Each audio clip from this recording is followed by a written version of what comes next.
Hello everyone and welcome.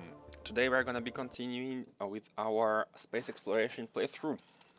I've jumped straight into the game, and just to tell you what have changed on this save, absolutely nothing.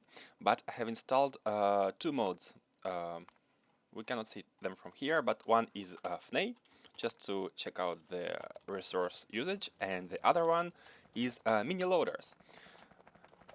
During the previous stream we had discussed different mini loader options. I have looked into them and I have chosen the mini loaders mod because loader redux apparently uses scripts and that is a bit slow. Also it's 2 and 1 tile. The mini loader is just 1 and I have also looked into deadlock loaders, and the deadlock loaders are packaged in a combined mod pack, which has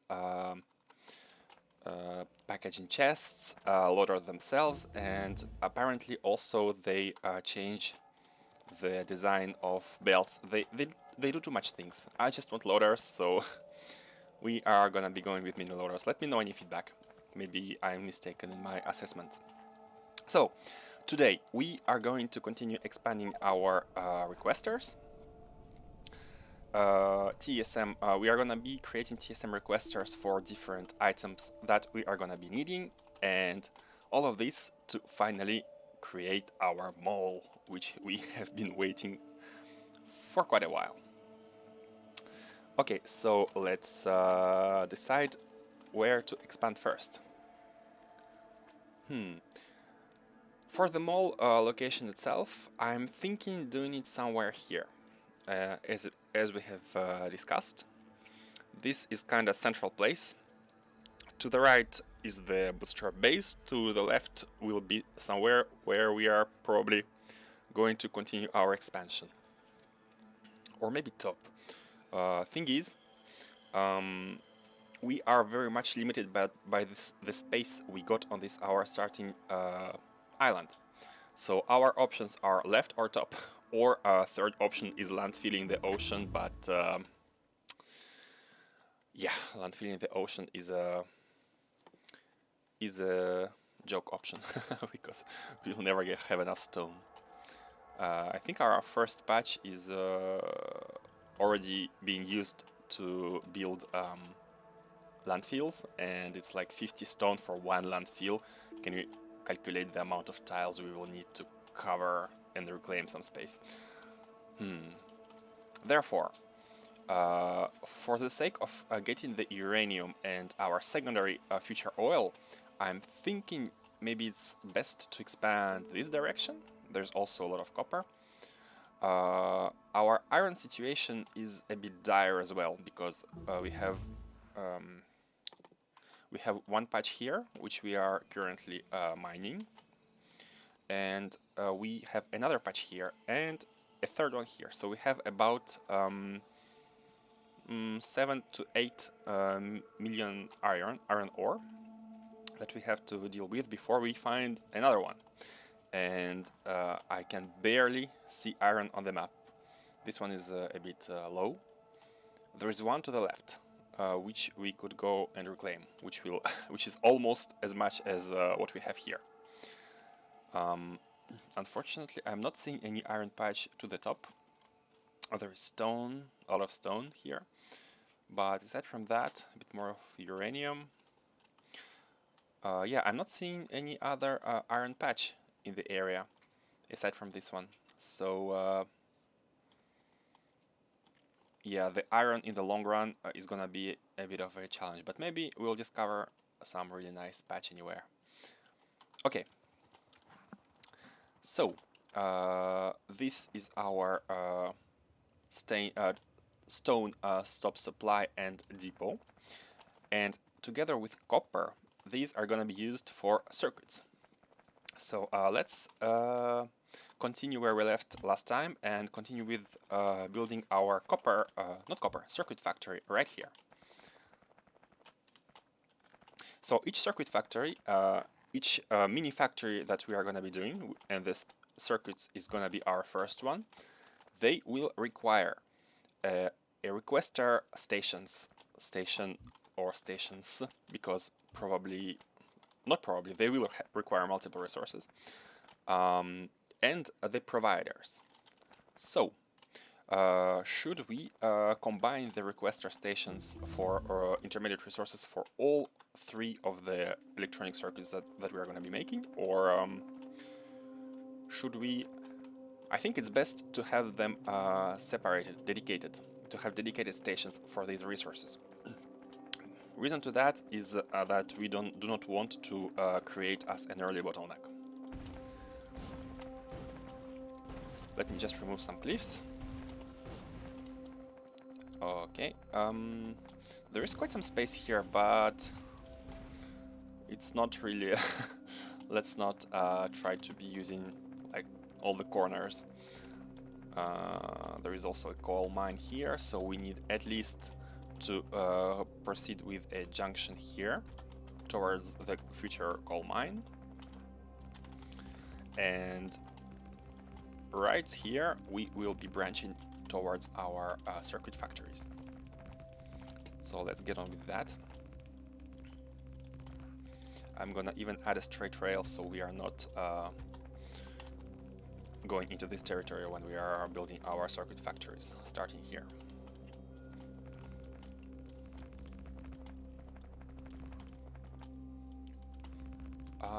Do we have enough? No, we do not have enough rail chain signals. Are these very close to each other? Oh, yes, they are. Why they are so close? Hold on. Maybe the reason to that is that these 2 are too far. That's the only reason. Yeah. 42 by 42 is not space efficient for the poles, but it's fine.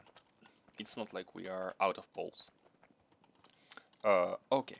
So let's get some materials and let's keep building.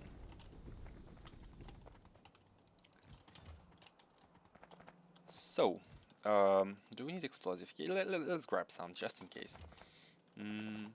Signals. Thank you. Let's have 150 of chain ones and maybe 100, about 100 of normal ones. Let's shoot some ore. Clean up some space. And is there anything else we want to shoot? Do we have enough nanobots? We only have 114, so let's grab some. These are our earlier robots. How is the light situation? It's okay. Pipe situation is also okay, though we are not gonna be needing them anytime soon. Let's have 400. Nice. And am I missing something? Let's already queue some warehouses. We have our concrete, sorry, it was right here. Yes. The concrete 3, 4, 5, 6, 7, 8. Let's build 8 of them. So we need 1600 steel.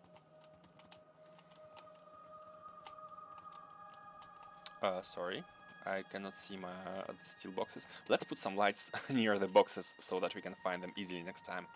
So we were storing resources. Oh, here they are. Here is a light signifying that we have resources here. 1600. Oh, we only have 1000.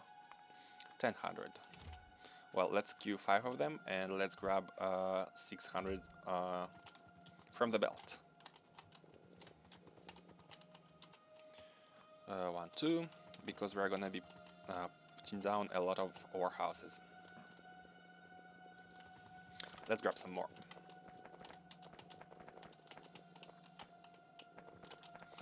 Okay, 1, 2. So we will be having 8 of them. Cool. And now request our stations for the demand and supply stations for the delivery, the result. Let's not go crazy for now, but let's prepare some space for the future stackers if needed. Let's grab some stone, because we'll be needing the space anyways. And let's organize our stacking situation. I'd really like us to have a blueprint of the organization, because we have always been improvising how our stackers are. So for the copper, it's like this. It's not really aesthetic, and aesthetics are important. I've been saying that. So how about we and also the problem is we cannot really go ham on rails. We cannot take as much space as we want because of the land and not land, which is the problem, the sea. So let's make a junction here, and I was thinking about having stackers like this. There was a cliff. Stackers I will be going here. Maybe providers on one side and requesters on the other one. Something like this.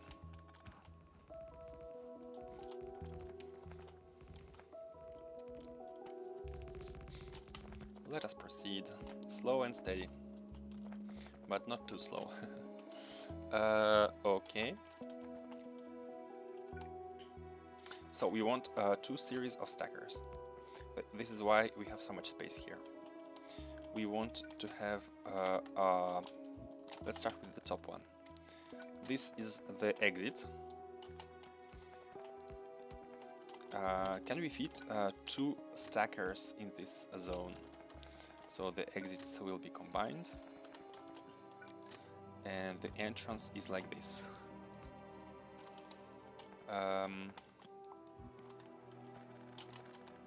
This entrance will be to the factory of circuits. Not sure if only for green ones or for everything. I'll be starting with greens. So, how the stacker should be located? Maybe? Let me think about this. What I wanted to originally do is like stackers like this, expanding a bit this way if needed. And oh, no, wait. It's actually interesting if we could do them to the bottom for once, for supply, and to the top for provide.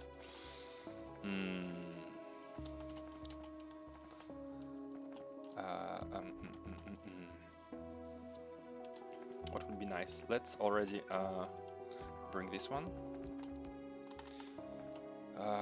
It's a lot of space.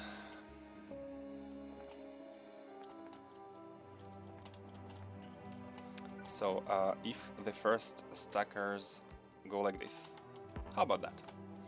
How about our first stacking situation? They will all need containers here, so we need a bit more space.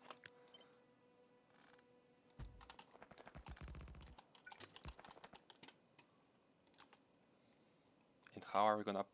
Oh, we can pull them from below. It's fine. So the first stackers will be like this. And now we are creating something very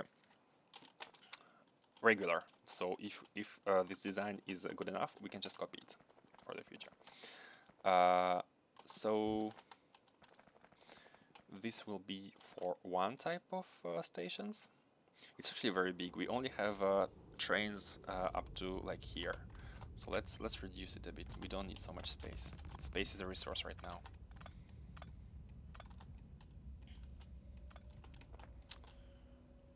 And it's actually a provider, so that they can exit really fast.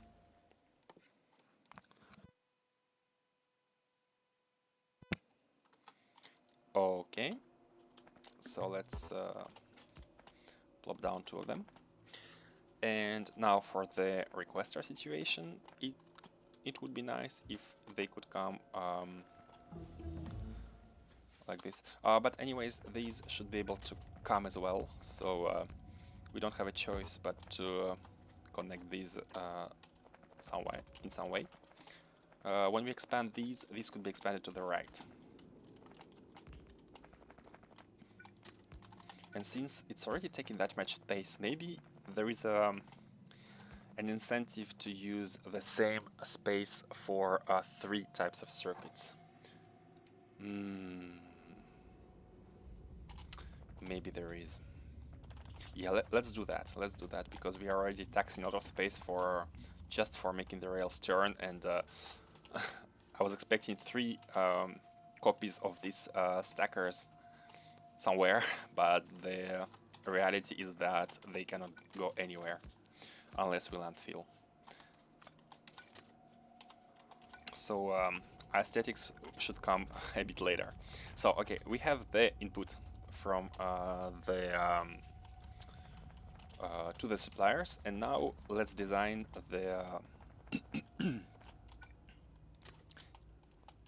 the departure like this from the other stackers, which are going to be for the requesters, the resources.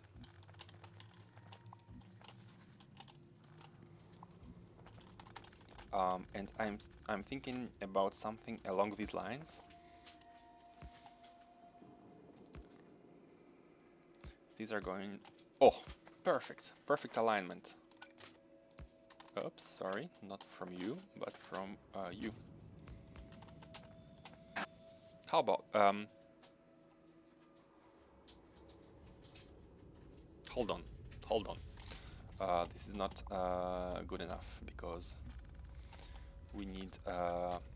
this is going to the exit, so every train will take this road from the requesters. So let's actually make it like this.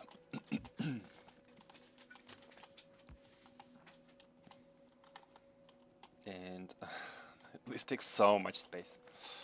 So much space. And just to ensure that this can be added, because we are gonna be adding it really soon, because we are using the same one for all the suppliers. Let us add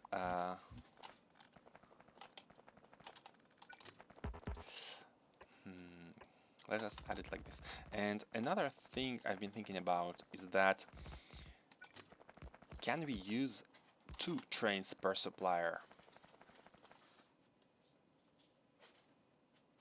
Can we use 2 trains? For example, we'll have here a set of boxes for electronic circuits.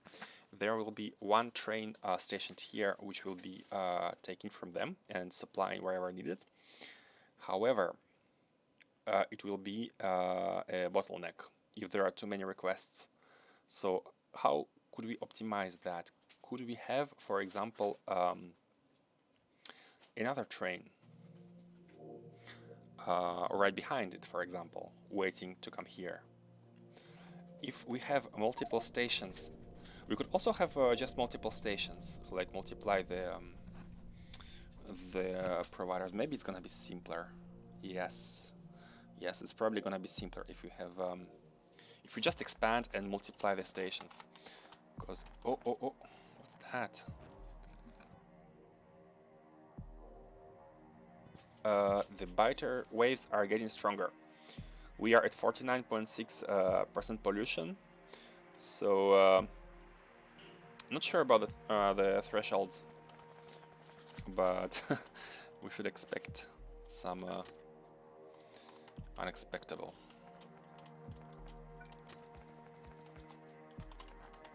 Okay, let's continue with the stackers on this side. So here are the resource input, stackers for the resource input. Let's make them the same length as these, like this. It's already it's taking half of this island just to ensure we have enough space for 2 sets of stackers. Stackers are so much space, space intensive. Bottom.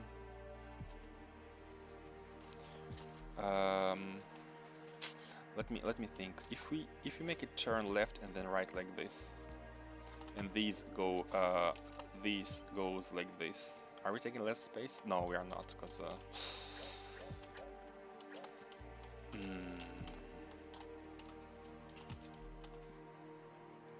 let's at least bring this here, maybe, so that we have this space for something.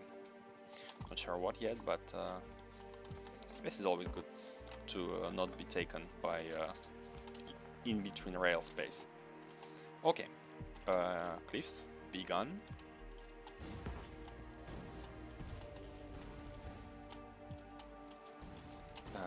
Hold on, give me a second. Oh, it's okay. So, we can. No. This is not good. This is not good. It should come from the other side. How about coming from here? How about actually... Oh, yeah, this is smarter. I haven't thought about that. How about coming from here? So we have one rail where the trains come for both top and bottom, and they will exit like this.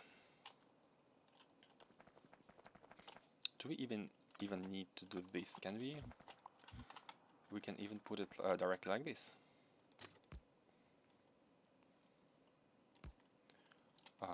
Yes, this is good, I think. Wait, bottom one is a bit...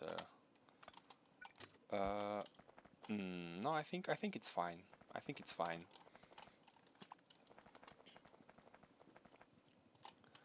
So this is not needed.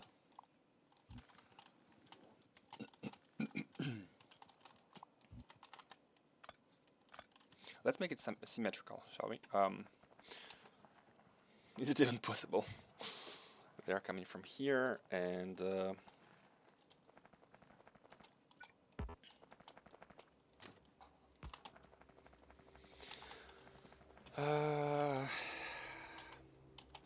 does it look good? It does not look bad. Could it be better? We could have this row on the same part as this one. Yeah, actually, yeah. Why are we so far? This could be like this, in the same fashion as here. We are now trying to design something, something pretty. Oops, sorry. Pam, pam, pam, pam. So yes, I like this. I like this. A bit of symmetry goes a long way into making a base a bit more beautiful. But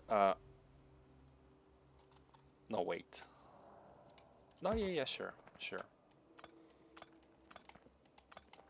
So now this part can be closer to the one down, or like this. Let's put it one down, because I think we have... it doesn't matter.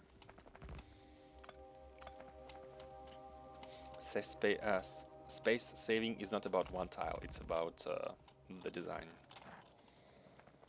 The design.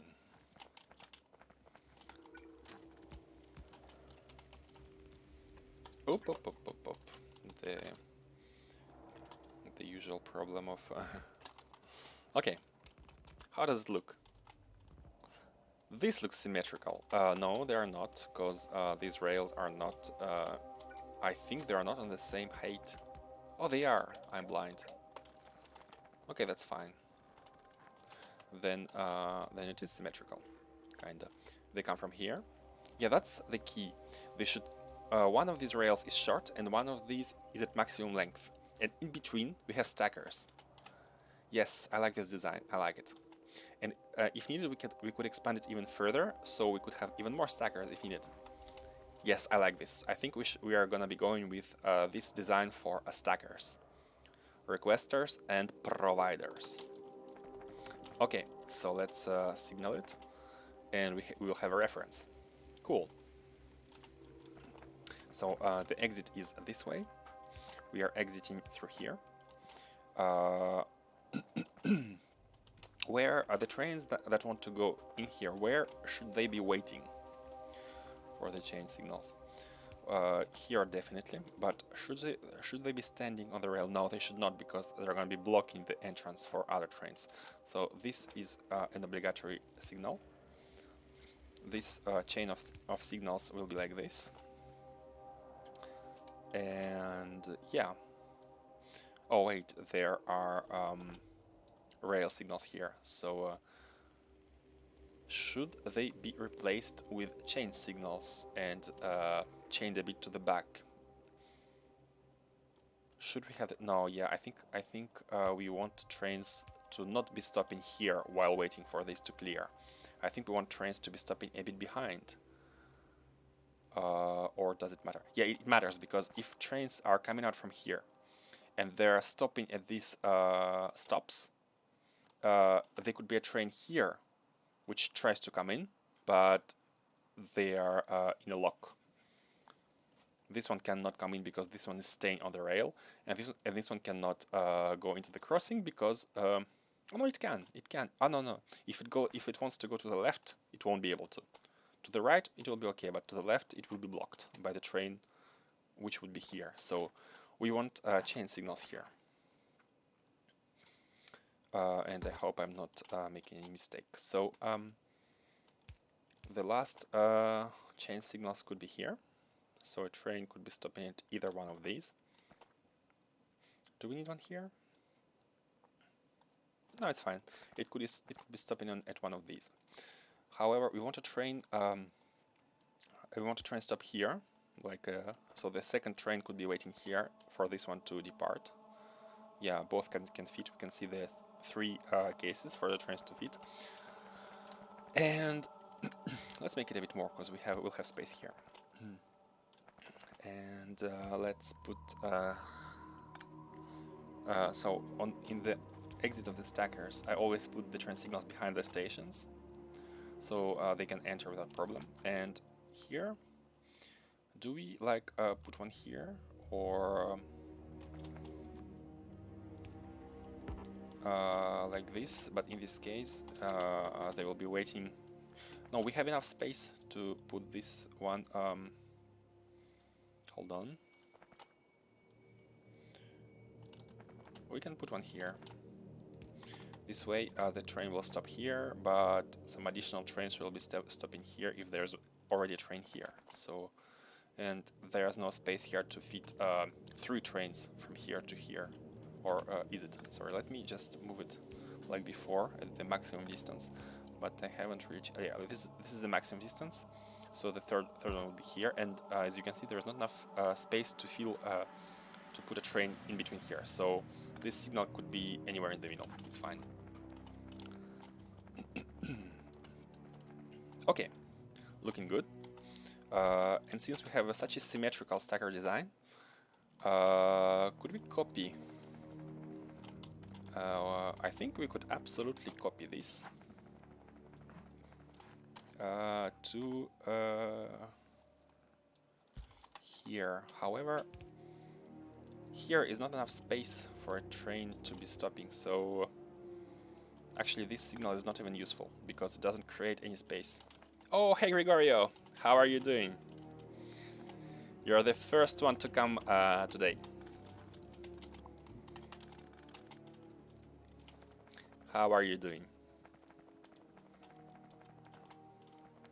Fine, great. It's good to see you almost every time I stream. You are a regular one. The stream says two people. Oh yeah, it's because I have a stream open on the right. I'm using only one monitor, but I have another computer, and I am opening my stream to the right so I can see the chat. I have an overlay, but sometimes it disappears. So yeah, it's a bit. The setup is a bit.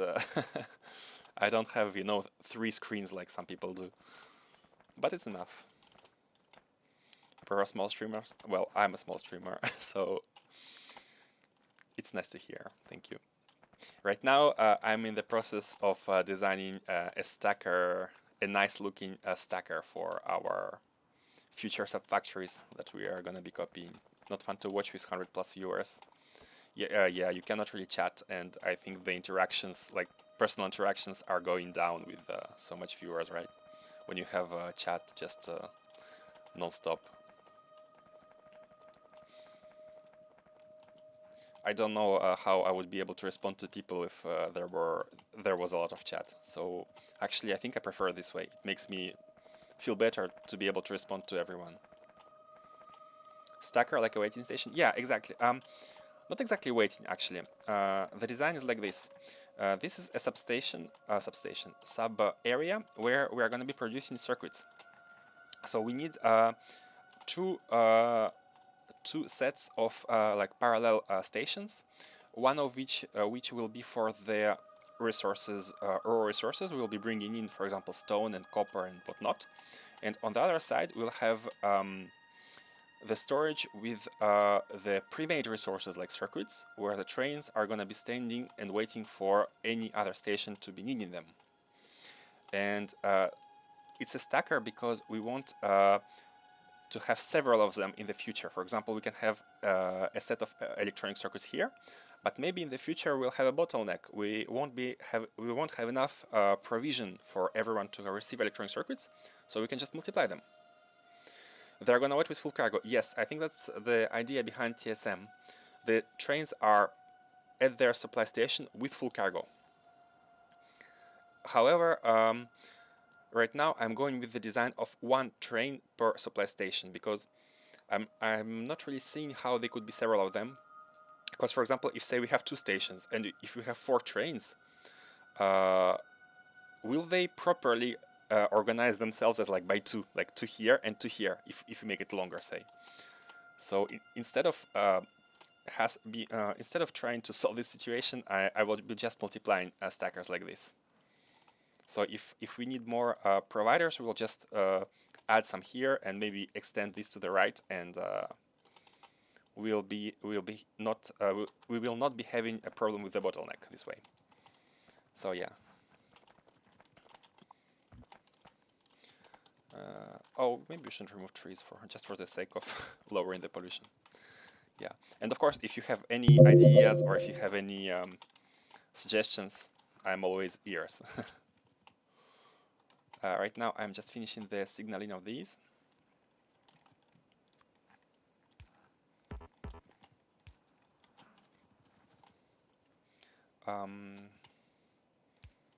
Like this is good.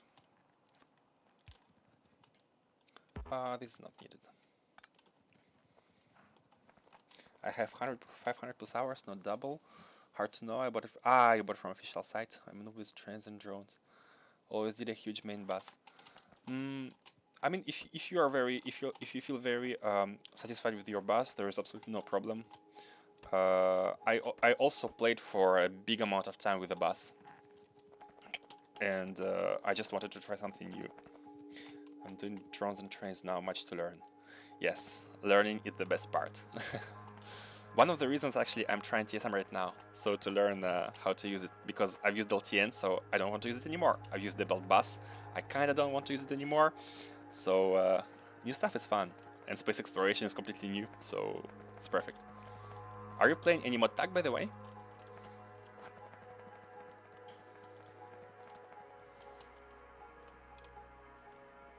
It's hard to scale. It is. It is.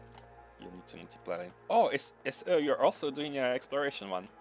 Where are you? What's your progress?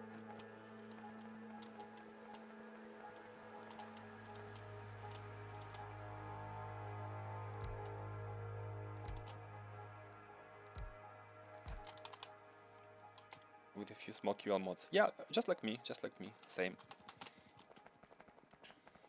At what stage of the game are you?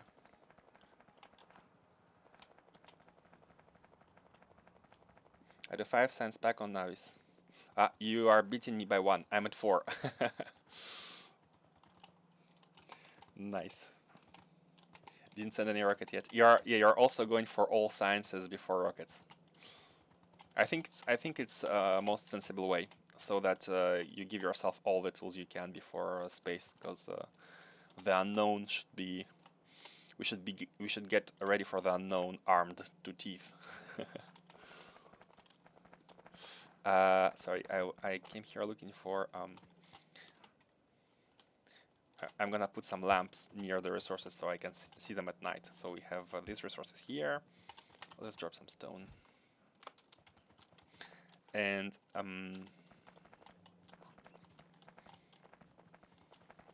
let's put a lamp here. I'm trying to automate all essential stuff now, like factories, inserters, etc. Yep. I'm gonna be doing the same during this episode. Once we set up all the sub-factories, we're gonna have a mall and everything there. I never did a mall before. You should try. It's really useful. Once you do one, you will always be wanting to have one. So convenient. We are getting attacked. Oh, that's fine. We are burning them to death.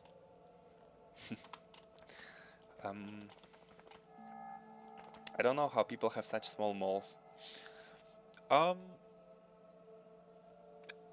It depends on what you need, but yeah, ideally you'd want to have everything you would need. You would need. Mine is big, but I make all the prerequisites. Yep, definitely. Where are the inserters? I cannot find them. Oh, here. They are under the oil. Put a lamp. Yeah, they're right here. There is the poles are here and the inserters are here. Okay, so let's take them. You've seen inbuilt lightning mod? No, I have not. What does it add? What does it mean inbuilt?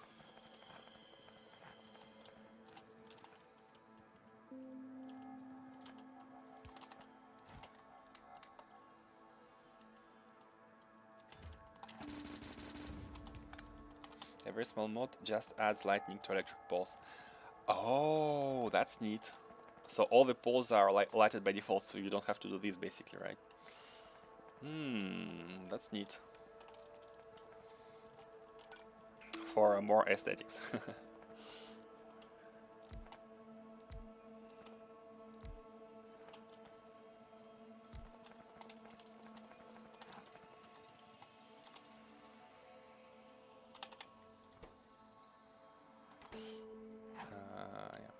This is a supplier, so we want requesters here. We want raw resources to come here. We're going to be making circuits and we're going to be sending them right here. Oh, by the way, if you have a huge amount of belts, I have looked at the mini loader mods, and there is one mod called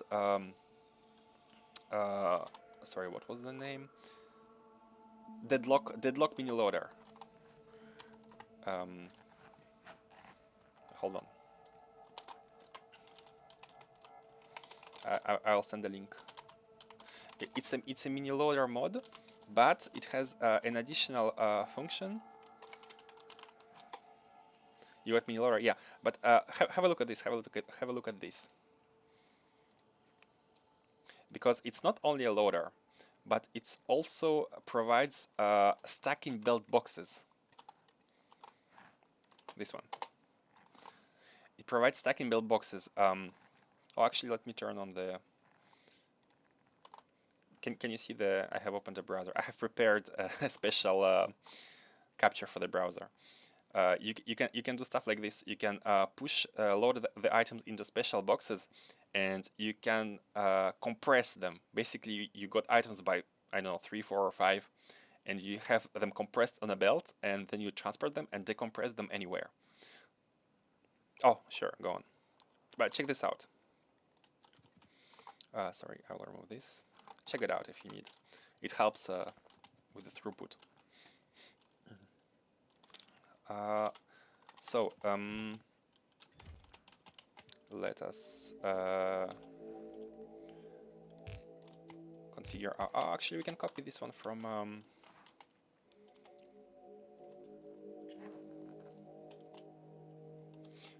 We can copy this one from another requester station. No, this is our provider. This is our requester. Yeah, we can copy this. We can copy this. This is perfectly okay. Opposite side. Plop. Copy. Copy. Switch to nanobots.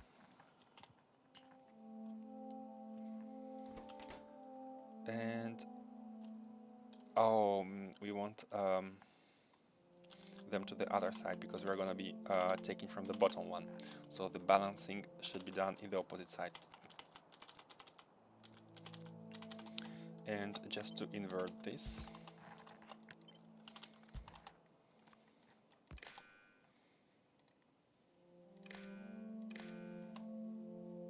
no, not like this and like this. Same here, not like this, but like this, and like this. Yeah, for those who have not seen this before, basically the condition is multiply this by -1. So, and these are enabled once anything is more than 0. And what it means is that if there is more content in this chest compared to this one, then just unload half of it, basically. Because if it gets over the half, they will stop. That's how balancing works with these containers. But the condition is that you always have to be pulling from this chest, from one chest, because the balancing goes only one way. Okay, anyways, let us set up the same at the top. And actually at the top we can use the one we have copied, because it's the other way around. Inverted, of course, like this. Okay. That hurts. Kinda scary, but good to know everything is repaired.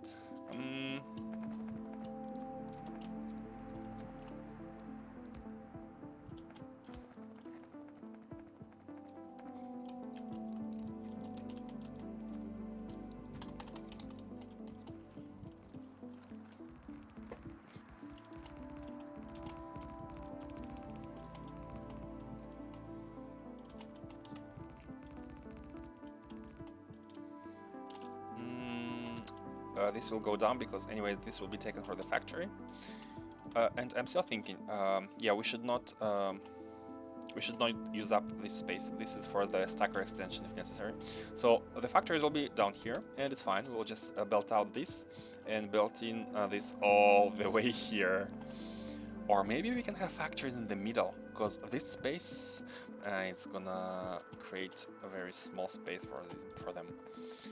How should we proceed? By the way, what is the blueprint of a, say, iron factory? Not iron, electric circuit factory. It's like this. The tile, yeah, it's way too big. And we're gonna be replacing the furnaces with electric furnaces because we do not want to be bringing in fuel. It's we want to limit the amount of resources circulating on the network. So electric furnaces are the way to go. Can we actually automate them? We have automated circuits and heat shielding, but not enough for mass production of even for other components down the line.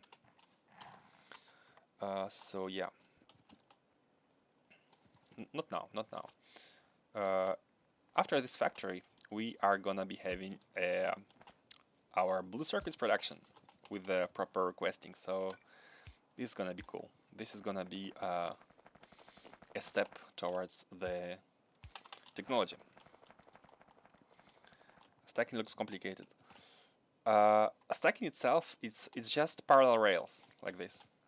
Maybe what looks complicated is this, but this is due to the fact that I have chosen to use one locomotive and 2 wagons. So there'll always be 2 wagons with the resources, and they're going to be loading and unloading to 2 boxes. Therefore, there is need for these for balancing. But the stackers themselves is a pretty popular concept to have parallel trains.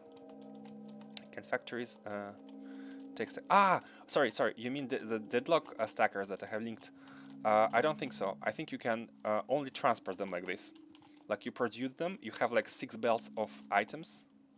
Yeah, you have 6 belts of items. You merge them into one stacked belt and you unpack it at the destination. Basically, instead of having I don't know how many, but n lanes of belts, you can have only one of them with packed items. If you are having a belt-based factory, I think this mini loader mod is the best. But I'm not using a belt-based factory. This is why I have chosen mini loader, because I do not want any stackers. I just want the mini loading options. So trains can have.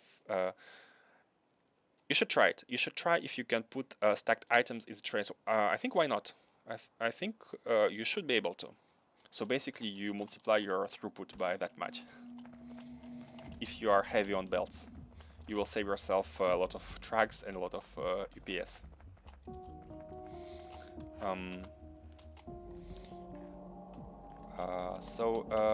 I was thinking about where to put the factories. maybe just right here. Right here is fine. Under the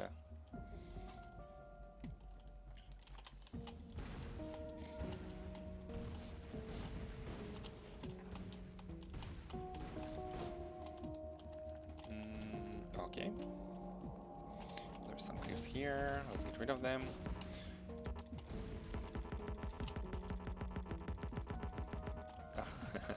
I don't want to destroy them automatically with nanobots, because nanobot will take one explosive per tile of cliff, and it's less efficient. Okay, good enough.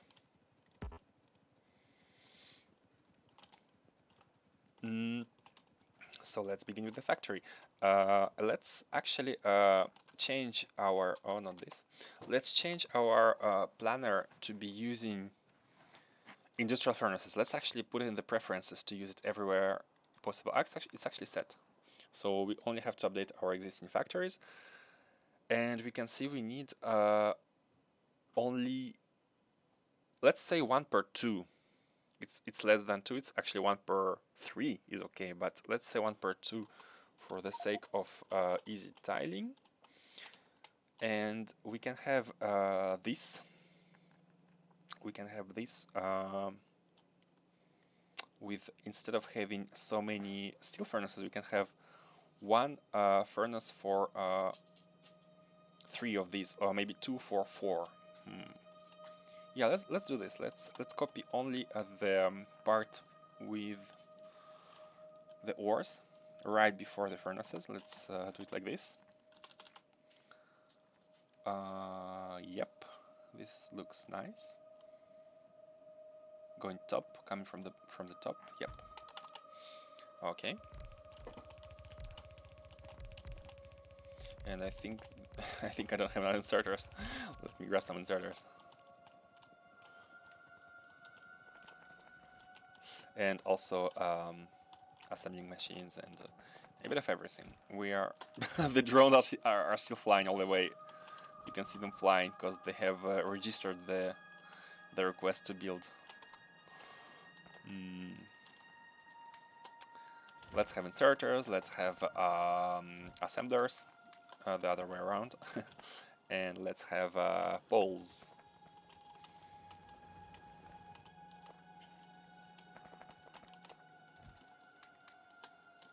Let's have poles. Yeah, as much as possible. We have enough of these. Yeah. Do we need anything else? We have blue ones, we have green ones. Let's take actually more blue and greens. Let's not be yeah, like this is good.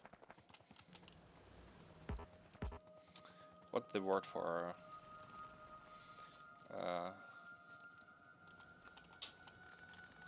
okay, never mind. Can't find the word and cannot explain. Oh, and we forgot the underground. But they're right here. They are early. Let's take all of these and half of these. Actually, let's take all of these. Let's put 5 back in. And balancing between the amount of items and the total inventory space.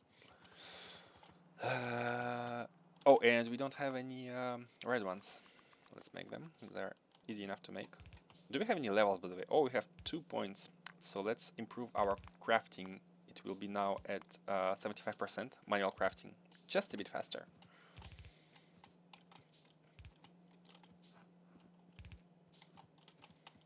Just a bit faster. Okay. So this is our green circuit factory, which is ratio perfect for the... Okay, I shouldn't say ratio perfect. In this case, the factory will be... The machines for green science will be working 24 hours, 7 days a week. 24 machines, and this was enough for... it's a bit an overkill for a red belt. But when we switch to blue belts, we can add more machines to the bottom, and we can fill the blue belt. And when in the future we add modules, we could reduce the number of machines, or increase, because yeah, they have reduced speed, but then we can beacon them, and we can change the build with modules later, no problem. Why there are so many power poles? Like, removing this is enough. We don't need that many. Let's put them in the middle. It's more... Oh, because we automatically upgraded the small ones to the big ones. This is why there are so many. Maybe it's a good idea to... It's fine, we have a lot of poles. I don't want to optimize number of poles. And we said we can have one factory for 2 assemblers. There is 1 tile of space in between, so we can use it. So they can have 2 tiles of space in between them. But problem is that 2 tiles of space is not enough to pass the resources. We cannot. We can take like this and feed this one. We can take this and feed this one, but it's kinda not pretty. Let us see the ratio. 6 for 20 machines. That means with 1 you can feed more than 3. So 1 is enough for 3. However, if we tile and like say 2 for 6, the tiles are 4 by 4. So if you look for the common numerator, what's the word in English? Then you will have to go up to 12 to be able to divide them by 4. Like you'll have 4, 4, and 4. So for this 12, you can have 4 machines, and this will be a tile, 12 by 12.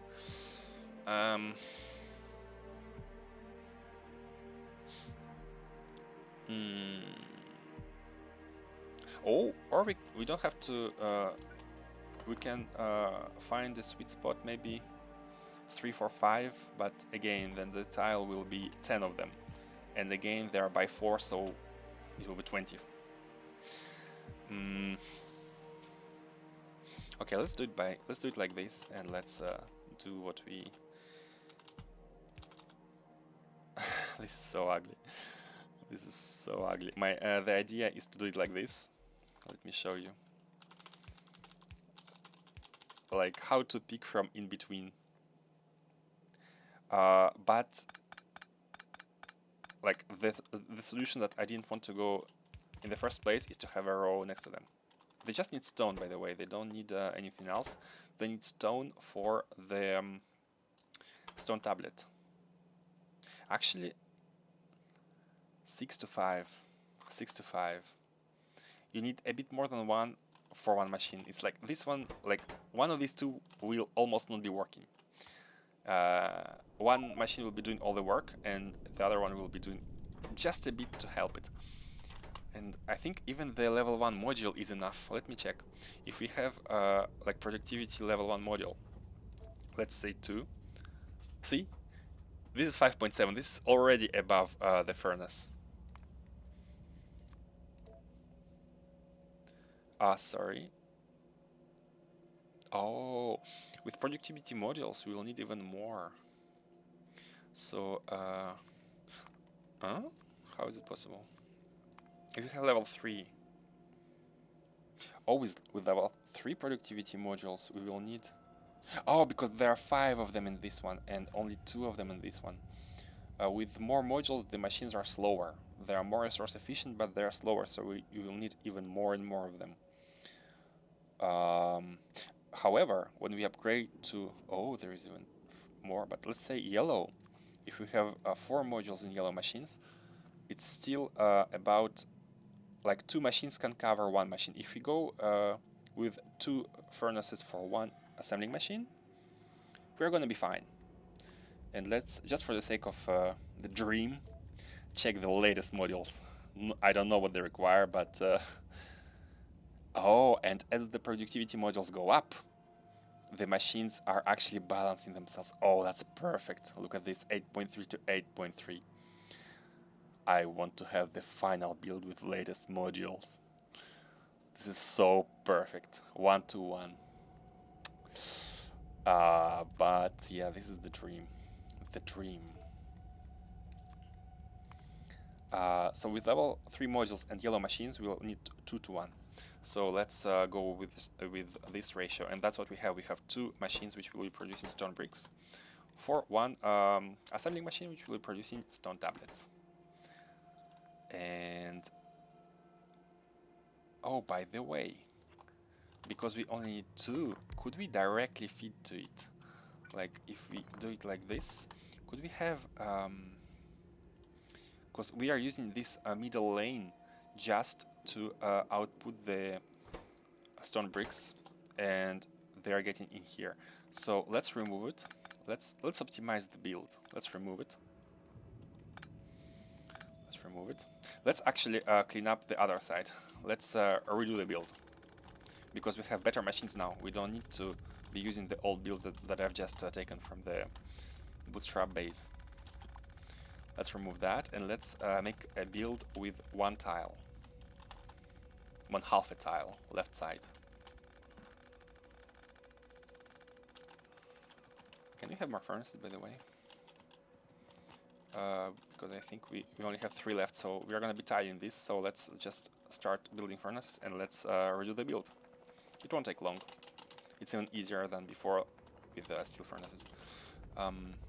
Concrete and steel plate, easy enough. I cannot get out. There's a path, but he doesn't want to jump. What is this dot? Is it like... Did I make it? Oh, it's the footprints. The footprints, one above another. And they take time to disappear, so as we walk... These are footprints. Okay, footprints aside, let's take some concrete, and let's take some steel plates. Where's the lamp? The lamps indicate where the resources are located, so we don't have to search for them. And steel plates should be nearby, so we can make... Oh, we can make all the furnaces. Perfect. Let's make 20 of them. Nice. Sorry, 20 furnaces. Yeah, it's okay. It should be enough for green circuits. Okay, redoing the build. We don't need to output to the belt anymore, because these machines are so big and we only need 2 of them, that we can directly feed from them to the stone brick machine. Nice. So with that being said, we can even move everything 1 tile closer, which is even more nice. I mean, it would have been nice if we need copper. This is for copper, which goes into this machine. So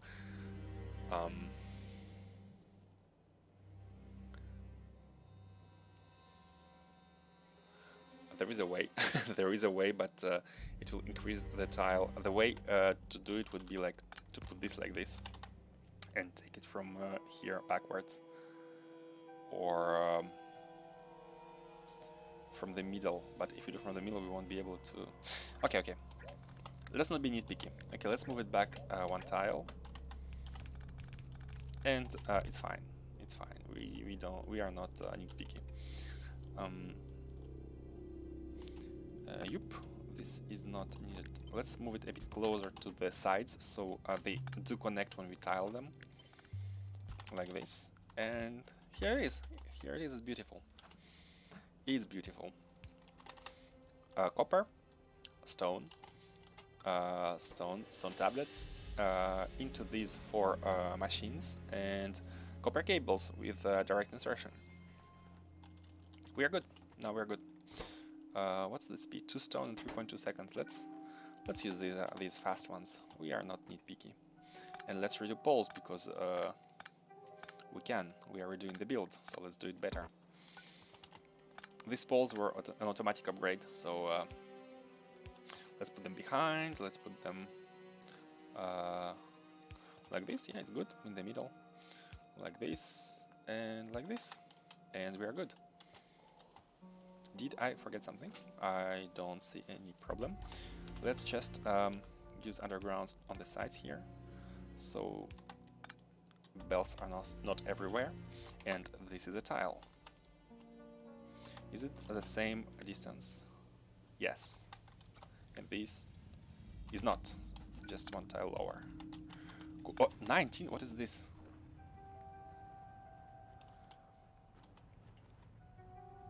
Okay, no damage. I mean, some damage, but nothing critical. Nothing has been destroyed and repair turrets are doing their work. Nice. So, okay, this tile is done. However, the biter strength will be increasing. We are above 50% evolution. We are a bit on a timer before we die, because we don't have enough defenses. Let's put this. So we said we need how many of them? 24. 20, but 24 for the symmetry.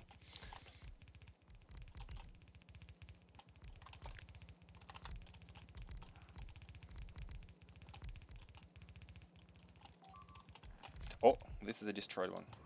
Oh yeah, this turret did not have. There is no flame turret here. That's a problem. Sorry. We have to go defend it. We have 2 flame turrets to be put there, and we can also take the ammunition. 2k, and let's put it there.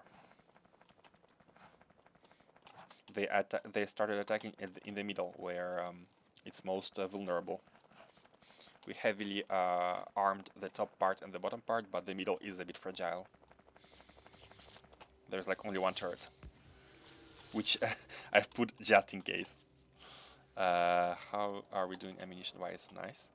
So let's put our flame thrower here. Nice coverage. Like this, like this, like this, like this, like this, like this. Okay. Yeah.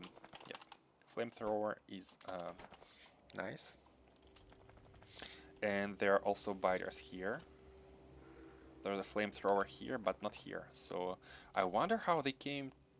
Why did they come here? Like, I expect them to come from this direction, like this.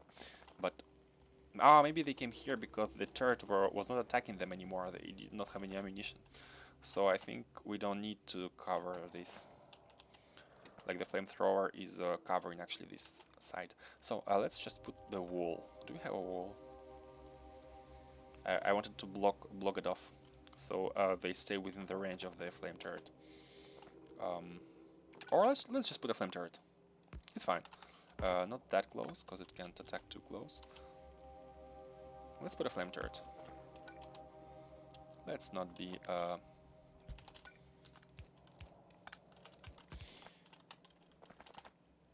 Okay, nice. Enough ammunition here for all this line. And just so we can add a bit of ammunition to the top. It's not even... the ammunition is not even provided. Let's change that. Let's have this belt. No, the other side. Let's have it go to the other turrets. As biters are evolving, the defenses need to be solidified. There is no other option.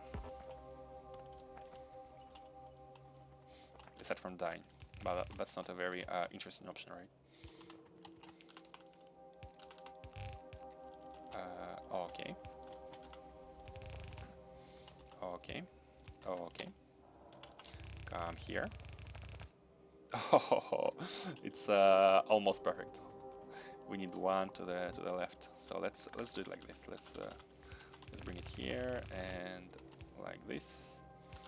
a loop back and like this, and up. There will be some on the other side of the bell, but it's fine. No big deal. So now we can just put the, let's use blues. Let's be sure that they are properly fed, even though I don't think they will be spending all of them before they can be refilled.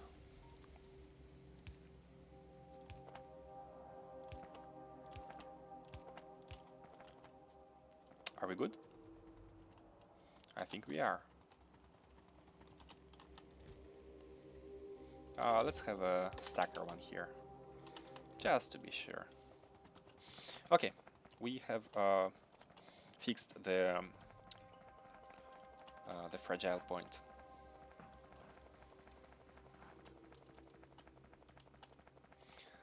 Now, let's go back to the circuit factory. We are working on electronic circuits for our requester stations that will go to the mole, which we are going to be building after we have set up a basic supply. And basic supply being, we have already iron supply here. We have a copper supply here. I mean, it's a prototype version, it just need to be tiled, but it's working. And we just need circuits, and that's it for the initial mole. We can already do a lot of stuff with the circuits and iron and copper. I'm looking forward to trying out, still not decided if we should try out requesters with mixed resources, or should we be doing it with like a requester per resource. Maybe it's easier to scale in the future, because if suddenly there's not enough supply, then it's harder to scale the resource. And also, we want all types of circuits. However, red and blue circuits require previous ones, and we do not want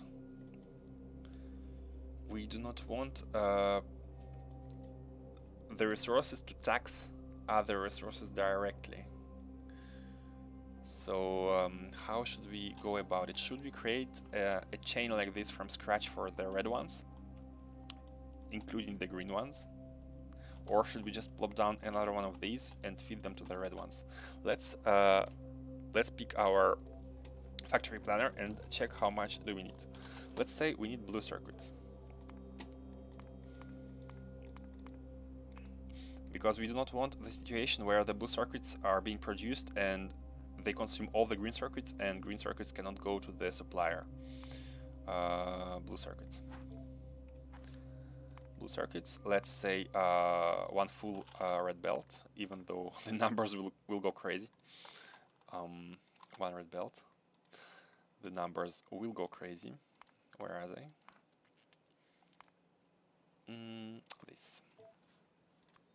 This. Yeah, 400 machines. We are not gonna be making a full red belt until we have modules. So let's say let's actually delete this and specify a number. Let's say let's divide it by 10. Okay, 40 machines. This looks more doable. For this, we need how many machines producing green circuits? Exact same amount. One blue circuit machine requires one green circuit machine. And how about red ones? So these greens are for this, and we need 8 machines for this. So and 48 machines for the blue ones. So basically, for each blue circuit, we need a machine for red and for green, and 6 reds require 1 green. Like they tax each other in a chain.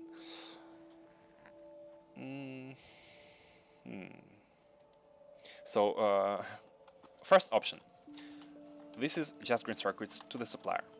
If you want to have the same amount of red circuit machines, we need to copy this just for the red circuit machines. And if you want the same amount of blue circuit machines, we need to copy this for the red ones. the same amount of red ones for the blue ones, and like basically have a triangle where and we are limited by space, which is another problem. Or the second option is, I'm sorry, oh, this is a meteor. Oh no, no pipes. This is important. This is our turret piping. Thinking of meteors, we never built the we have unlocked but never built the defense installation. Let's do it right after we start producing blue circuits. I think we actually can already, because we have we have 2 machines we are producing them. We have a bit of a backup. So let's actually build meteor defenses, because the meteors are getting more and more dangerous. They are hitting more and more stuff. At some point they have destroyed one of these big electric poles, so all of this became out of energy. So meteors are getting kinda important, not negligible. Sorry, where was it?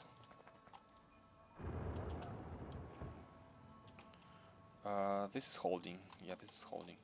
Where was it? Here. Okay, good. Let's quickly make some meteor defenses. Question of the century. How much do we need?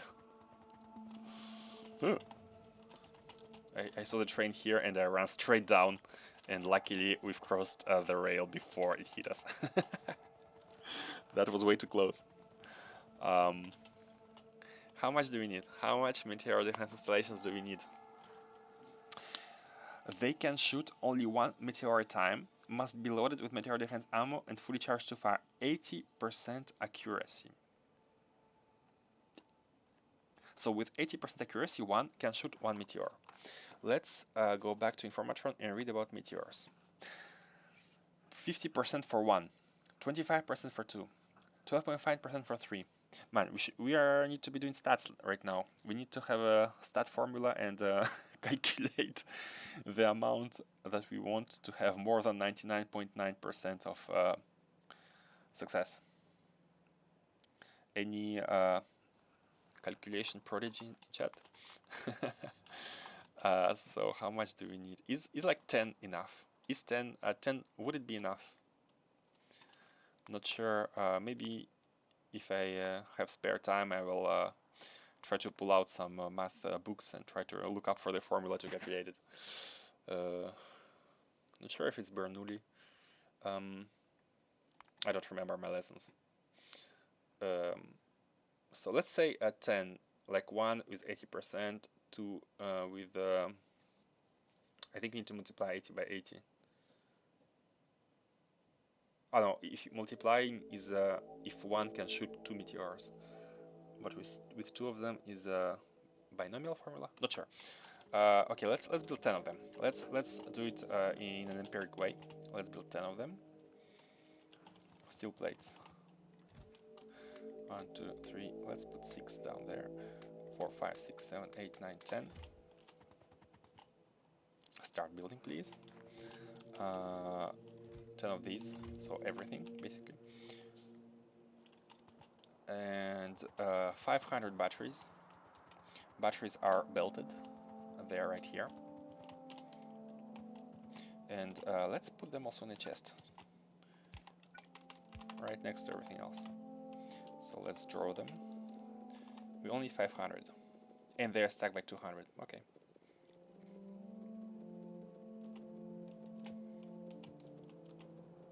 And let me just limit this.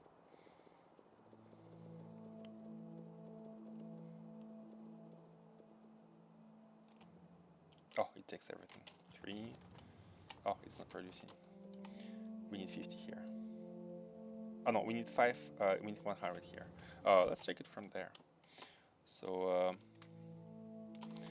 let's queue. Oh, still can't. Concrete. Let's drop our stone. If one misses, can another one shoot at the same asteroid? I don't know. I see what you mean. For example, if there are like 5 asteroids and we have 5 cannons, do each of them target one, or like if we have 5 asteroids and 5 cannons, I think we have about 80% chance of hitting them all, because it's like 80%. Oh no, it's less. It's 80% for cannon. However, if we have 10 cannons and 5 meteors, do they get assigned a meteor, like 2 cannons per meteor, or let us find some additional data if there is.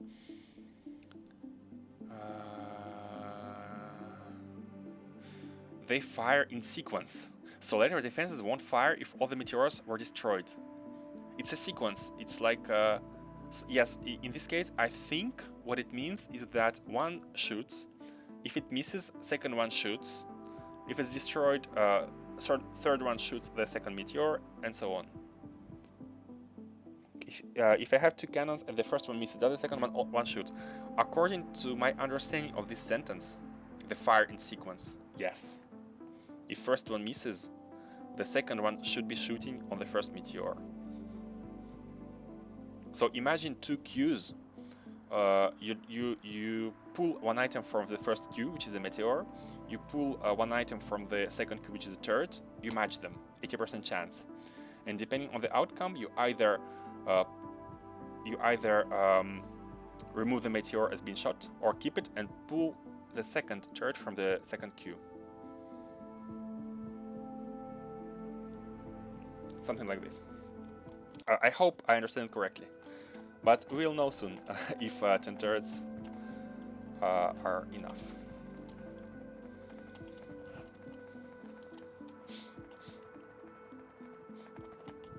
So let's get the concrete. We only need half of this, which is 1000 exactly. And there, okay, copper. And actually not 100, because we had already, there should be 9 here. We are building 2, so we only need 800 remaining. Let's have the glass and copper. So glass first, because it's a bit... these are not building glass.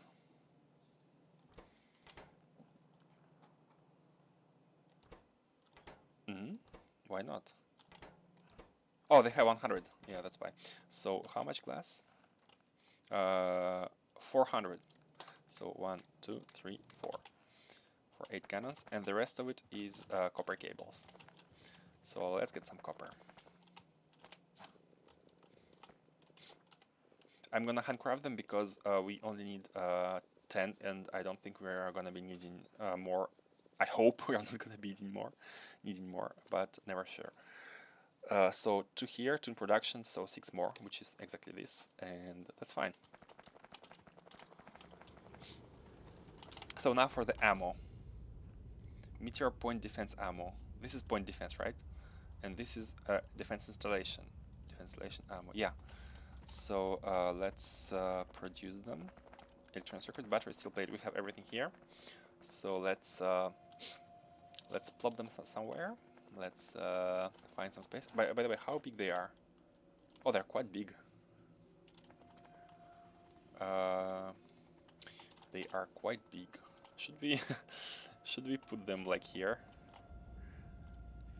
I think it's nice, because if we destroy this later, our temporary factory, they won't be affected. But can 5 fit here? 1, 2, 3, 4. Can 1 fit here? This will be kinda in the middle, but it's okay. Gimme. We can check with this one.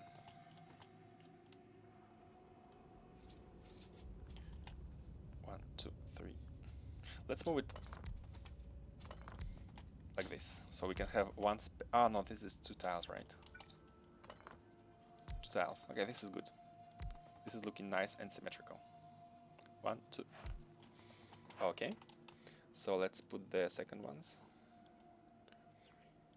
Second row, it's building. And yeah, according to my complete lack of stat calculation, we will emit a hypothesis that 10 are going to be enough. Science.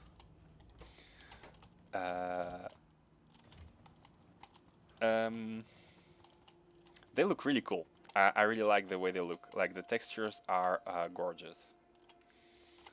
Like you look at this, it's definitely a cannon. It cannot be anything else. Like you have a. It looks nice. So where should we produce the ammo? And also, how much machines do we need for ammo? The meteors don't fall that often, so we need 10 ammunition between 2 meteor strikes. And is 100 seconds enough? Let's make a couple of machines. A lot of work put into the mod. I can see that. I mean, I can see that. I'm starting to see that. I think it's actually a rocket silo at the base of the cannon. Really? Is it? Oh yeah! It looks like one, with the cannon being attached to the silo itself. But yeah, you're right, it looks like a silo.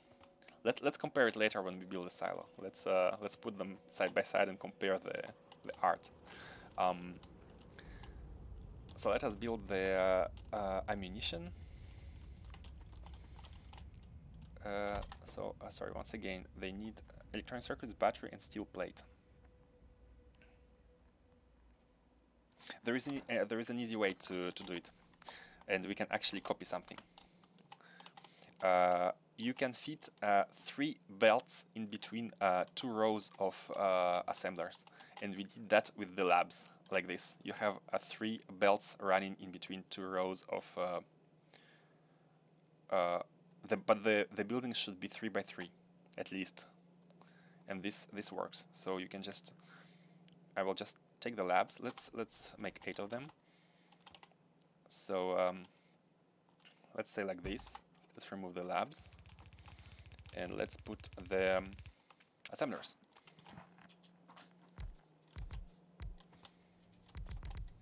Like this. And here you go.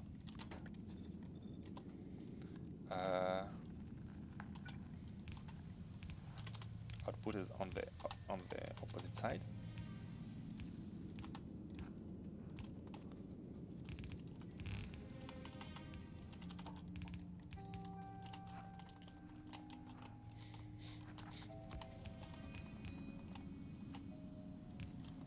Should we be storing them in a chest? Yeah, let's put a chest and let's store them in a chest, and let's use our new loader. I haven't oh, it's hard to make. Fast mini loader, fast filter mini loader. Steel plate. Let's pick some steel plates and let's make 2 mini loaders.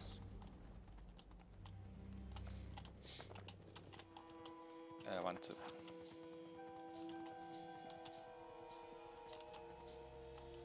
They will be part of the mall. Yep, for ammo. I'd like to have some buffer for ammo, just to not have them just on the belt. But not sure if needed. It's good to have a buffer. It's not a big deal, and usually it's okay. Let's they shoot once every like 5 minutes, do they? So what you mean is like one of these would have been enough, because they make 1 every 10 seconds multiplied by 0.75, so 1 every 7.5 seconds. No, not multiply 175 by 125. Nothing wrong. Okay, let's have 4 of them. Yeah, we don't need so many. Let's have just 4 of them. We will see if 4 of them are not enough. If this chest is not filling, then we'll add more. So no big deal. We need to remove these and input.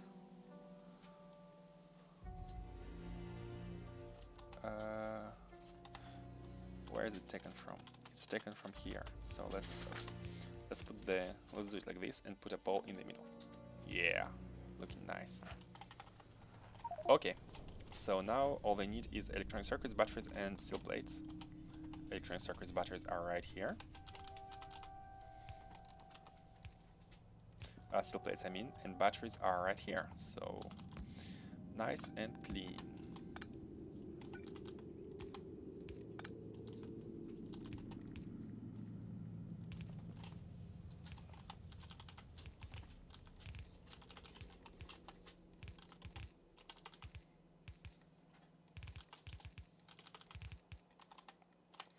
And here we go. Our meteor defense should be operational. Oh, they need to be connected to power. So let's use undergrounds here. They do not fit. How about this?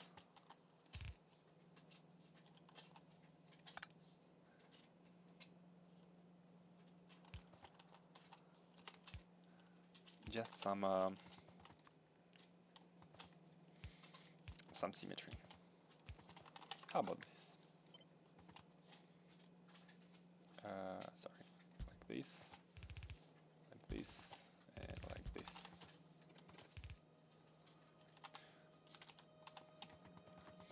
And let's get the ammo.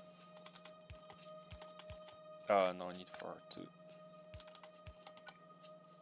Bam, bam, bam, bam. No, this one is misplaced. This one too.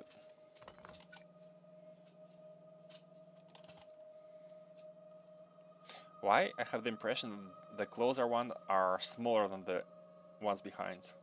Is it perspective thing? I have this impression that these ones are smaller than those which are behind. Maybe it's a perspective thing. Here.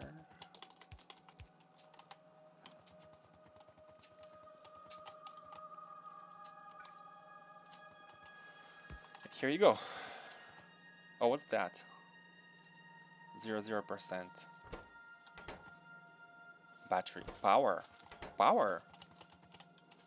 Do they need power?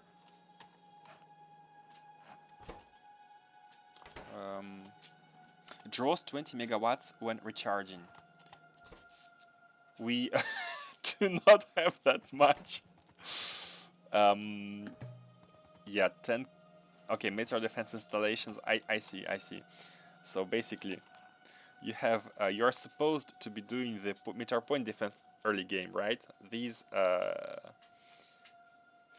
it's not written how much energy they take here in the recipe, but I'm sure it's less. And these are supposed to be like later game, right? 20 megawatts when recharging. Okay. Hey, hi, don't call me late for dinner. How are you doing? Welcome. We do not have 0. Okay, sorry. Let's disconnect you. We have to disconnect you for now. Why are these not producing? Oh, they are producing. It just takes time. Oh, almost got crushed. Let's figure out our power situation.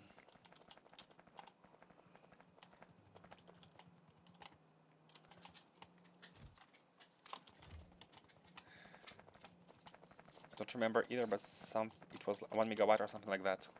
Yeah, more realistic numbers, because 20 megawatts is like all we could ever dream of to have in our base. There is one pump. There is this pump is not the one which stopped, and the ones we wanted are these ones. So let's plop down our burner turbine just to give them enough power to get water, so the turbines are functioning. Nice. What? Still not working. Is it like everything is down and let me start burning and let me check if everything is disconnected here. Oh, of course the radar is not working. So wait. Why these are not working? Sure, pump. Production. Oh, it's increasing. Okay, we needed to give some time for the pumps to properly work at their full speed. I almost want a water tank here, just in case.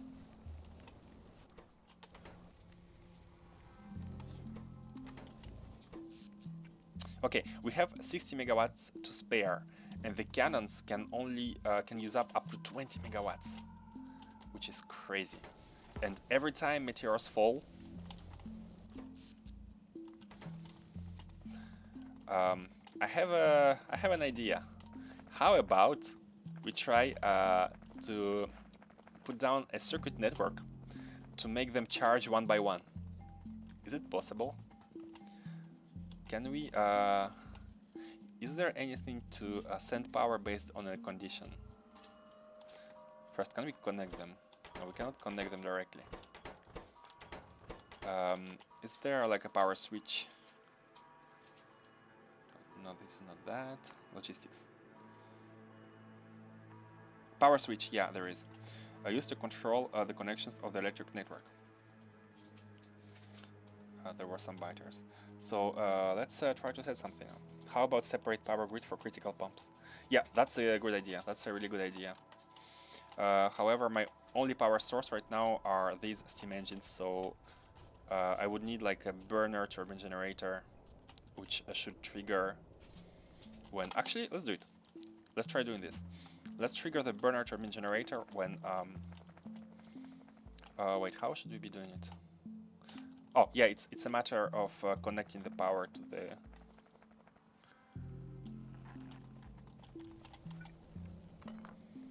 Let's have a grid with burner turbine generators, which will be turned on only if... Oh, because I'm afraid that they're... do they burn smartly? Do they only burn when needed? Sorry, one would be enough in this case. We won't need any circuit. RS latch to remove pumps from main grid power when low on power. Yeah, that would be a perfect solution, but it sounds a bit complicated and an overkill. I will need to look up how to make a latch. But let me just check how much they are taking. I will just connect these two to the burner turbine generator. How much is it taking? Is it consuming based on the demand? Let's connect it to the main grid. Yeah, it definitely does. So, like, cheap solution is to leave it like this. The turbine generator is burning very slowly and it's only supplying the pumps. That's an easy solution. What do you think?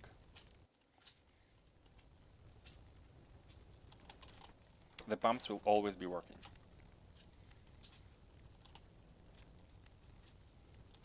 I think it's good enough. The keyword is good enough. They're not connected. Okay. However, for the installations, if you want to have them draw one at a time, we will need to do some kind of circuitry. Make a few hectares of batteries. Problem solved. You're right, but then again, it's just a timer, right? We will have the time until the batteries run out, or just hook them up 2 at a time. I don't even think we can afford 2 at a time. Look at our power. We only have enough for 20 megawatt bandwidth, and this takes up to 20 megawatt. I think until we get to nuclear, until we expand here, we won't be able to have too much energy. We could double up, we could copy this setup and like have double the energy input.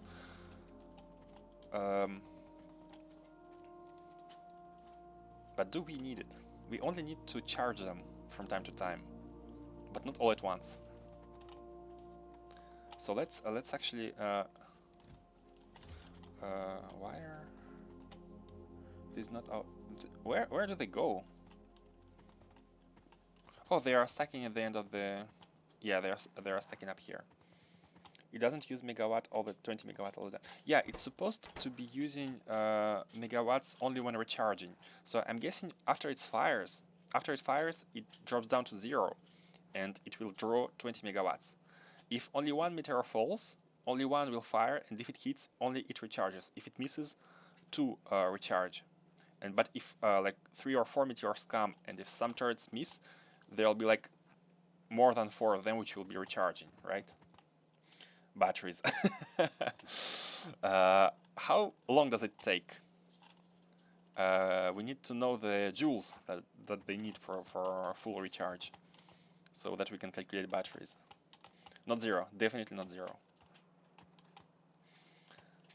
Don't remember how much, I guess it was like 1 megawatt. Let me see if the power switch solution is easy. How does it work? I've made some. How does this work? Power switch connection. Ah, okay. You manually connect each side. Okay. So we need 1 power pole per installation.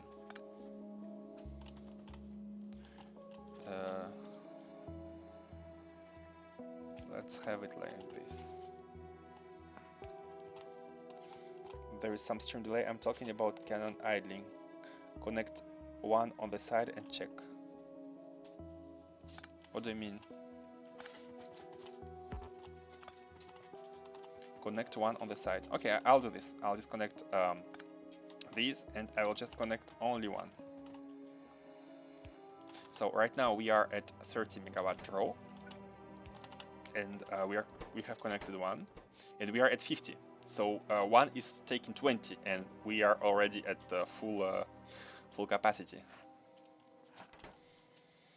They take energy after charge.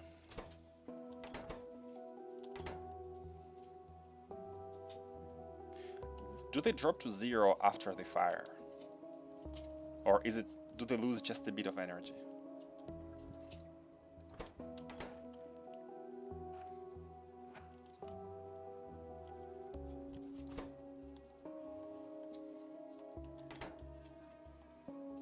Okay, I'll wait until it's charged, so we can see what it does. But yeah, it takes full 20 megawatts as advertised. And while we are waiting, let's even put some ammunition in it, so we can see it firing. Oh, it already has some. Okay, cool. Yes, they use up 100% stored energy. Yes, so we cannot afford all of them connected to the main grid.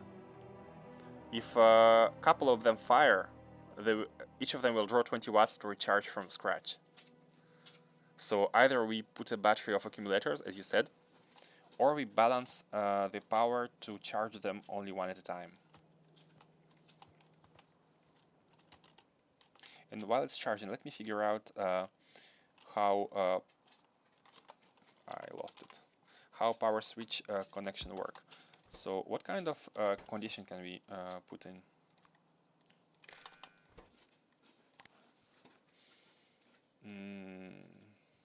Can we read the power somehow?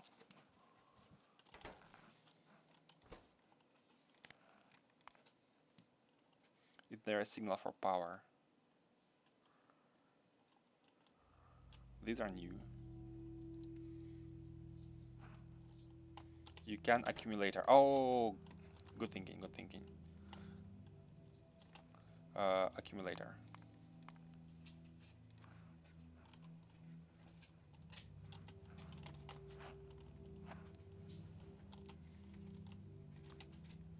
So if we connect the accumulator, output signal A, read charge level. So what's the charge level? The charge level of the accumulator individually. So basically how it will go, if the charge level, how much does the charge cannon use energy?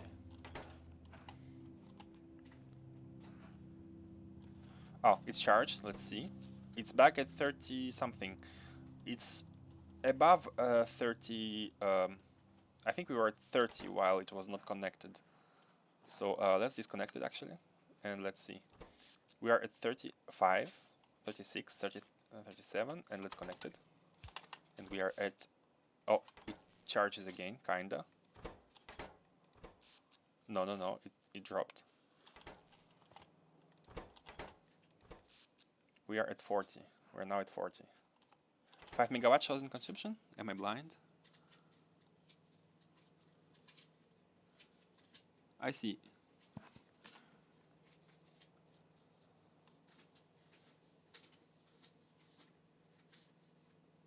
No, I'm not seeing it. Where did you see 5 megawatts? Oh, the consumption of the network. Oh, here, right? So it's connected and it shows 0. So it's not. Oh, sorry. This is production. This is consumption. It takes 5 megawatts. I see. I'm blind. You're right. 5 megawatts. There is a passive drain, which is 1/4 of the charging.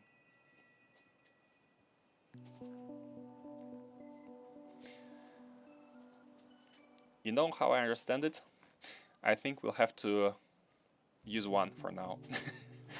All these 9 ones will be idling until we have enough energy to deal with them. Let's feed it. Yeah, 5 megawatt is a lot. We cannot afford running 10 of them. It's for later stages.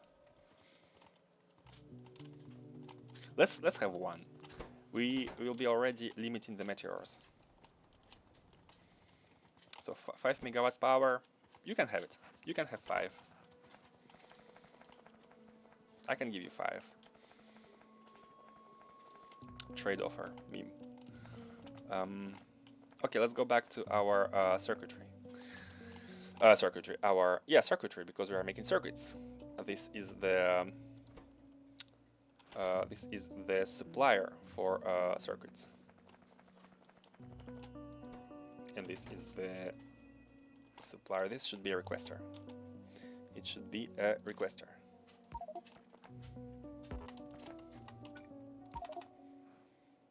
Name exists.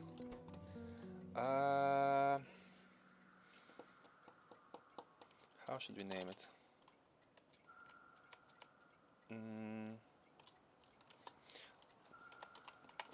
I was writing, but we can just pick from here. Item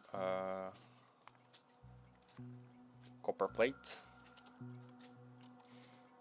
4. Let's create a convention. In brackets will be what it's used for. Iron plate for green circuits. Actually, we can put all of them because it's a factory for all the circuits. Iron plate, it's a requester. Iron plates for. Yeah, good enough. And let's copy it. Can we copy the icons? And this is a requester of stone for circuits. Stone. Cool. So these two are the stations which will request resources. No, I meant it the other way around. These requesters should be at the bottom, because we want supply at the top. Have fun, guys. Got to go. Yeah, thank you for coming. Have fun with your end of your day. Thanks for coming. It was nice chatting. Okay. Stone and copper. This is the income of resources, and this will be the supply of circuits. We should let's do it later. I want to write that it was the requester, so that we know this one is the supply. Actually, supply, we already have a format for these. So electronic circuits, supply, like this, and do the same here, but for red circuits. Yes. Red circuits. Okay. Green, red, and we will have a blue in a second. And it's a lie. It will take more than a second. and this, it should be clear that it's a requester. Iron ore smelting 1. Smelting 1 and smelting 2 are the requesters. So let's have, because we write down what it is, so let's write rec. And in the brackets it will be what it is for. Okay, and since we are doing it here, let's also update our conventions for these. Not these. These.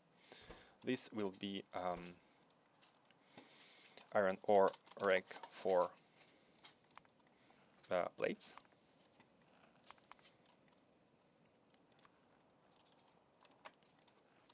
So we know what exactly these are for. And let's copy that. And let's do the same. So this is for the plates, and this is for the steel. Iron ore requester for steel. Nice and clean. I hope I won't mess it up. Okay, then let's connect. So yeah, we had our dilemma.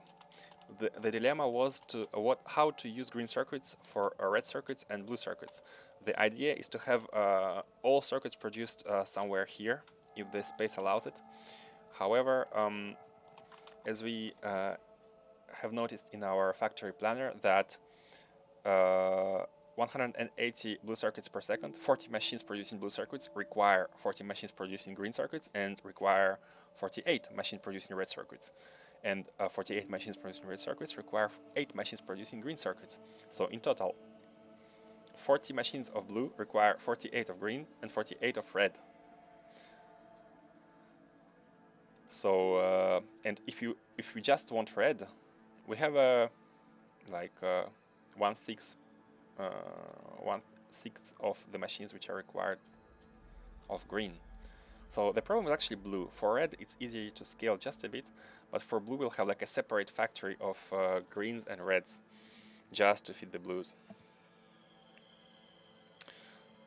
So the solutions are, first one is to just scale up this blueprint for greens and just copy it and use direct feeding from these to the blue ones.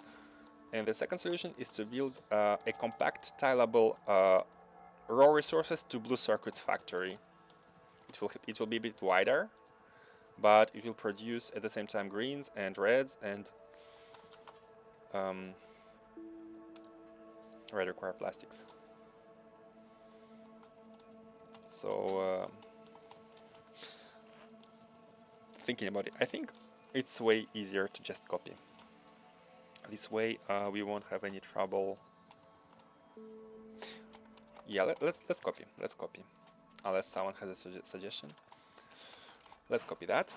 Let's move it a bit closer to these rails because we want as much space as we can. there is a huge lake that at some point we will have to landfill because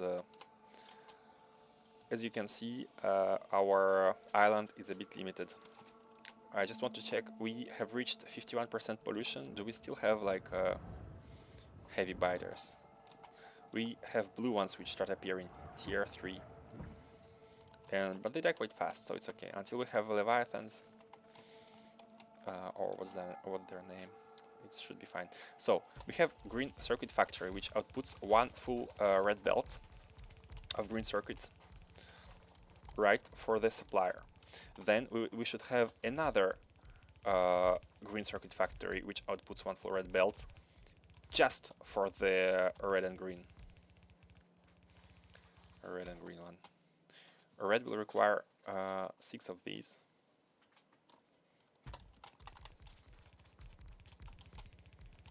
This could be connected because they are for the stone.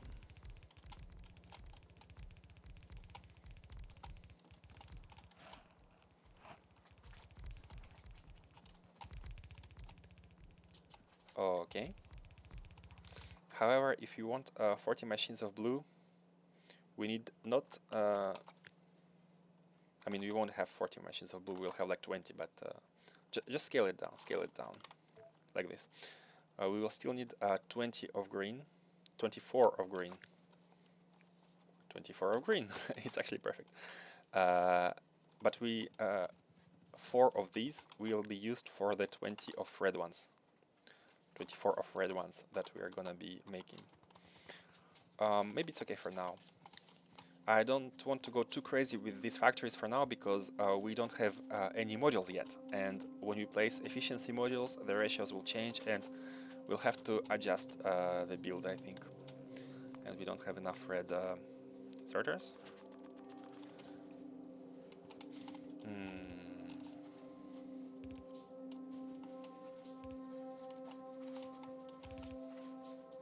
Okay, so this green factory will be directly fed to the blue one, and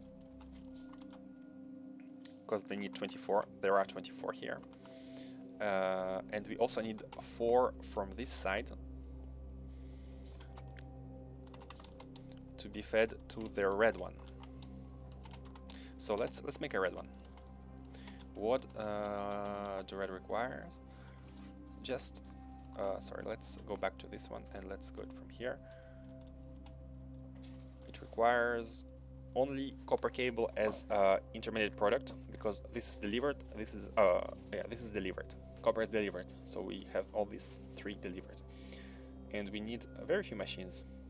One could feed 15 assemblers, 1 copper cable. So let's make a build. Maybe it's easier to overkill the copper cables and not like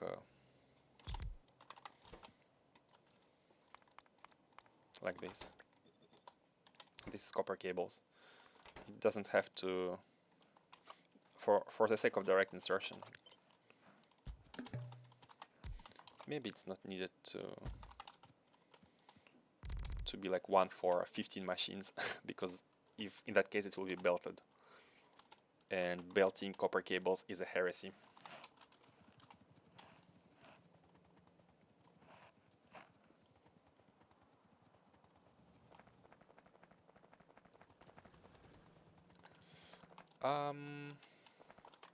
What did I want to take? The inserters, yellow inserters. Yellow inserters. Let's take all of them. Let's have some red ones, and we will need a bit of steel plates.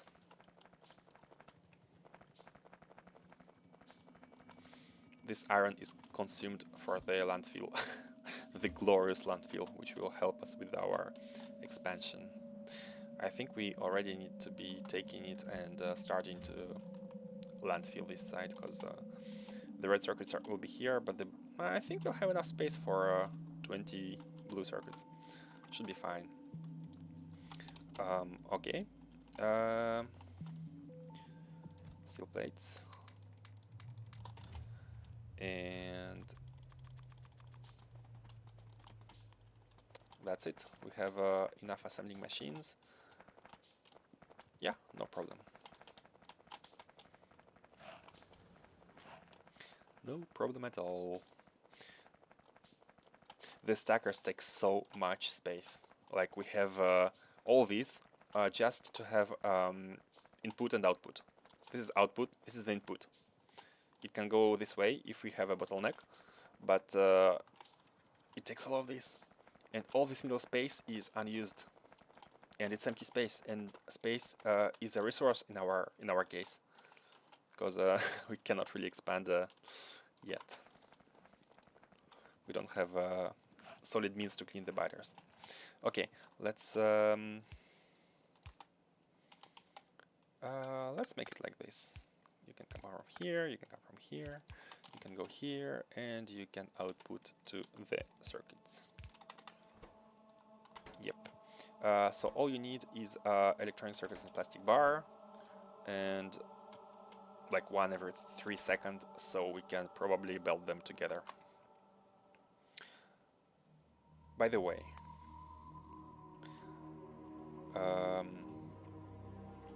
120.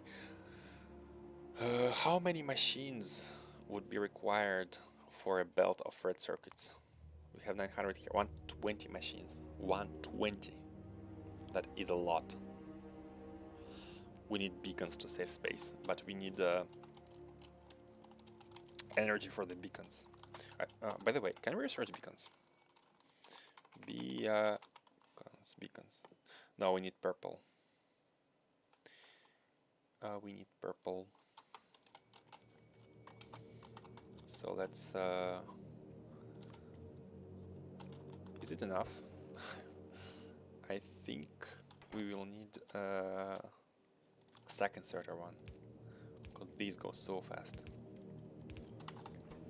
1 for 2. No, but these don't need so much. So maybe no. Oh no, we don't need to produce them so fast, because we only feed in 2 of the machines instead of 15. So we don't need a full consumption. Okay, cool.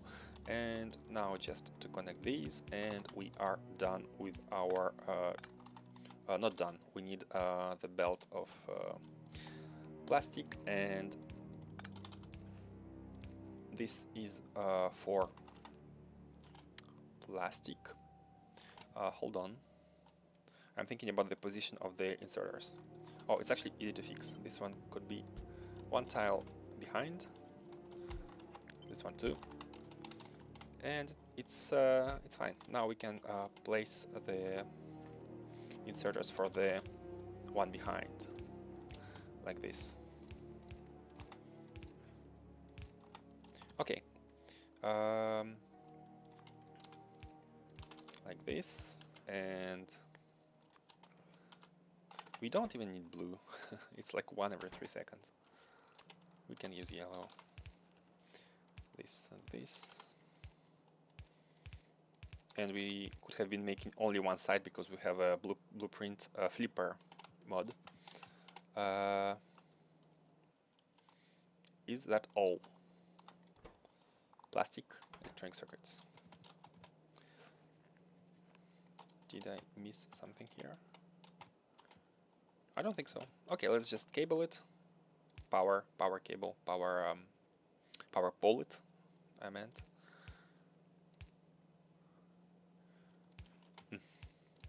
Feel all the spots.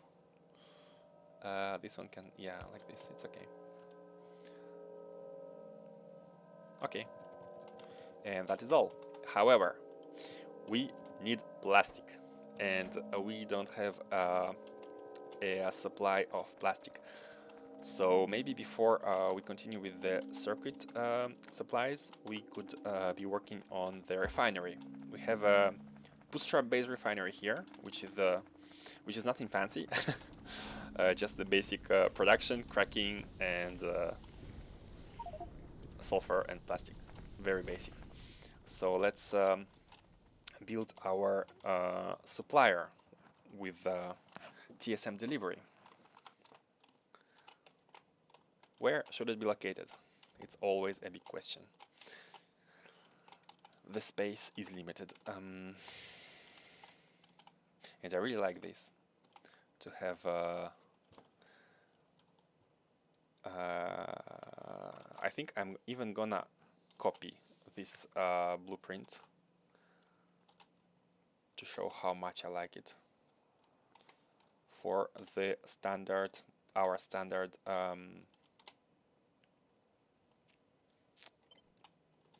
requester supplier for substation. It's a bit chunky, clunky, big basically, but it's looking neat, and the stackers can be expanded to the right if needed. We can also rotate it if needed, and let's find a space for it.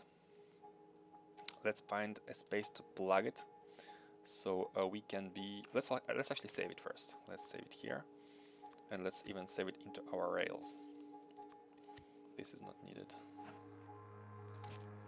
Let's save it to our rails so we can have a standard stacker blueprint. Oh, but for we will need depots for the refinery. What I want to do is to plop down another junction right below, and to see if this can be the entrance to the refinery. Like the refinery could be here. If the refinery is here, the mall could be here. And this is a nice... hold on a second. No, not this one. If we have a refinery like this, then the exit will always be to the left, and the trains will have to go all the way around, like for plastic. Should we have another rail track which is going through the center here? Maybe it could be neat just to connect. But yeah, every sub-factory will have this kind of stacker. We are not doing great on space. But the bootstrap base could be removed in the future. So the refinery. Okay, let's not overthink it. Let's put it like here.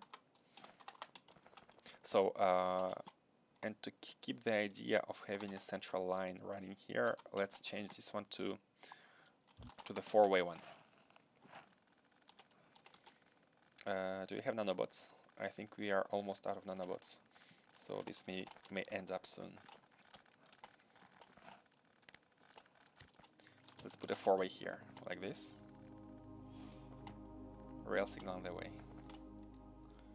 Oh, this one. Let's remove the lamps.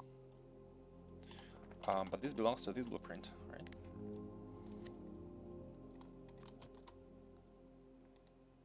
Which one is on the way? Oh, this one. Oh, okay. This one belonged to the previous blueprint, which is not actually this one. Okay, cool. So let's have another rail track which will run through the middle of the base, and this space could be used for future sub-bases. And we are out of nanomachines, as expected. Let's grab some. How are we doing rail-wise? Signals okay, but let's also pick some rails. Lights are okay, poles are okay. Blueprints. Nanomachines, here they go. 300 of them. And rails.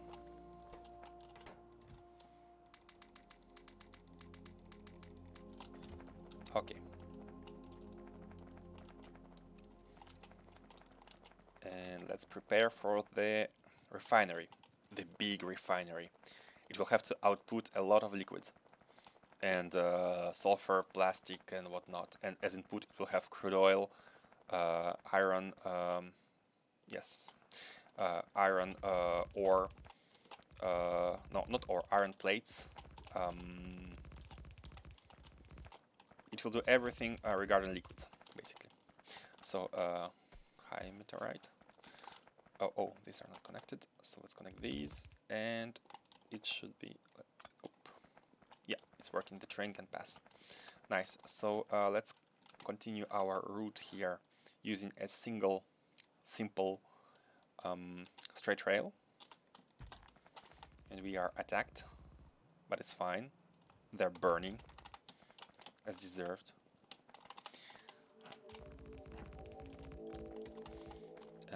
Let's continue with the rails here. Oh, if we turn the refinery stackers to face south, like this, is it gonna be better? Maybe, but the expansion will be to the south. I think it's actually fine. Like if we have a junction here, it's in the middle of this pole. Does it fit?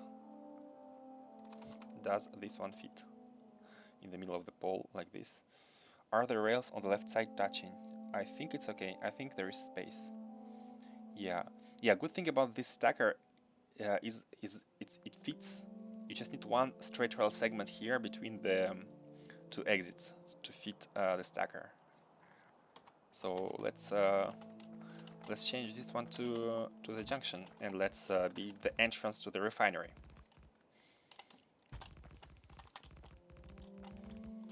Let's remove the rock as well. So much rock on the ground. How did that happen? Oh, no, well, I mean, I could always overwrite it. T-junction.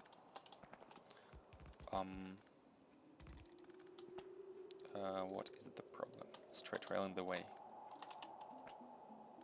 I think let's remove this. I think these are the remains of the previous straight rail, so these should not be here.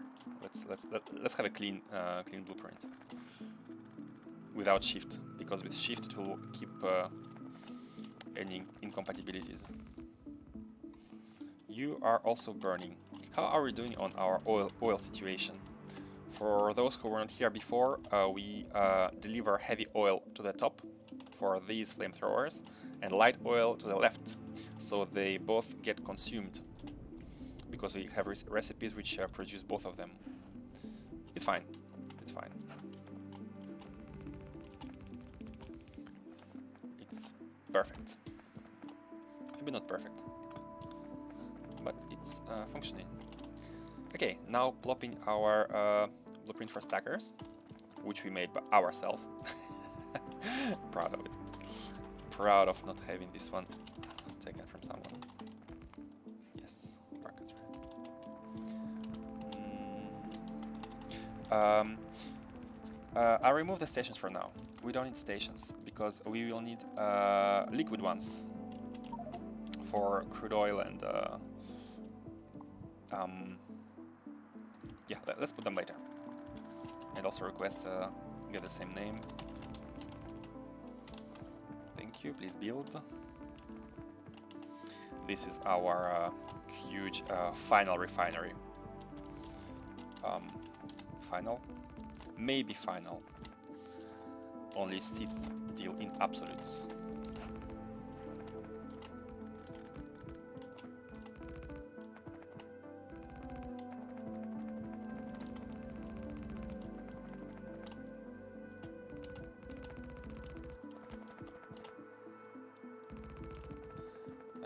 Taking a bit of time, but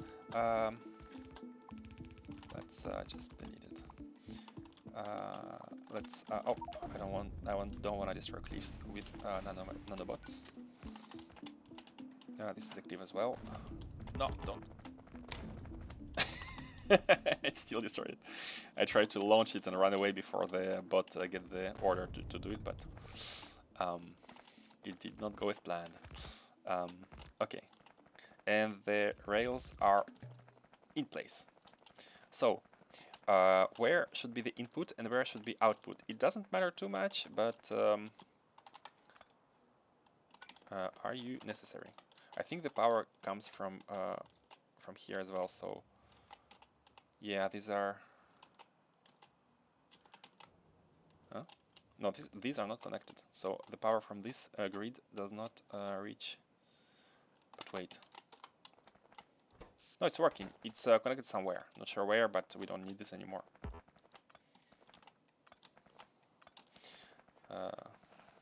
Somewhere. Somewhere under the rainbow.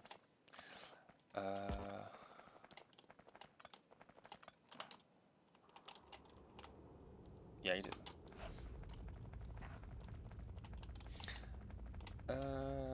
And let's decide on the inputs and outputs. Let's also lay the rails here, so we are sure we are not taking this space. We have fit this stacker perfectly. Straight. Oh no, not the roboport one. Let's lay ghosts. We don't need to build them for now. Just to be sure we are not taking this space. So the refinery could be on the right. It will touch the bootstrap base, but the bootstrap base is going to be removed at some point, so it's all good. Yeah, oh no, this is for stacker. This is for the stacker. So we could use the middle for like refineries, and we could use This could be used as well, but this is like limiting. Let's use right space. Yeah, let's have refineries in the middle, and let's have the production and cracking like somewhere here. Okay. And before that, this will be the input. This will be the output, and the reason to that is the trains are coming from the right-hand side like this, and they're going this way and this way. And this is faster to get out than this, because there may be some congestion here. Do we need, I just realized, do we need a chain signal here?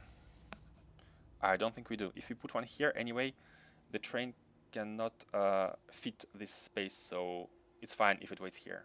It's fine. Yeah, it will wait here. Become like train to solve train problems. Be the train.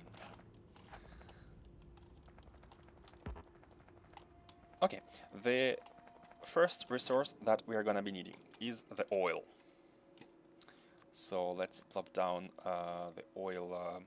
How much do we want? Let's have 8 of them. And let's put the train stations first. Requester. Thank you. Please request the oil. The most important part of the refinery. Let's build some pumps.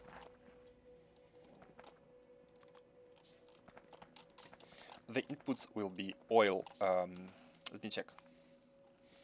The inputs will be This is just heavy oil. Sulfur, we are going to be producing it in the place. So iron plates, oil iron plates. What else refinery is going to be producing? Crude oil. Water can be pumped from this lake. You can bring water from here. It's no problem. We do not want to deliver water via trains. Sulfur also needs just petroleum gas. And yeah, I think that's it. The input is just crude oil and iron plates. Do not need much. 1, 2 for the pump. Yeah, I think we can do it like this. 2 X's with no, this is not the right one, this one. So we are gonna take the oil from you and from you, like this. They are going into this, for the lack of bigger storage tanks. I have used Angel Petrochem storage tanks for liquids. It was huge, but I don't want to install them because, or any other tanks, because maybe it will break the game. I only have AI Industries containers, and these are provided. These are recommended, but the fact that they don't provide any liquid container is a hint that maybe liquid containers are supposed to be like this. So I don't want to install any mod which will facilitate the space exploration.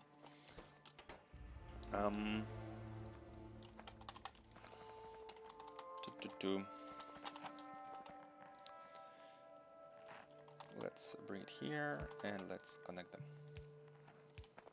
Why are you not connected? Because you're a ghost. I mean, you're connected to a ghost. Just build this. Yeah, so we have light. This is for crude oil.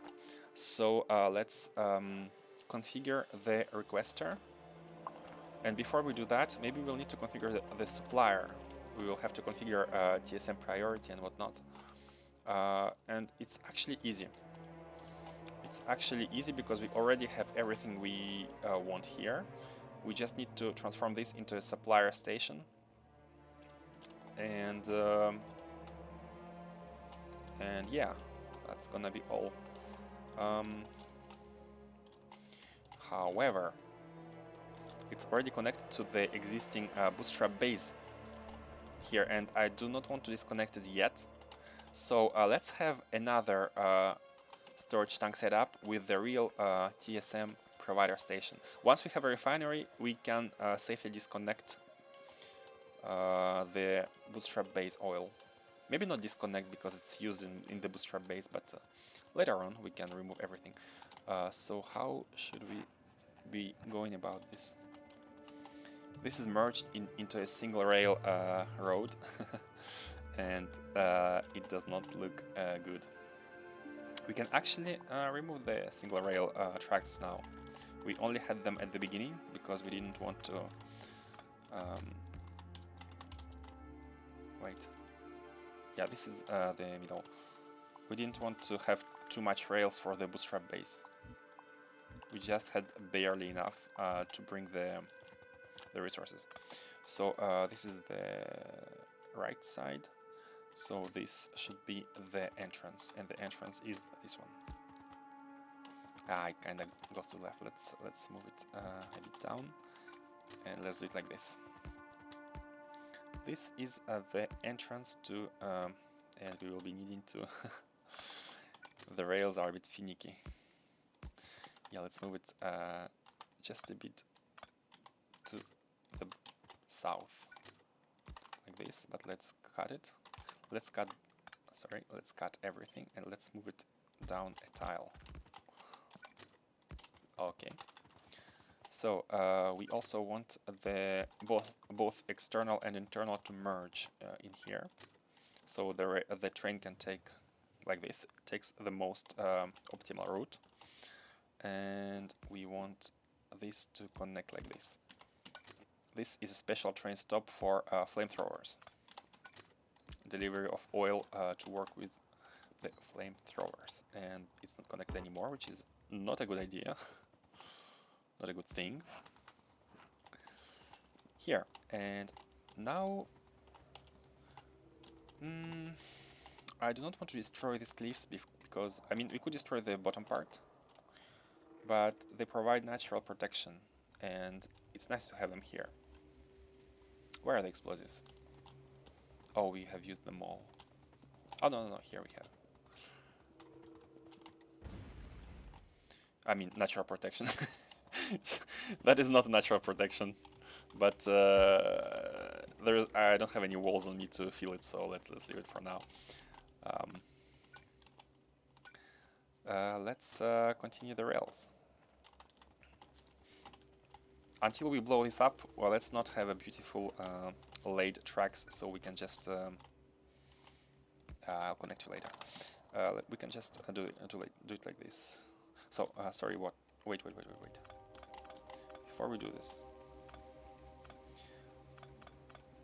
this one was connected like this, yes. So this is a bit special. Let's lay signals a bit later.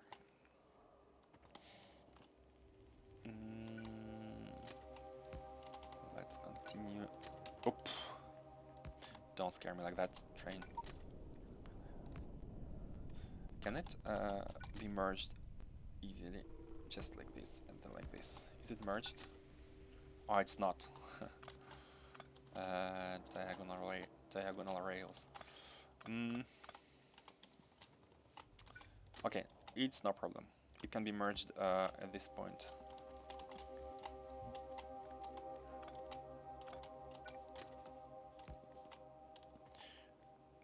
This is just some rail hacking because we don't want to remove the cliffs yet. And let's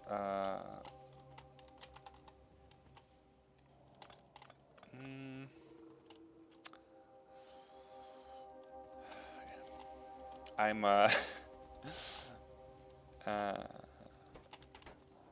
do not like the fact that these stations are on the bottom.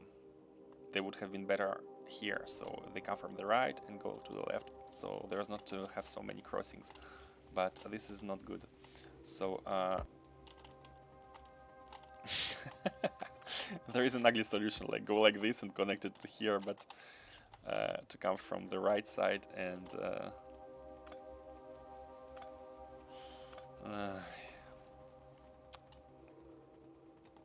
okay, let's not hack. Let me get some walls. Train. And let's prepare another flamethrower turret.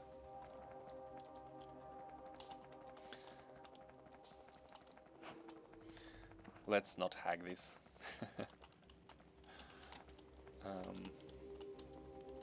Walls. Walls. Walls are not being produced because we've disabled that. So let us get some of them a bit later, and let's put the rails and hope we don't get attacked in the meanwhile.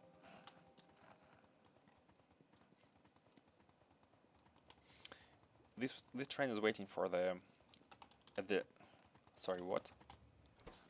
Oh, it's supply. Okay, I was afraid it was at the depot. I forgot that we have moved the depot here. Here is for the empty trains, and here is for the full trains, which are waiting for a request. And you are stuck. So okay, let's blow it up. Let's blow it up. Biters are mostly coming from the right. These ones, where do they come from? I don't think they come to the middle.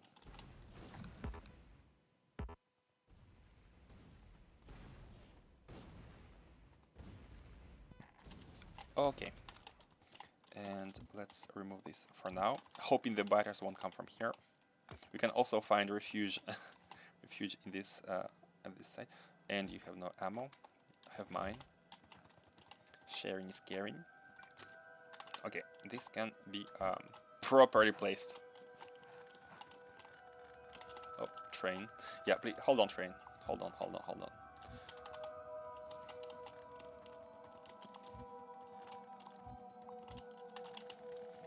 And to be properly placed, all you need is a T-junction to the left.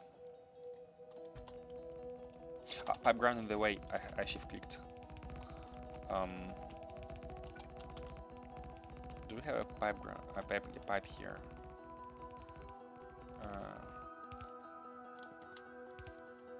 Like this. Yep.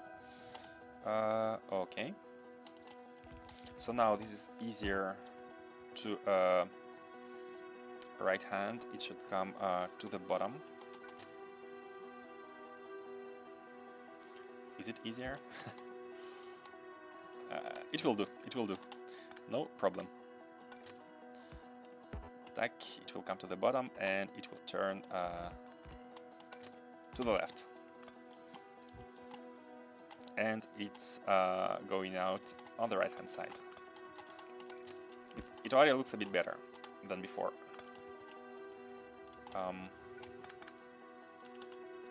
Like this and like this. And let's plop this again for the connections. However, this one should go to the... Is it okay like this? It's okay like this. Can you go back? Yes, you can. Nice. And we don't even need any chain or rail signals here because it's served by only one train. I'll try to make sure it stays like that. And this one needs to be connected. Okay. Now, way better. This should go here, so let's have another T-junction. Let's remove the cliff. How are the biters? Can you guys leave me in peace for a second? So that we should extend the defensive perimeter. Let's go grab the walls. Let's finish the ghost here. Okay, nice. Let's go grab the walls and let's extend the perimeter.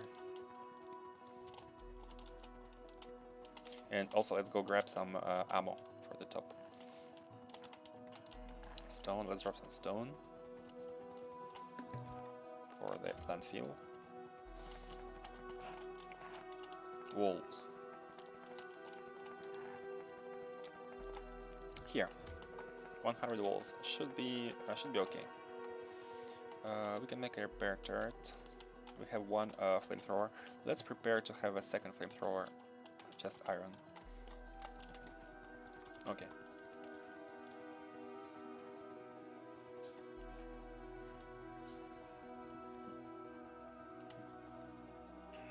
So let's begin with walls. This is connected, right? So we only need one defensive position here, where it's not walkable. It's walkable everywhere except... let me landfill it a bit, so we are sure it's not walkable. Yeah. Oh! I'm here, I'm here, come here! Don't attack the wall, don't attack the wall. I'm right here. Come in, biters. Darn it, you're attacking the wall, and you're attacking me. Give me ammo, give me ammo.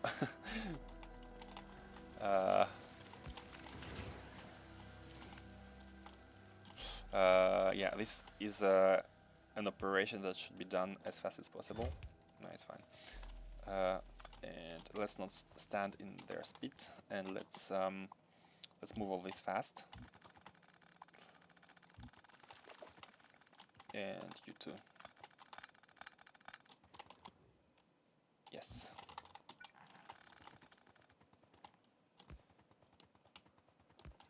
Okay, so let's put down turrets.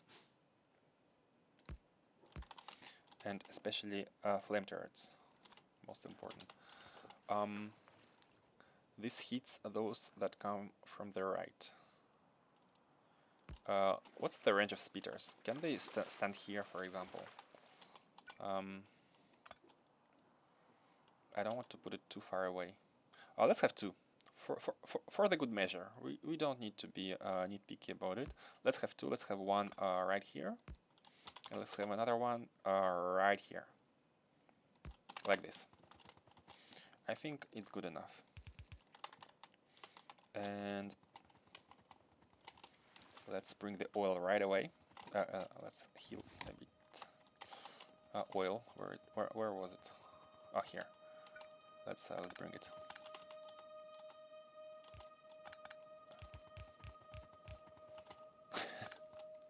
The battlefield. I mean, extermination field. It was not much of a battle. They never stood a chance.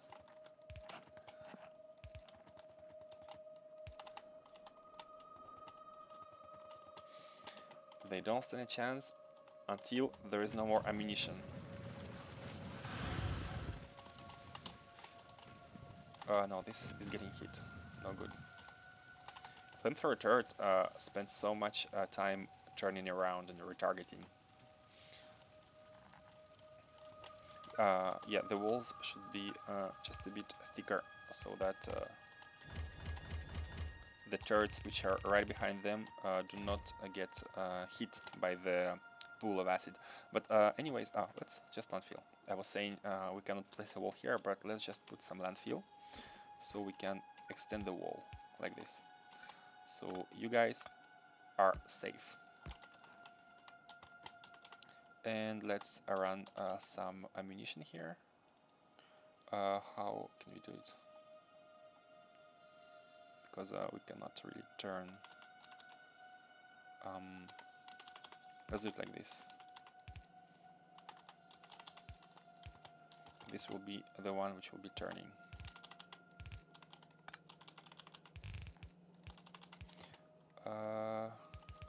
And some for the turret here.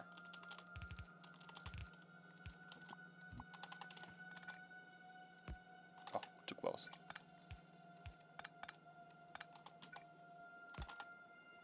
Okay. The chest, the pole,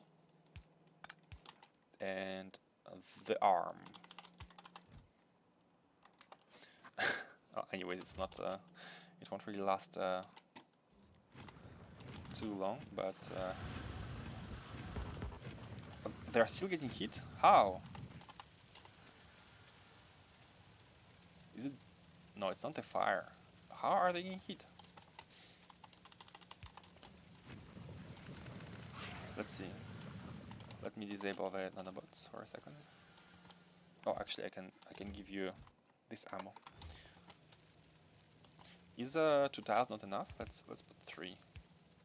We have enough walls. Let's put it like this, just in case. And power poles. Should be good. Should be good. Okay, so now we can pray that the attack does not come in this direction. Pray or take care of it. Let's repair you.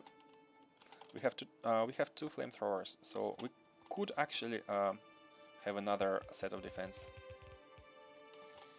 Just one length wall is enough. Let's just not put turrets too close to it. And how far should we go? Like, if this nest attacks, where is it gonna attack? Is it gonna run straight down, or is it gonna run towards the oil field? I feel like it should go toward the oil field, so these turrets can take care of it. Yeah, like this. Don't want to connect everything, or shall we? Let's connect it. Let's be safe.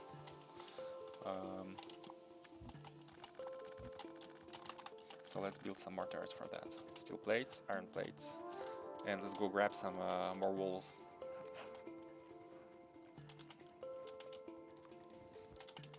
Oh, train. Always zoom out when you are running across the tracks. Unless, of course, you have like supersonic trains or whatnot, in which case it won't help.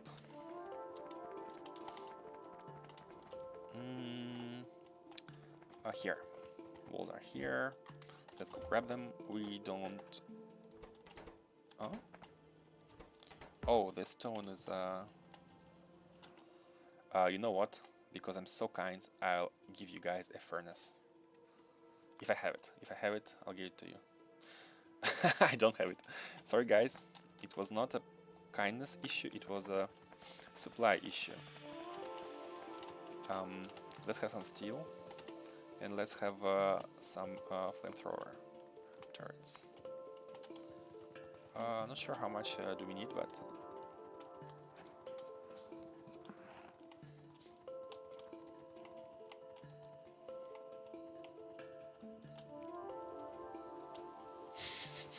How long does it stay?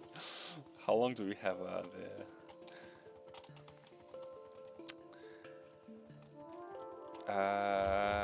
okay, let's have a wall right above the lamps. Let's put it 2 tiles, just in case. Perfect. Oh, I was afraid we only had 5 remaining, like this. So let's put like 1 here, 1 here, not so close. 1 here, and like 1 here. And the most important are the flamethrowers.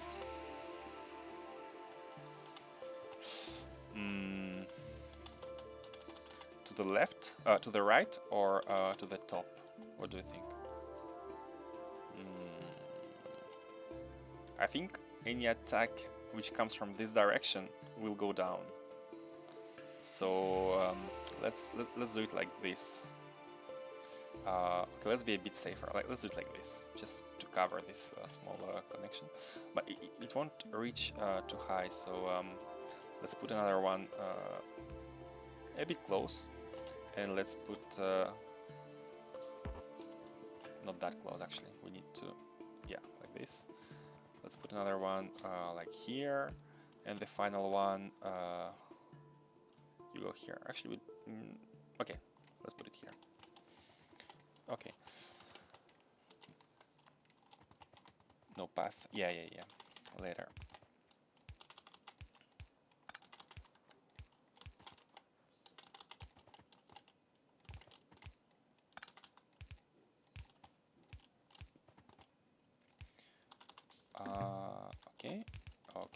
Okay. And to connect you.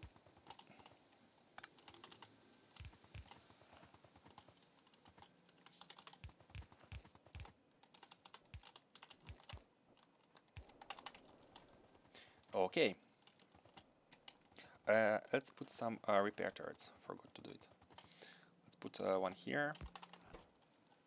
Have repair packs. Have more actually. Have 100. And the second one, can it cover everything? No, it cannot. So let's make another one. Let's put one here and one right here.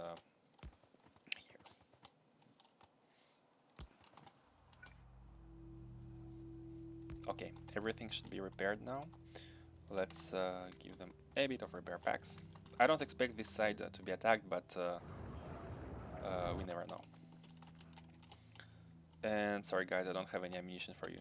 But just so you don't blink, let's give you one each. Just so you don't blink.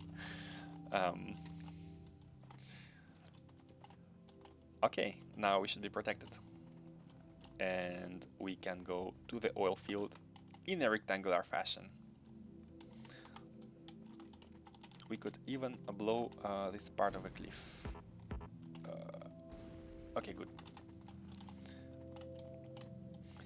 So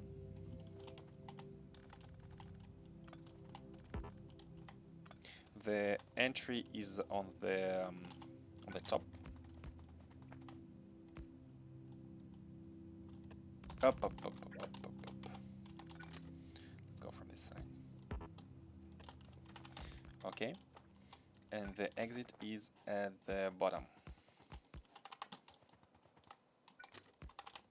Ah, you're happy to be free at last. Free to do your job.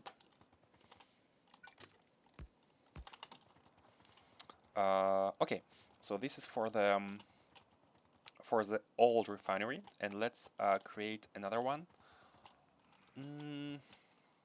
Should we extend it a bit? Should we extend it just a little bit first?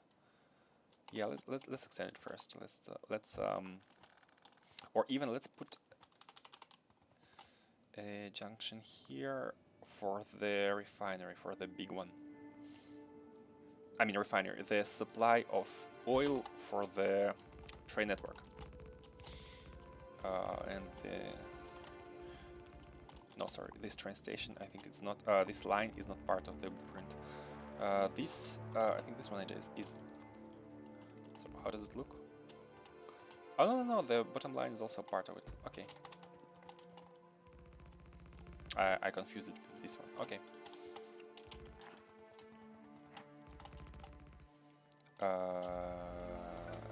Oh, and we don't have enough signals, chain signals. We need to combine you guys. Oh, no. Okay, we can still blow you. We have walls if necessary. 6 dynamite left. Should have destroyed it with nanobots. Nanobots are more precise in destroying specific cliffs instead of blowing an area. Okay, and you can go here. So this will be the real stacker for. Let's go a bit further. For the oil. Not sure if we need more than one. Of course, we'll start with one. We don't want to over produce. No, over what's the word?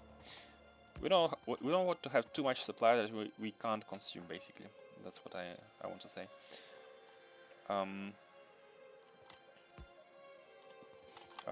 One notch to the bottom. What's that?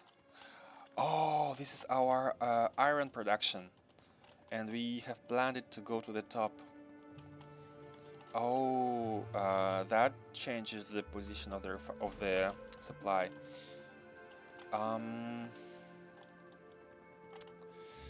Darn it! That changes stuff. We are too close. On this map, guys, the space is a resource.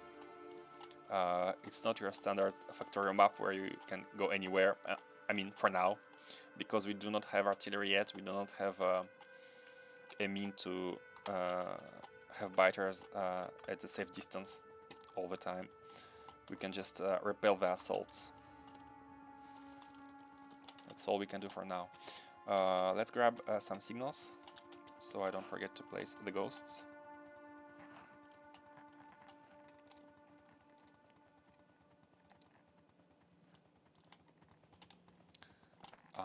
Yep, you. Let's have 150 of you because you are more often consumed. Some rails, and that's it. Some lamps. Only have 18.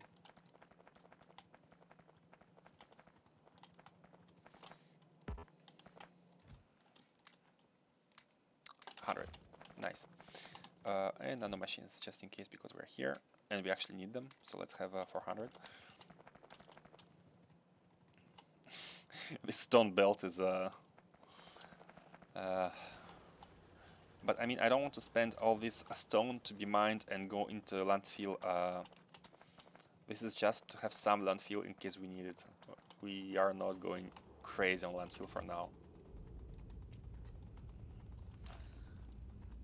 Until we can expand safely.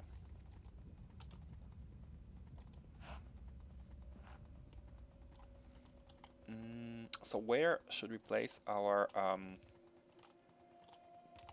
let's fill the ghosts. There are ghosts here too. It's only chains. All of these are chains. Like 4 normal and all chains. 8 normal.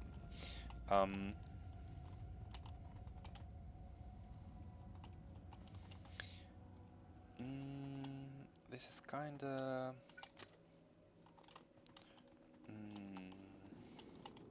This is for iron, so here is not an option. Here will require us to move the wall yet again. How about, let's say we only need one. We won't need too many oil supply from this zone. We could have one here, and in the future we could have one here. But for now, let's say one is gonna be enough. So let's just have a... what's that one for? Oh yeah, the oil delivery. Let's just have one like this.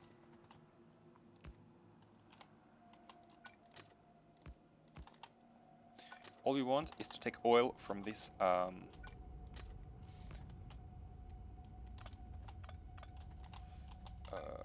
are you here? You don't need to be here. This sound is the level up for the RPG mod.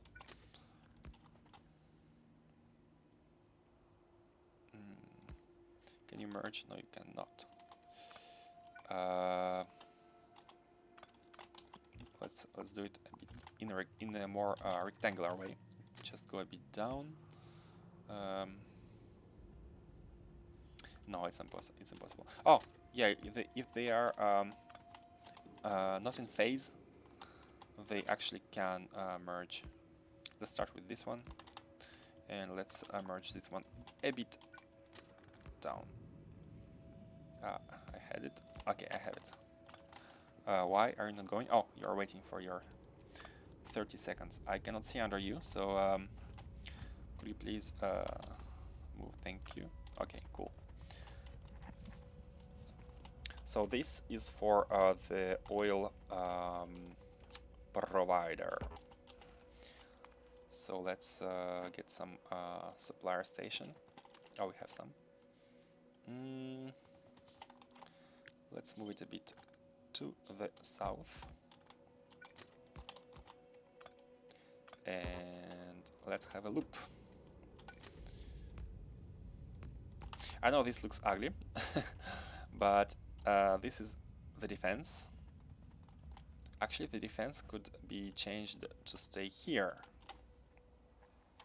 It's a matter of moving the train station. This is not a modded train station. This is a regular train station. It's called heavy oil in capital letters because the capital letters is an indicator of the station being temporary.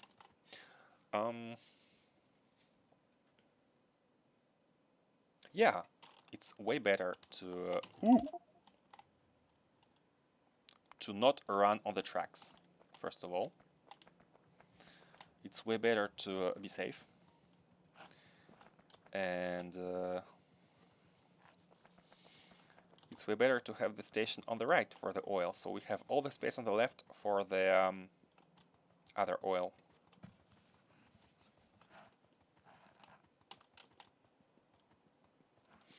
My body. It's our second death.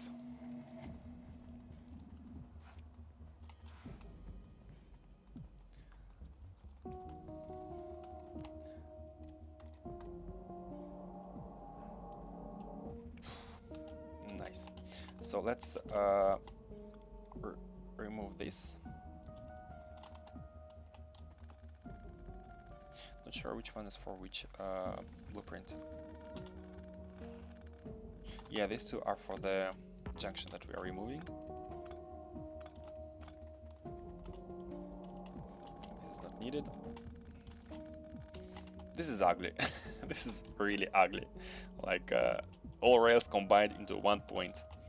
Yeah, there's only one train passing here, but it's still ugly.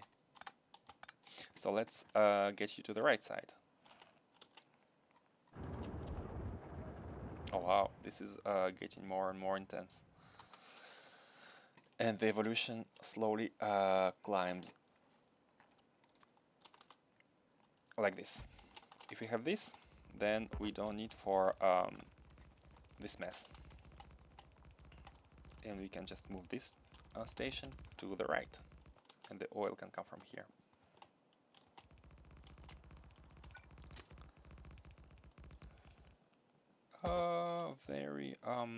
Very simple, nothing special. Landfill a bit.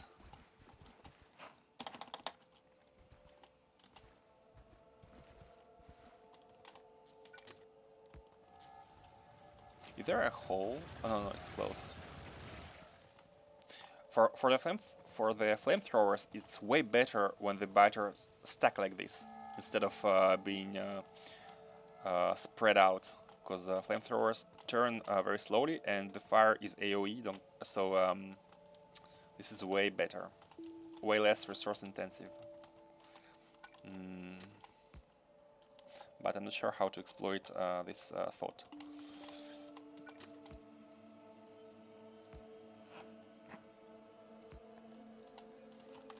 Let's move you a bit. Can a station fit here? Maybe not. Let's move it as high as possible. Yeah, like this. Okay, cool. Okay, nice and clean. Nice and clean. Yep, so we just need to move this station. Let's craft one, so we can copy it here. And by convention, this train, it has a fixed schedule of 3 stations. Here it picks up the heavy oil in the closest wagon, light oil in the behind wagon, and then it goes on a circle. It comes here first, it delivers heavy oil for these flamethrowers, then it continues on its way here and it delivers light oil for these flamethrowers, and it goes back refueling. So it's a good thing that we are using heavy oil on this side, so we only need to draw from the closest tank, which is here. So we can have the secondary tank on a curved rail. It's no problem.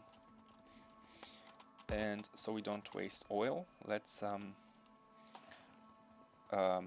not connect the rails first. I don't want to the train to come yet. Let's first transfer the oil. I copied the wrong thing. I wanted to copy the station, this heavy oil, yes. And let's put the tank here. Where's the tank? We don't have any. We have one now. And let's put it here. So let's take the pump. Let's empty the wagon, and before we connect, let's draw all the heavy oil from that side.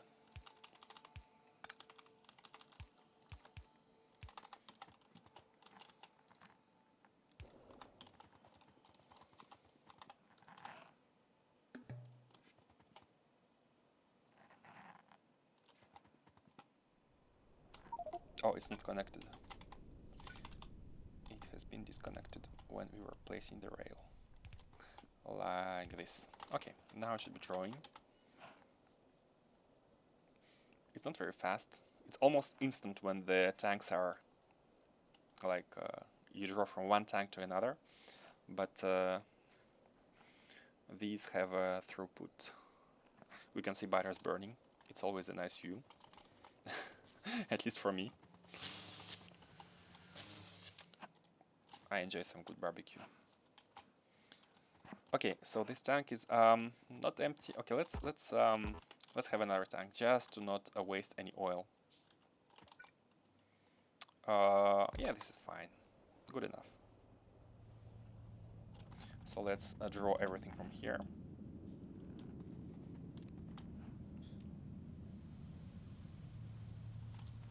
And we can also already begin removing this base. Unnecessary, and it's a good cleanup.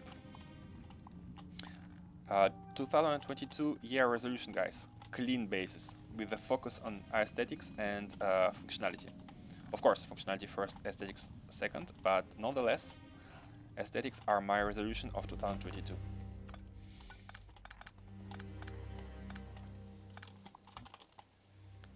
This is an old one. It's not needed anymore. It goes like this. Let's have it straight in that one. Okay. Okay, neat. And now we just need to connect these, and it's job done. Done and dusted. Are we able to? I have removed this to have a straight line, but we cannot connect like this. So let's go back to this solution. What were I saying about aesthetics earlier?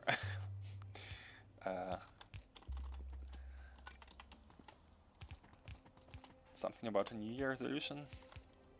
Okay. Good enough, good enough. So now the oil is flowing yet again, and the station can now be connected to provide. I think it should be coming now. Yep, it's coming. And they're coming as well. They're always coming. Always here. Never bored. So yeah, you're emptying. Both of them are filled. A bit too much. One tank would have been better, but it's okay. And we can now finish the stacker to make it a bit easier on the eyes. This is not needed either. Power comes from this side. Yep. Yep. Let's move it one tile upper. Like this. Good enough. So this way we are not blocking our iron, which will be expanding towards the top. And we can connect this to our stacker. And when I say stacker, I think 2 should be enough. However, I don't even think 2 can fit here. Like, if we do this, can this still fit? Yeah, barely, but they can.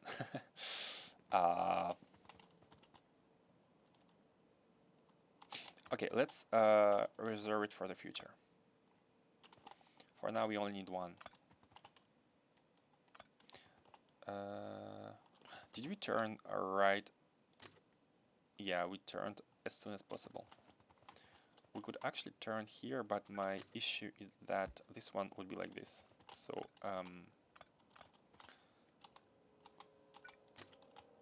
okay, no problem. Let's have 1 for now. Maybe we can shift it to the right a bit, but it's not a big deal for now.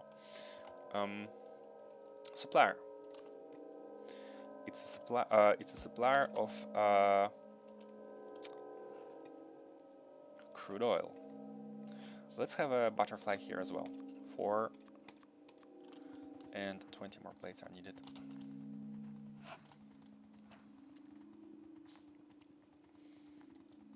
Butterfly, 2 X's, whatever sounds better. Yet another level. Actually, killing biters 10 points! We have 10 points, and you can even see the XP jumping. This is RPG mode for those who are not familiar. You can spend points into upgrading different attributes. I will be using it very sparingly. I know you can become OP if you like spend points. You can go up to level 20 by default or 30 if you set the options. So I limit myself to 10, and I'm only using the attributes such as running, increases running speed by 100%, crafting, reach, inventory, level 10. Actually, inventory we can go further because inventory is not like it's not cheaty to have a bigger inventory. And reach up to level 10. Let's do it like this, just to have some easier time being like building and carrying resources and whatnot. Yeah, sorry, I forgot what I wanted to do. We need an additional container for the fluid, so let's pick some iron. I have put lamps near the resources so we can see them. There are heat plates, circuits, batteries, etc. So let's pick plates, let's build one more storage tank, and we are ready to provide.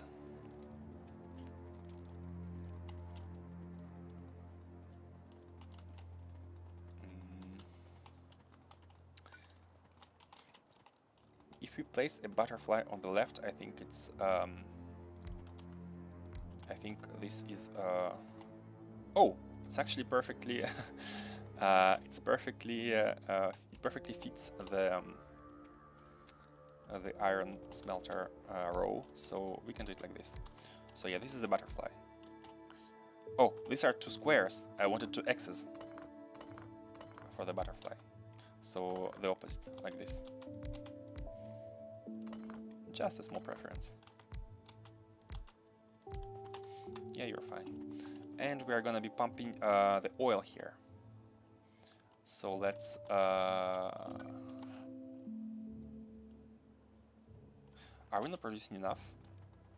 Oh, because you've just consumed because we have put this tank, we have a lot of crude oil consumed, so this needed to refill. This was all used to make up crude oil. So let's this is the supply station for the train, which is a TSM supplier train.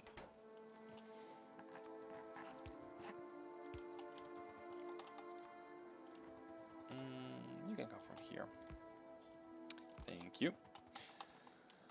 And TSM supplier, it actually fills itself with oil, and it waits at a supply station. I think we don't have to have a requester for oil. No, we have. Like in TSM, just to explain what I'm thinking, in TSM you have a train which gets filled with resources. It goes between the provider station and it waits at the supplier station. And at the supplier station, it's waiting for a requester to call it. I wanted to show you the train that has been sitting here for a long time with iron ore, copper ore, but it has been called. Oh, see, one arrives. This is a supplier station. It's an intermediate station where the trains will wait full of resources. For now, it's a concept phase. Hey, Finnish Polar Bear says, finally found the resource I needed. I can link a picture as words, do not describe it. Sure. Go on. Storage tanks will be filling the train with the resource, but where should they be waiting? Where the trains filled with oil should be waiting? Because this is the source, and we actually need a depot as well, because we want to have a empty trail style setup. For those who are not familiar with TSM, you can look it up on YouTube. There are 5 videos made by the creator which explain how TSM works. If you want to know a bit more about it, it's like LTN but a bit different, with some things it does better and some things it does a bit worse. Oh wow! I'm glad it was not full of iron ore. 0 out of 3 meteors destroyed. 0 shots fired. What? How? Okay, 3 meteors is a lot, but how did 0 shots fire? Oh, it's not connected. It does not have ammunition. Why? Because this is not connected. Ammunition is backed up on this belt. I forgot to... Okay, let me explain for those who have arrived.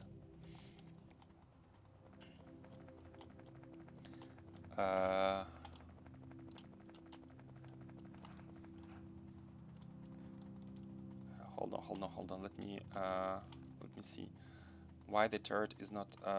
Okay, let's. Oh, the loaders require power as well. So for now, let's just have a belt here. So now this is feeding, and on purpose we have disabled all the turrets except.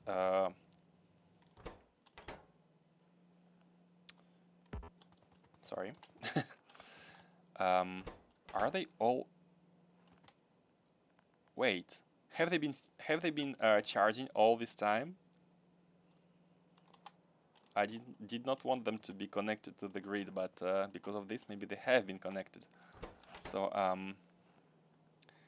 disabled. But these are not connected. Hey, wait, how these are connected? No, this is not connected. I mean, it's connected to the grid, but it has no energy. Only this one should have energy. Basically, the setup is to have only one turret because it draws a lot of energy. After it had fired, it draws 20 megawatts, and while it's idle, you can see it's taking 5 megawatts. So we have chosen to only have one for now because our power supply is not that good. Finnish polar bear. Let me check your link.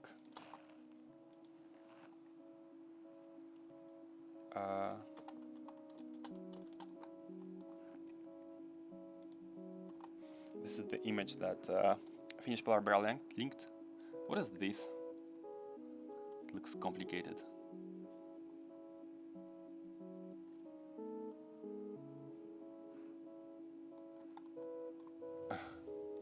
Could you explain? Not sure what it is.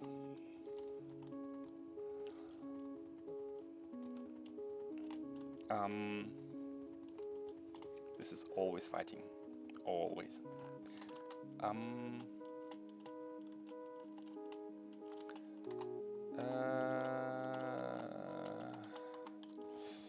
Yeah, we have some design problems to solve. First of all, following the empty train concept, this should be a requester and not a supplier.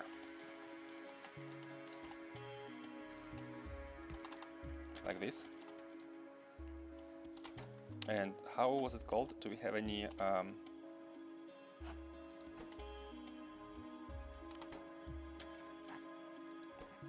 source? Easy enough. Let's call it the same oil source, crude oil source.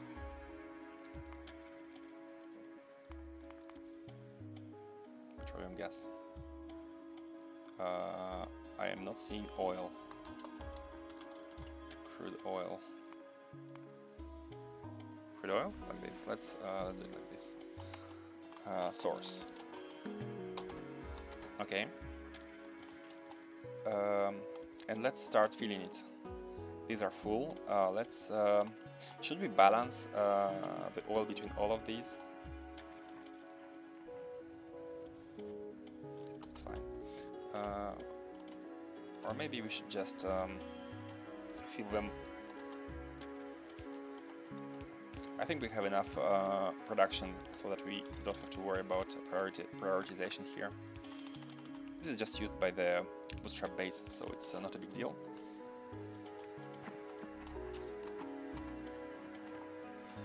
Guess where the resource I needed was. I'm guessing in the opposite side. And I'm happy we did not have the iron ore in this one. let's build one. So until we have enough power to power these meteor defense installations, we just have to suffer from the it's okay. We have to just let them fall and hope they don't destroy anything precious.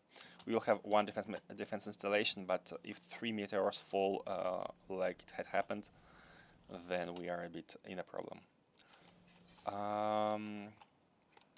We wanted this, so we need a concrete and steel plates. Okay, steel plates are here, and concrete is here. And let's have some more steel plates. Iron, steel. Okay. That was unfortunate. Right on the container.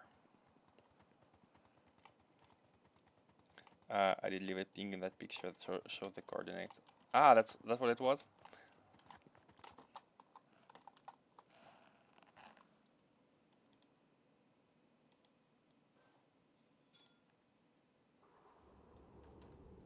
It looks very complicated to me. I think I'll need minutes to decipher it, but it looks super complicated. Is these spy mods? I never tried them, but I'm really not eager to try them.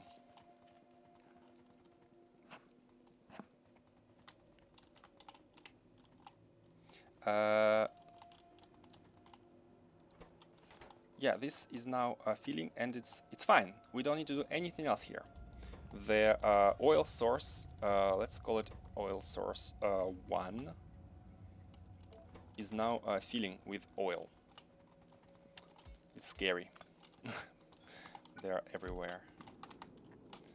Okay, so now what we need to do is to have a oil depot somewhere. A depot for trains to be going to find the oil, and a station for the trains to come and be waiting for this to call them. And it kind of makes sense for me to have them right next to the refinery.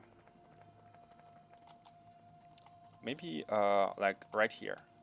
We could have the supply right here and the depot.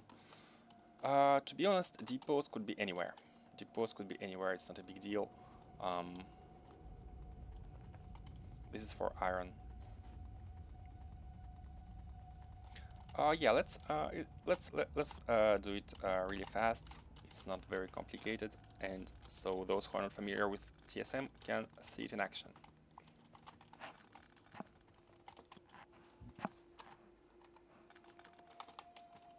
About 1,200 tiles in X direction over 11,000 tiles in Y direction, and not in a straight line either. All I can say is good luck. Don't know what to say. Looks super complicated what we are doing. I don't know how complicated a space exploration will be at the end, though, because it looks like it has a lot of logistics problems to solve with stuff to transport between planets. Oops, that was close. Had I walked to the left, because I was zoomed in. So let's not over engineer here. Just plant fill this so that we can fit a junction here. Do we have rails? We do not. Oh no! Oh no, this is not enough. Oh no, this is a problem.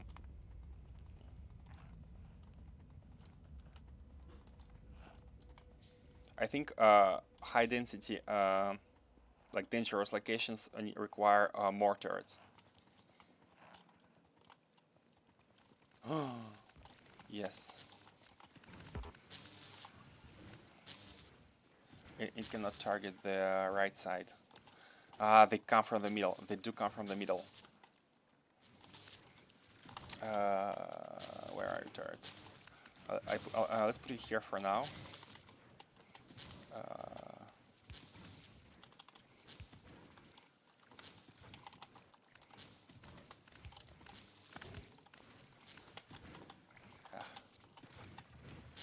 Okay.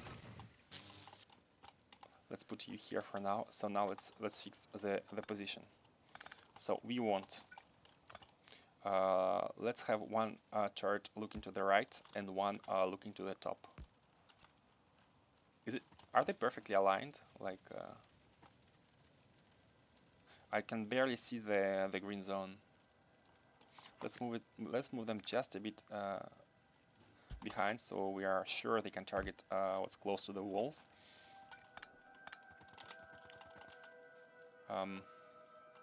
Yeah, that was dangerous. We did not have enough firepower.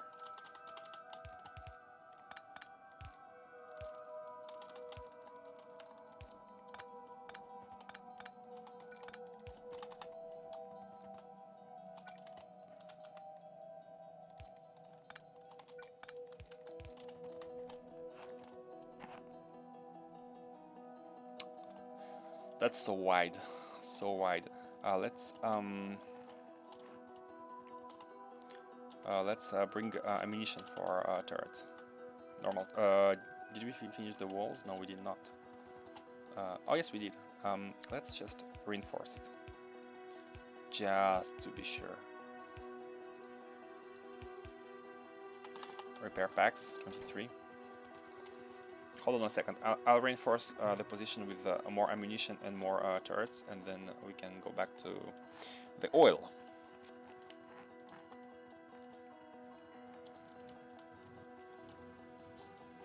Biggest issue is getting power and rails here, as big electric poles need this resource.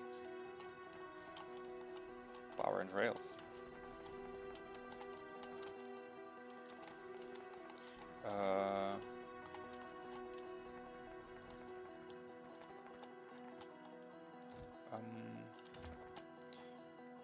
Let's get some edge walls. Yeah, it's okay. Let's get the ammunition and 2000. Yeah, cool. It's producing. We have automated the oil delivery for the flamethrower turrets, but we never get around to automate the ammunition delivery. But biggest reason is that ammo turrets, they actually have a very low DPS compared to flamethrowers, especially when there are so many enemies. So let's have. You won't be able to draw, will you? Let's have one here, and like one. You're blocking the way. Yeah, it's fine. Let's have like one here. So let's build a small supply chain.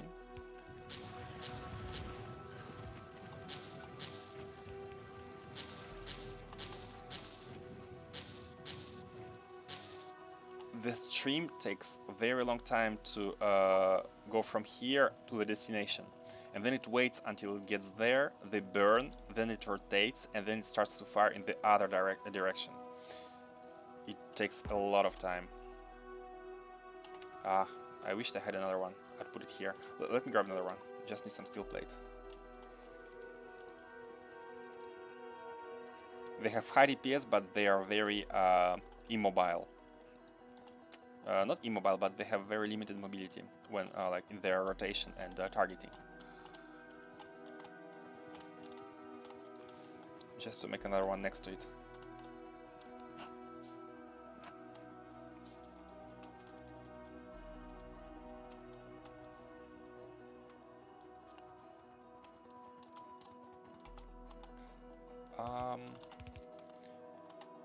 Yeah, you can throw from here with the long hand inserter.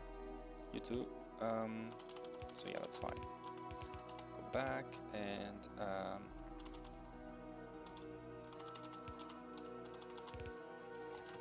let's have the ammunition placed.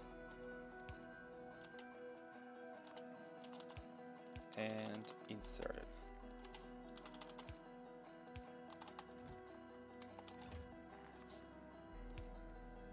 Like this. Yeah, they're all reaching. Okay. This will, oh, and I wanted to place a second turret. Maybe like this, so it covers, it helps this one with a rotation at least. How should it be? Where it would be most efficient? Maybe like this, yeah.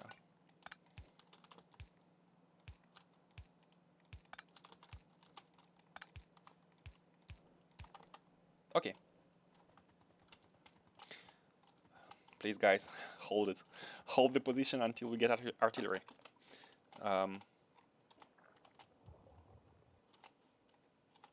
Should we manually clean these nests? Maybe. If we manually clean them, it will heavily reduce the attacks. Let's do it. Let's manually clean some of them. I feel like it will save us more resources in the long run. Let me just get some iron to build a couple of turrets, and we are gonna clear it.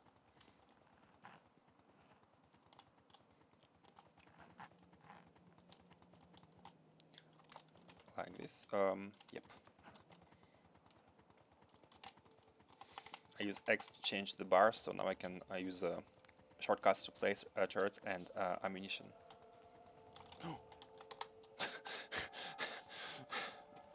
Heart attack. Let's have a gate.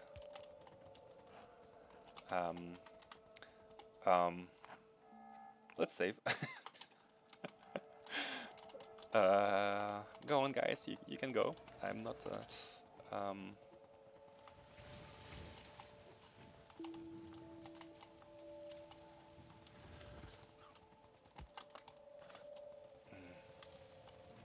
Okay, let's try it again.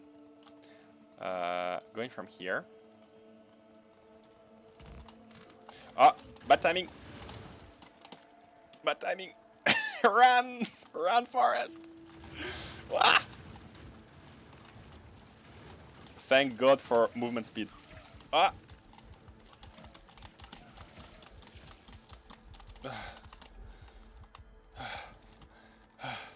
It was the worst timing ever.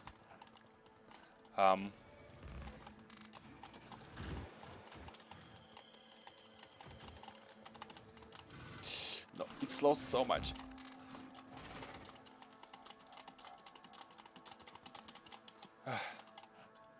Hold on. Healing.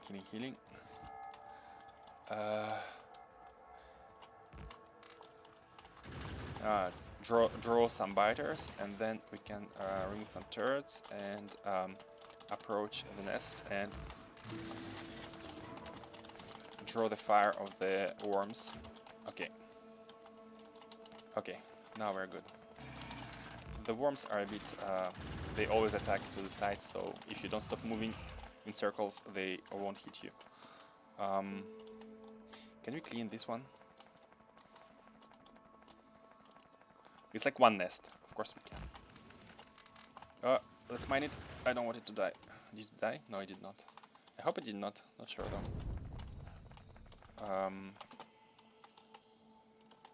Okay, that should do for now. Turrets. Any more turrets? Forgotten turrets? No. Let's heal the 4 ones here. And we're good.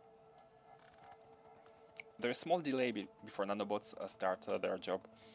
I think you can configure number of ticks before they execute the command, but it's fine.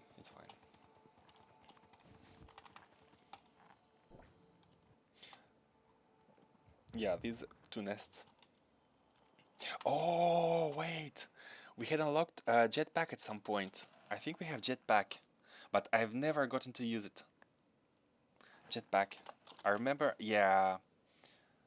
Jetpack equipment MK1. Here it is. Let's try using it. I saw the train.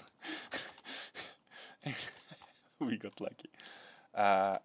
Do you J to activate? You need a jetpack to fly. Should you put it in the equipment? Yeah, dimensions 2x2. So let's put it in. We have a lot of solar panels, so we can remove some of them. So press J to fly. Neat. That's neat. So I wanted to clean maybe this nest. Can we go from the lake, like Iron Man, flying over the lake to the enemy, clean them, a precision strike, and then we retreat.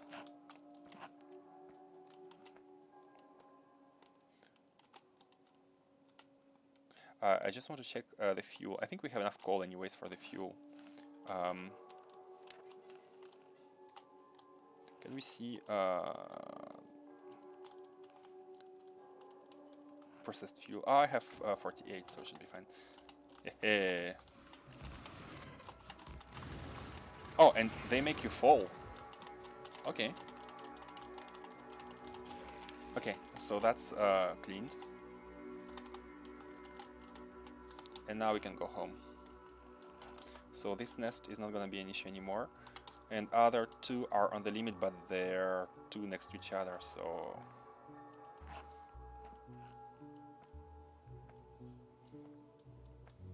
There is some barbecue here. Oh, what damaged me? The thing is on the ground damage. Fire? Is it fire also damaging? Yeah, fire is friendly fire from the flamethrowers. Flower the wall. We are running faster than we are flying with the jetpack, but maybe because it's MK1. Oh yeah, there were ghosts here. And let's get more rails, because we were wanting to expand. Okay, we can go back to oil. All we need to do is to add a depot station and a supply station for oil.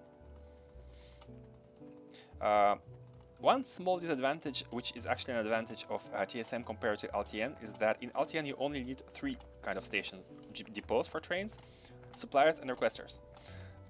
For TSM, you'd want to have intermediate supply stations. You'd want to have trains go to some source stations, where they can collect ore, which are dynamic. They can find one where they can pick it, and go to the supply and wait at the supply station. But they go from depot, wait at the supply, and then they can go to the requester.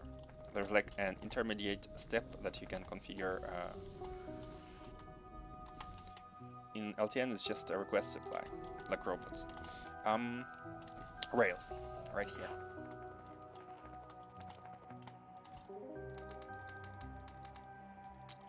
Okay, cool. Chain signals. Let's pick some chain signals. They are being produced somewhere. Rails here. And that's it. We have enough to create ourselves a nice coal depot and coal supply stackers. Very simple, no overcomplications. Just plop down a junction to the bottom, which will be for the stacker. With shift click, this blueprint includes landfill. Here you can see it's being landfilled. So you can place it over the water, but for some reason you need to do it twice. You need to wait for the landfill to actually be used up, and it's used up. Let's get some landfill. We can use the car, but trying to avoid every rock and meteorite in the ground is a challenge, to be sure. Let's get some landfill. Okay.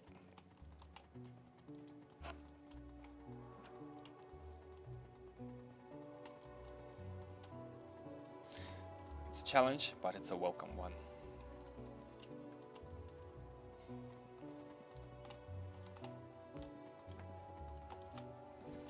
So now that landfill is placed, we can actually place the blueprint. It does it like this. And for those who don't know, if you put the blueprint under your if you put landfill under your blueprint, for example, you fill some part of the lake like this, you put your blueprint, and then if you when you create the blueprint, you can check this checkbox to include the tiles, which will include all the blueprint, all the landfill under the tiles in the blueprint. It's neat. So here will be the depot. This exit is just for the depot.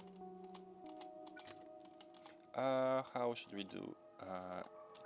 Let's go to the left with this one and let's make a U-turn. Like this. It takes so much space. Just one U-turn takes so much space. So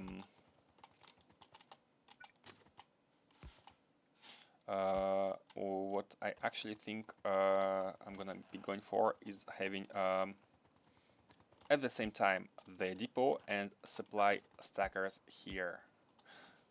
Actually, depot can be really can be further away. It's no problem. Not like this. Like this. Bum, bum. The depots are not needed to be so close, actually. So, but since we don't know where to put them anyways, okay, it's easy to change in the future. So for now, let's go with two of them close to each other. Cliff explosives. No, I forgot to pick them. But I think we can have two rails here, and we need a very small space in between them. That's enough. Like this.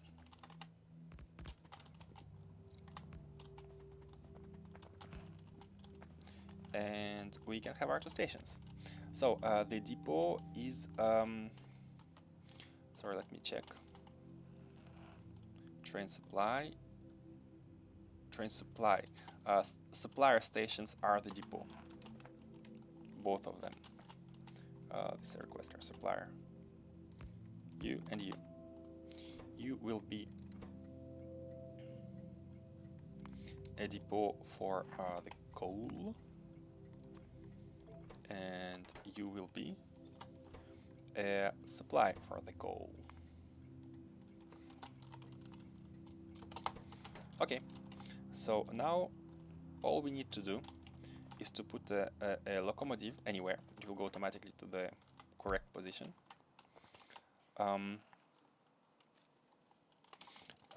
Let's pick some fuel, and let's also pick some iron and steel. We need to make a fluid wagon.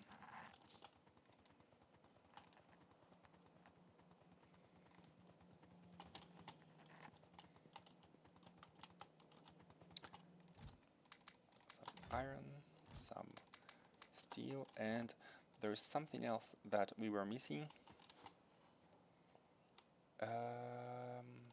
Nanobots, okay.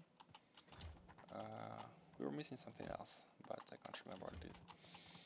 So let's place our fluid wagons behind the train. Oh, processed fuel. We want to put some fuel in the train, like this. Perfect. Almost 300 of it, but I need to have some on the character for the jetpack.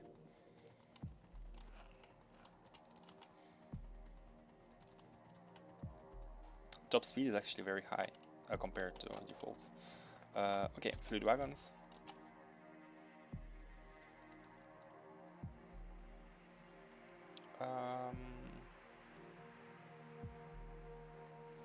One more.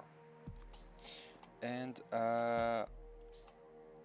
so that I still remember how it works, because I'm still learning the TSM, we need to specify it to go to depot with a blank circuit condition, and we need to specify it to go to supply with a blank circuit condition.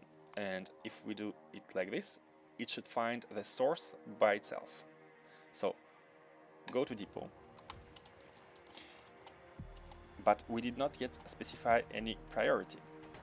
So we need to go to the interface of TSM GUI, define supply priorities, and we have to define an empty priority for the crude oil empty wagon, like this. Select include full. We want it to be supplied when it's full, without any other condition, and we want it to be supplied from the depot, like this. And if we hit save, nothing happens, and this is not part of the showcase. We need to specify that we are using this priority, and I think this is done. Where was it done? Let me check the supplier for iron or copper. They are here. This is a supply for iron. Was it at the source? We need to tell somewhere that we are using this condition. Oh yes, the source need to be very special. It needs to have this requester, train requester. Wait, it's right here. Is it a source? It's a requester train stop. Do we have a requester here? Yeah, we did the requester. Source one is a requester, but we need this setup, and this setup is I'll explain it right when we get there. Just checking the sending one signal. Okay, I'll explain it when we configure it. Just a small TSM tutorial from a noob that I am. I'm using it in a very basic way for now. I'm hoping to have a feel of it and trying to use it in a more smart way, but for now this is how the tutorial says you are supposed to be using it. So you're supposed to put a combinator which will send a special signal based on whether you have enough oil to be provided.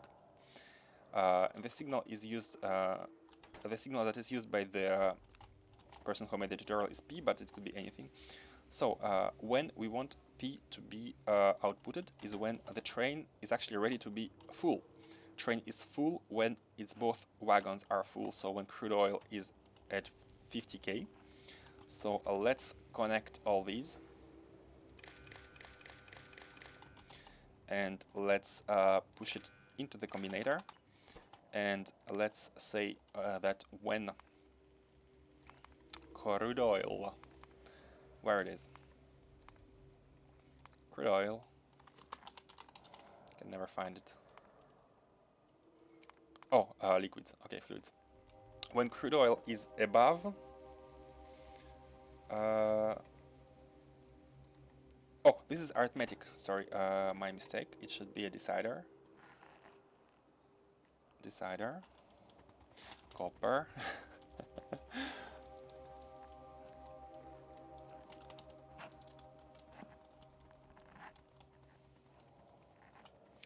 Just pick some copper plates and go right back at it. Yeah, decider combination. Let's make a bunch. Let's make also some arithmetics. The circuitry to do with TSM is a bit simpler than with LTN, but the other side of this simplicity is that you have this interface to configure, so it kind of balances out.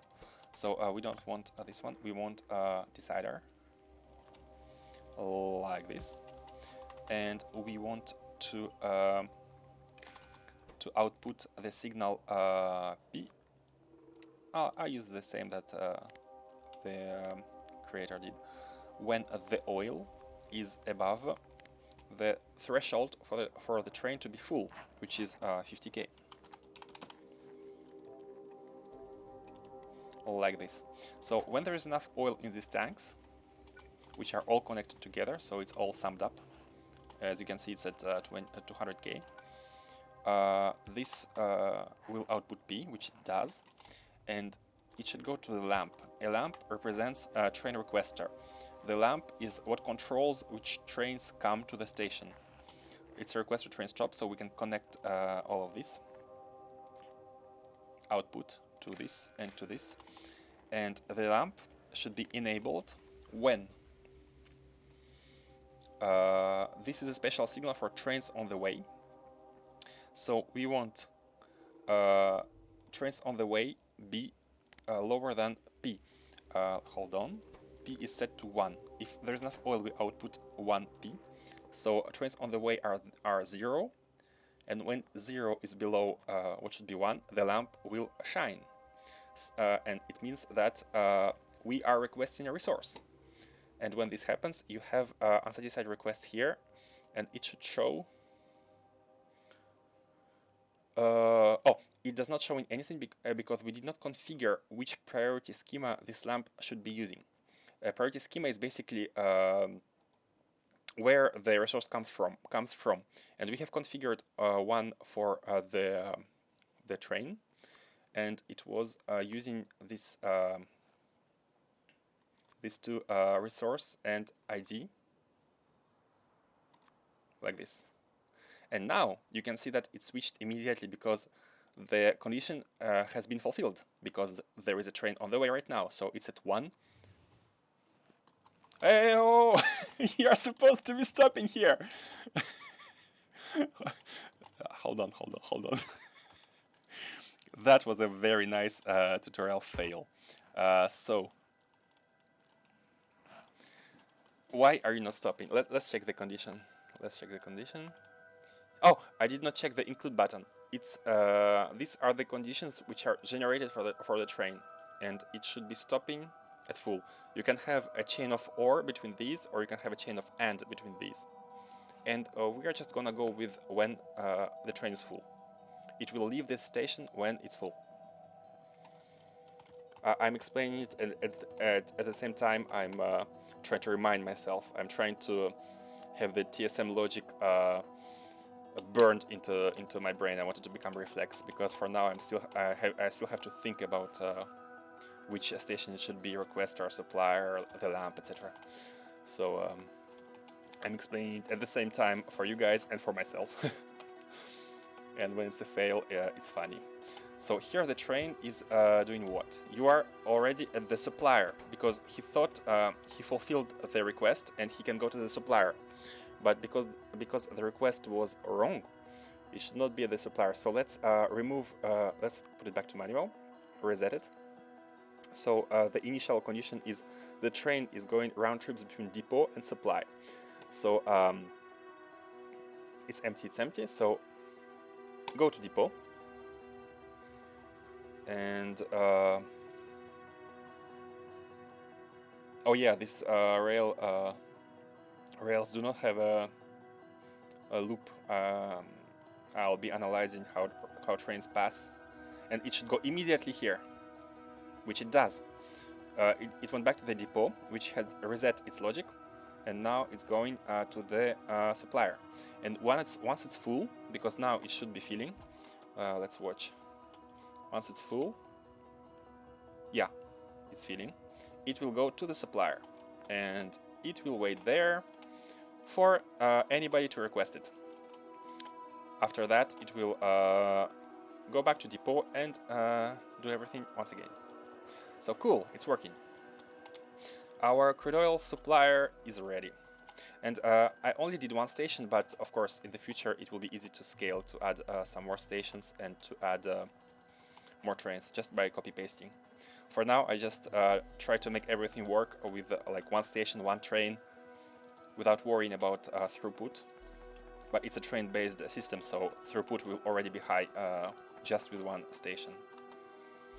To begin with, of course, for the bootstrap sciences and whatnot. What are these? Oh, you have run out of repair packs.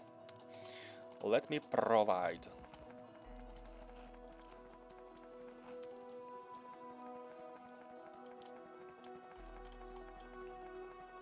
We have some repair packs at the bottom. Not so low. They should be... Oh, here. Let me go fill the repair packs. These repair turrets are a godsend. Really, they help so much. before we have robots, because robots, when they repair walls, they can get destroyed, and it's a problem. You need to supply, make a condition, make sure that a station has enough repair robots, and if it goes below a threshold, you supply more. And we will have to be doing this with the turret. Look at it. It's simple. It's efficient. It's not OP, because look how slowly it repairs. These were my nano machines. This was not slow. But the turret, it repairs items one by one, so it's not like it's too OP, but it removes the early game hassle. And actually, Space Exploration mod, you can see, let me show you. Here, it actually recommends it's a good idea to start game with low enemy evolution factors. We did no such thing. We started with the defaults. So I consider giving myself some more tools to deal with biters. Kind of balancing thing. Or laziness thing. Or yeah, but that's all. There is no like super cheaty stuff. I mean, I hope you would not consider it cheaty.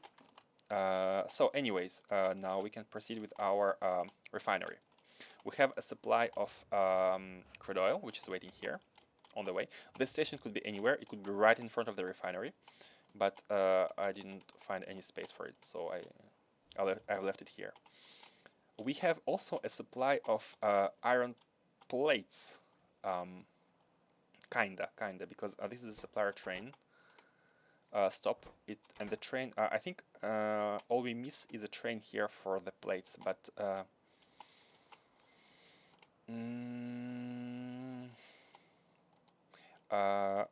this is a very standard, the very first video of tutorial, the very basic way you have a train which is bound to a station from which it supplies resources without dynamic fetching. Funny thing, I now know how to make dynamic fetching, but I'm not sure how to do the basic one. So I'll need to check that tutorial again. But anyways, we will have, let us finish the refinery for now. We will be having our oil requested here. Actually, this can be easily be done right now. So all we want is to put in the same pattern as before a lamp, which is the requester, a combinator, and just say let's put it behind it. Link everything. Go to the pole, and make some more wires. Go to the combinator. We want to say that when oil is below a threshold, requested. When oil is below, how much do we want to be here? A full 200k? Let's make it 150k. Sorry, what? No, it should be fine. Let's make it 150k. So that there is some bandwidth, just in case. Set. We output P because that's what we have been taught. And there is P, of course. And then we just have to go here to the lamp. The lamp should be enabled when trains on the way are below P. This specific condition is useful because we did not add stackers behind it. We do not want two trains to come at the same time. So one train at a time. Oh, where did you track now, Meteor? Okay, here you are being repaired here, so it's fine. You're a pain in the. Okay, so because this is inferior to P, it can never go below. It can never go above 1. It will always be limited to 1. It can be 0 or 1, so we will never have a situation where two trains are ready to provide and two of them are coming. Only one at a time. Okay, and we need to set up the logic. Oh, actually, it's a special logic. We need to set up a new priority. These priorities are for empty train logic, and we have to have a new priority for the resource supply logic. Like, this is a resource. and this is the ID. This should match what you are supplying, and this should this can be anything. Basically, that's how I understand it. So it will wait until it's empty, and the stations which will provide will be the supply, because the train is waiting at supply. Oh, I should tick include this time. Thank you. Save. And because we have this priority, now the lamp is still on because we did not specify the priority here, but as soon as we put oil and 1, it should turn off and the train should be on the way. Fingers crossed. Oil 1. Oh, thank God I remember correctly. Nice. I think some people in the chat who are professionals of TSM can be like, what a noob. But hey, we are all learning. But hey, if some other people learn about TSM, I think it's a good thing. It's a great mod. It's a really great mod. A good alternative to LTN. So you can go write posts on Reddit, TSM versus LTN. There's a bunch of them already. So now it's going to get refueled. I didn't check if it went directly from here to here, or if it went through the depot. Let's check it, because this will need at least 3 trips to be full. So it goes to supply, then it should go here. This is the second trip. It should be done again because we want 150k. Okay, and now does it go to the depot or does it go directly there? If it goes directly there, I'll be impressed. Okay, it needs to go by the depot. But I guess it's normal because the logic is not it's like this and this, and then this and this. It's not combined in a single loop. It's partial. Okay, cool. The oil is provided. So now we need to do the same for iron. And iron will be required for sulfur, right? Or plastic. Oh, and we need coal for plastic. I did not set up the provider for coal. Sorry, I like to say I like to roll the R. Concrete. Let's get some concrete and let's have 2 requesters at the same time.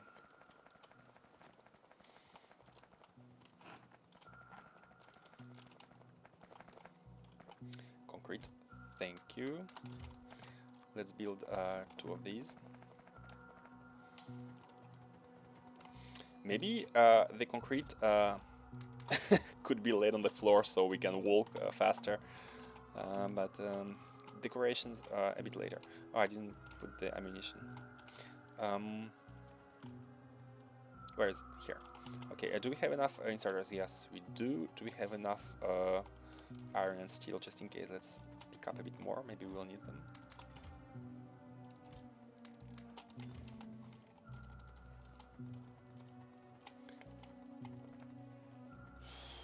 Some red stuff blinking, but unless there is a noise like boom boom, entity is destroyed. Unless there is noise, I'm fine. So this is the requester. Let's find out the requester so that we can copy it. There is a copper ore requester right here. We can copy it directly, like this, and we can just plop it. Are they perfectly aligned? They're aligned like this. Okay, cool. Same name, yeah. Each requester has to have a unique name. So the convention for this one, smelting 101. This is not smelting 101, guys. Let's have it. We wanted iron plates and we wanted coal. So let's get with let's do iron plates first. Iron plates, and let's say a refinery. No, not refinery. and rec will... our convention is that requesters have into brackets a hint as to where this is going. So what shall we use for a refinery? Like cracking or something? Yeah, let's have in the brackets. Let's have this is easy to, but it's cracking. It's not precise. Well, I guess it's it doesn't matter. Yeah, 3 of them. Okay, this is the sign for the refinery. How did we call this one? Ball Sax. Don't know how to pronounce it. And this is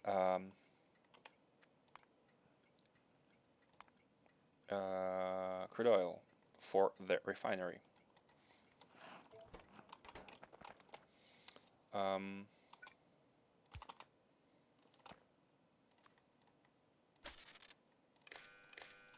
Just to make it look nicer. It requires, yes, it requires because we do not want copper ore, we want iron plates. Yeah, we should be careful with copying these because as soon as we copy, the train may come in with a copied resource, which we might not need. I hope copper ore train is not coming. It would be... Oh, no, it's good because these lamps do not copy the priority by default, so you have to always specify them, even if you copy paste, which is a good security prevention, error prevention solution. Okay, so let's give you iron plates.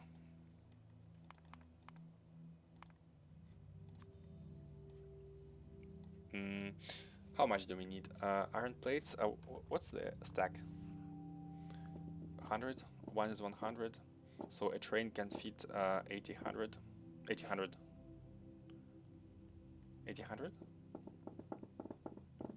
It fits 40 slots of 100. Yeah, so it's 800.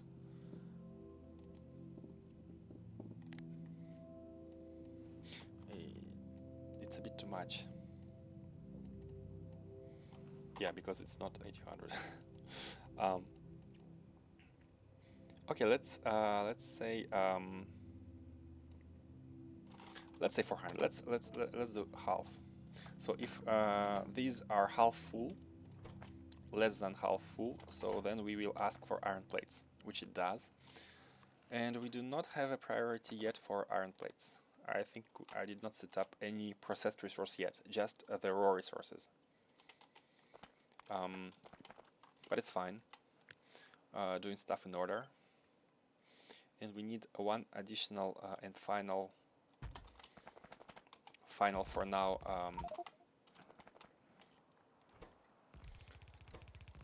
requester for coal.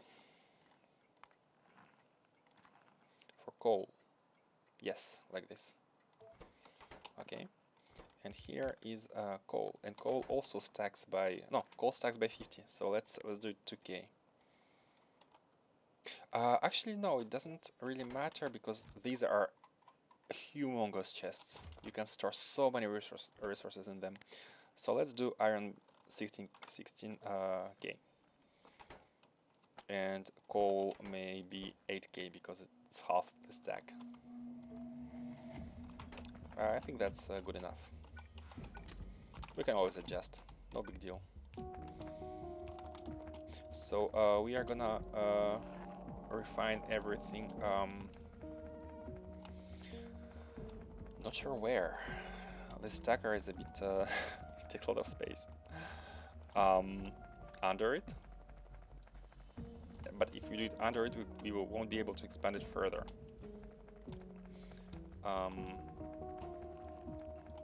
Oh, we were talking about the right side. Yeah, I think right is good.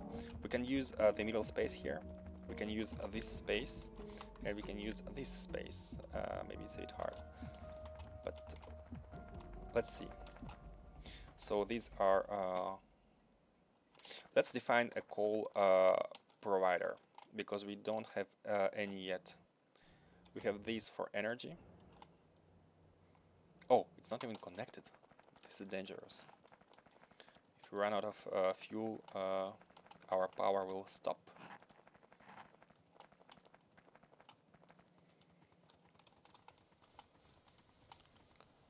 So let's connect it.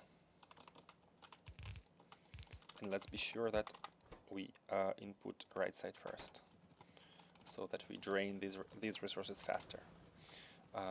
Okay, and for the coal provider, let's use this big patch of coal. Let's leave this one for the bootstrap base and the initial power. Hold on, circuits. We need plastic for you. Great. I cannot wait for power and for meteor defenses.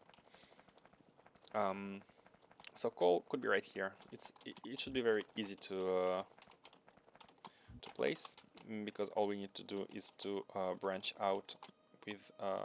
So how do you want to branch out? Like this or like this? Or we can use. Oh, we can use all. Yeah. The only trains that will go into this direction are those which will come get the coal, so we don't have to. We don't have to be to do anything particular. So let's just clean this and let's do it right here. It is supply and depot for train. We can have a supply and depot for coal at the same place actually. Because again, we will need a depot station, a supply station, and a source station. So if we have a source station here,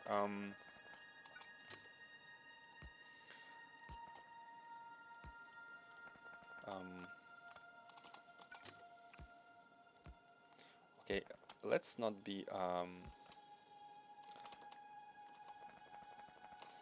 nitpicky about the space. Let's have the station here, like next to the stone. It's fine. I know circuits use a lot of stone, but if there's a problem, we can always change. First, let's make it working.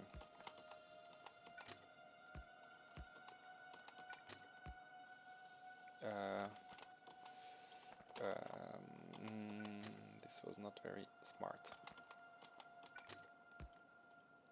But I don't want to go over the coal. This looks so bad. Ah, no, this looks good. This looks good. Okay. Okay, just remove this, clean up this.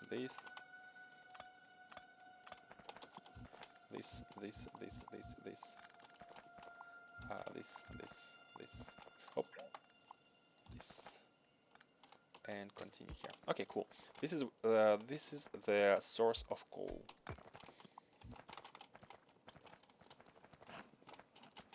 Let's do it. Let's copy it. Will be faster. Let's copy it from the iron one. It's exactly the same, except for the name and the condition. Sorry, where does the requester go? It comes from the right side, so it's on the right, like this, right? Yeah.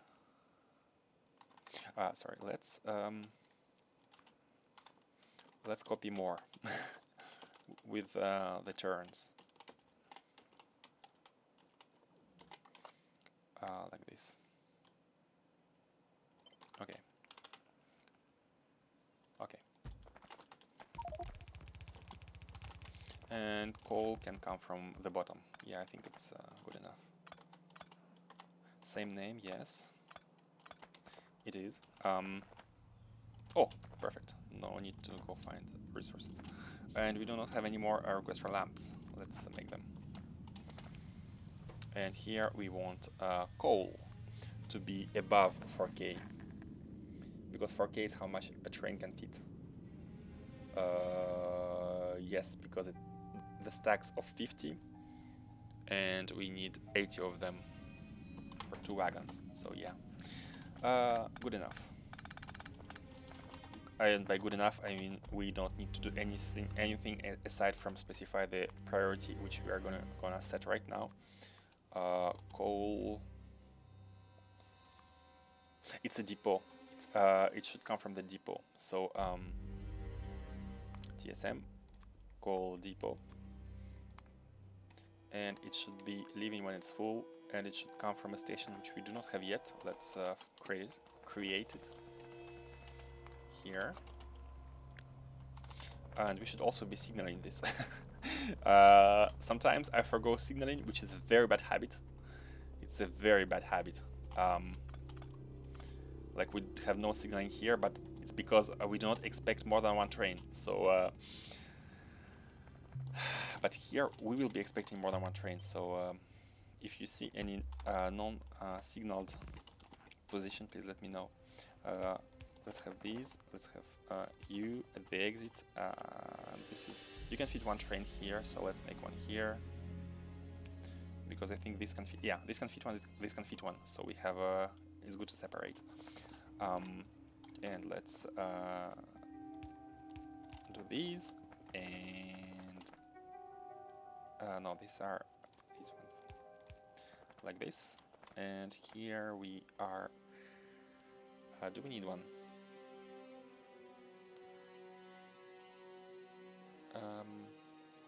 Because if they cannot come, they are going to be waiting here.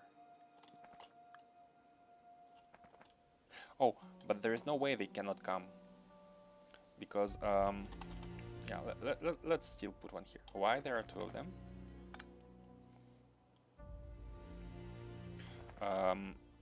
There is... let's put it like this, so it stops here. They cannot... I will try not to make a mistake. There will always be one train which is assigned to one depot and one supply stop. And these ones don't have to be spaced too much, so like this is good enough. So let's create a fourth one.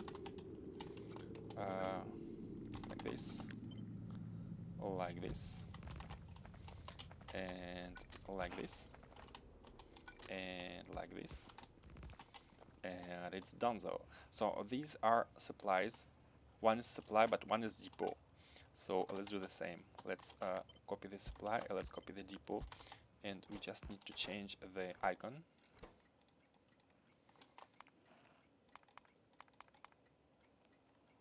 Coal. And coal. Okay, cool. Supply depot, nice. And let's make a train to hold the... Let's move it a bit further. We can place it anywhere. Let me pick some fuel. One thing I haven't done yet is fueling these trains. But we can put with TSM fuel stations literally anywhere. They will come automatically if they lack fuel. So it's not such a big of a deal. And we have wagons. We can make two of them. Okay. So the train will be starting from here. You will be going to coal depot, wait for empty circuit. Go to coal supply, wait for empty circuit. And that's basically it. Have some fuel, and you're on your way. You're on depot. Now, this. When it's above 40k, let's get you the train. Empty. Oh, we did not configure the station because we did not have it yet. So station is depot. The train comes from the depot. Empty train concept. I'm copying it, so now I know. fourth time. And here it needs to be specified like this. What? Source 01. Oh, it's the name of the station that we did. Oh, sorry, what? Why is it iron? Is it your name? Oh yeah, it's your name. We did not change it. Mistake. So many things to change it at first, but should do it in order. No need to rush. This is source 1 for coal. So are you now pointing? Yeah, source 1. You are connected to source 1. The lamps actually detect the nearby station. You cannot put them too far. I mean, it will do nothing. So okay. So just add the drills. Do we have enough? Yes, we have enough. And we have enough poles, and we can just do this. Let's grab all this coal.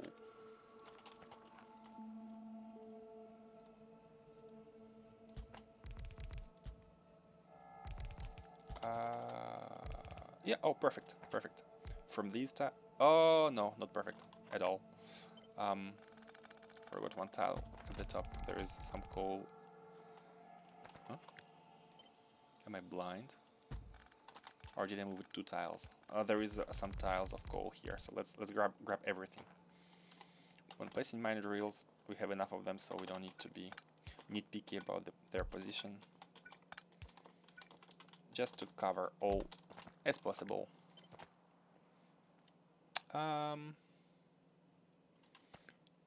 Do you need to be higher? Like this is good enough.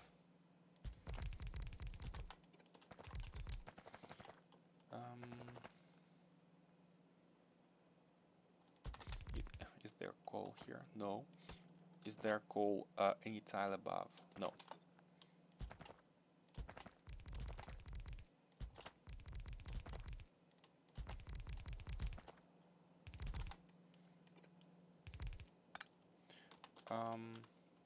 Let's not go too crazy for now. Let's keep it like this. So connect everything.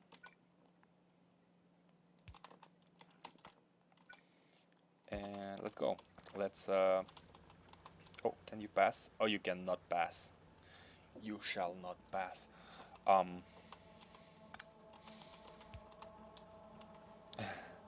Okay, hear me out. We can do it. Actually, let's have a dedicated row for each. It's not super important. And we have installed a loaders mod since yesterday, so let's use these. It's a mini loader one. I did not go with deadlock one because it does too much things. It provides what's its name? Like stacking items. And I wanted something very simple. And mini loader was fine. Apparently loader redux has some performance problems, so we are not at the level where we should worry about performance problems, but let's since it's just choosing a mod, we could choose the one which does not have these problems. So this is filling. The ore goes into this one, and this second sorters balance it out. They take from this one and they put some in this one, so it's like half and half. So this will always be balanced out. Of course, if the train which comes is always empty. Okay, good enough. So this lamp is off. That means the train should be coming. Oh, this train. So, sorry, how many? Ah, no, not yet. The lamp is off because the initial condition is not fulfilled. It should, when we reach 2K on one of each, we will reach 4K, and this lamp should blink. It should turn on and off for a tick. Let's watch. 1.5K, 1.6K. When it reaches 2K. 1.7.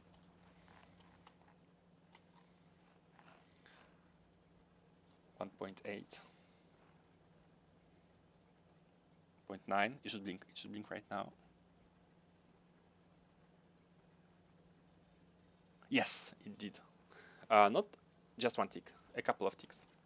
I think the TSM is not, of course, it's not applying the search condition every tick. That would be too much. Okay, cool. I mean, we don't need to have a 10th proof that the system works, but I just like seeing that it works properly. Just a way to ensure that I've set up all the stuff correctly. Okay. Anyways, we now can bring that train down to the refinery here.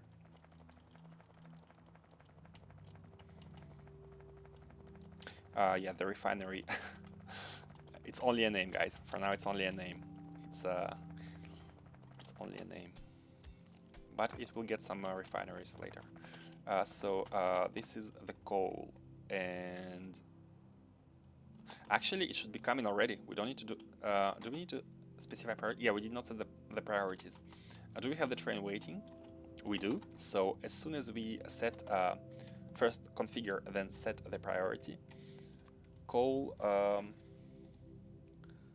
Coal from yeah, I always do one, but one is like the first supplier of the resource that we have. For now we have only one of each. It's always the first, but as we are gonna add more, we can have more, and it's gonna include this, and leave await condition is empty. It should be emptied here, and it should come from coal supply. Save. And as we configure it here, coal 1. It is coming. Perfect. The lamp turned off. The train is on the way. Okay, now we have coal for days. 8K. 8K is like 2 trains. Let's double it. Let's say 16K. And for iron plates, let's say 32K. Kind of overkill for now, but it's fine. The refinery needs iron. Actually, not so much. This is just for sulfur. Yeah, let's go back to 16K and we will see. Is it sulfur? Not sulfur. What was it? Sulfuric acid. Yeah. Okay. So on the other side, we need to have our butterflies. So let's make some butterflies.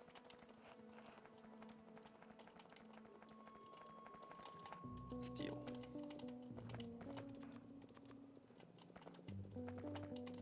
We are gonna have an output for each item that the refinery outputs, and we have a lot of them. We have each kind of oil. I think we need to output each kind of oil. Petroleum, of course. Then we have solid products, which are sulfur, plastic, and lube. Yeah, let's also output lube. So we will output 1, 2, 3. Should we output petroleum? Let me check. Is petroleum used somewhere? Petroleum.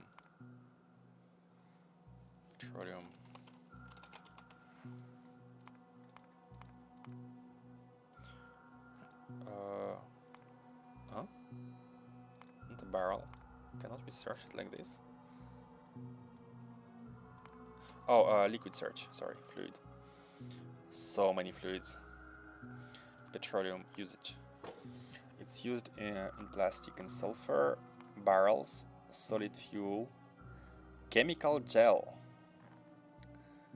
What the chemical thing is this? Medpack? Medpack is okay, but this what is this? Oh, it's also the only way to make the gel. So petroleum will be used in some recipe I don't know about yet. So I think we definitely need to export it. So okay, it's fine. We can just duplicate the stations if needed. We should export the oils. Where is the oil used? Lubricant, light oil, solid fuel, thermofluid. Yeah, I think SpaceX will require most resources. and we can export them. It's no big deal.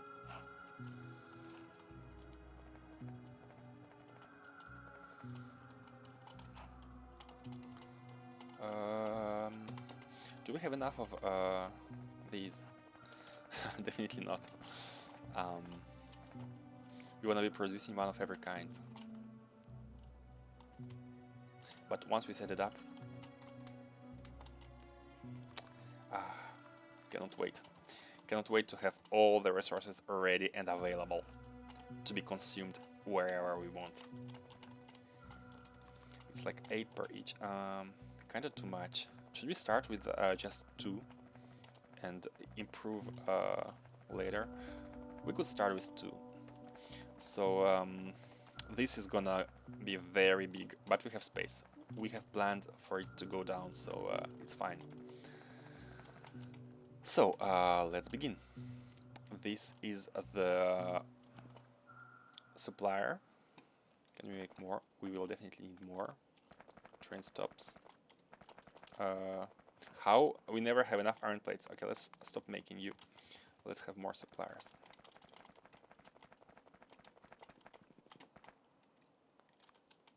Okay. Begin with stops.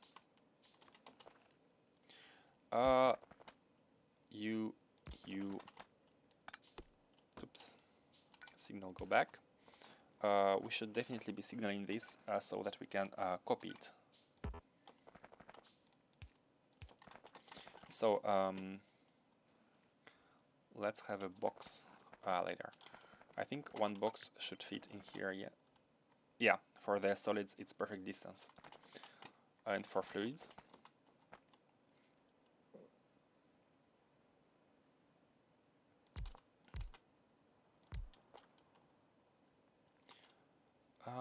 yeah, it's good as well.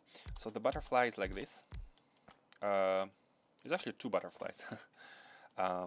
So this is the export, but I think I've crafted enough of them. Yeah, I have crafted enough. Let's set up one and just copy paste. Will be way easier. We set up on one fully and just copy paste it.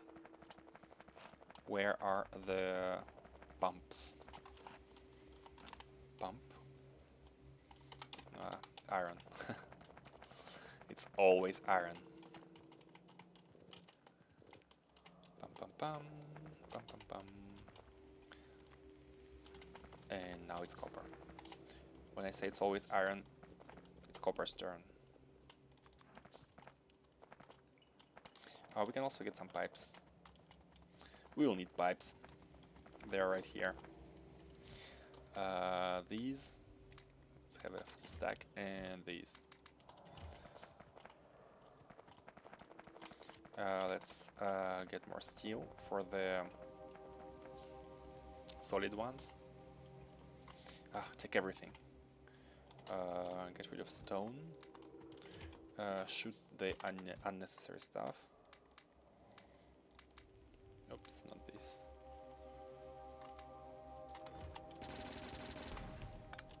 And now let's get iron plates. Now we are armed. Or not, concrete. And also let's get stackers, stack inserters. We're gonna be needing them. I'm glad I made this sub-factory. We are gonna be needing stack inserters. And get some concrete. So now we can make warehouses. Let's have one more. Okay. So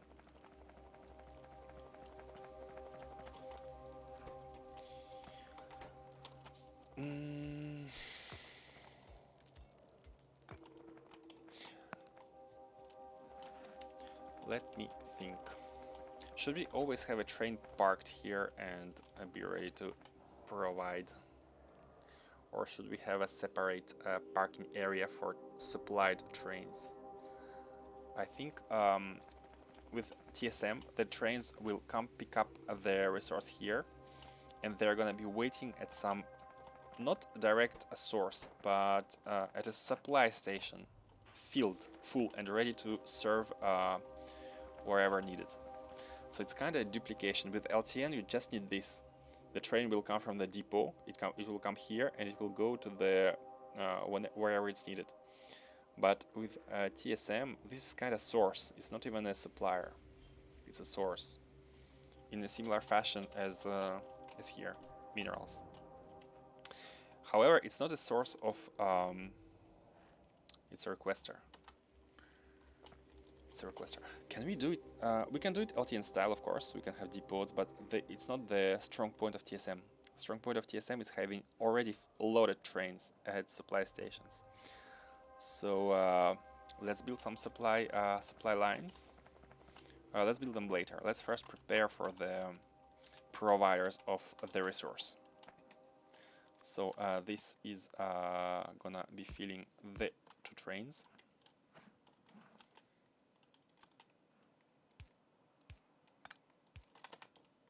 Petroleum. Yeah, this should be petroleum. Let's call it. We actually call the iron plates as supplies, but maybe we should be calling them sources.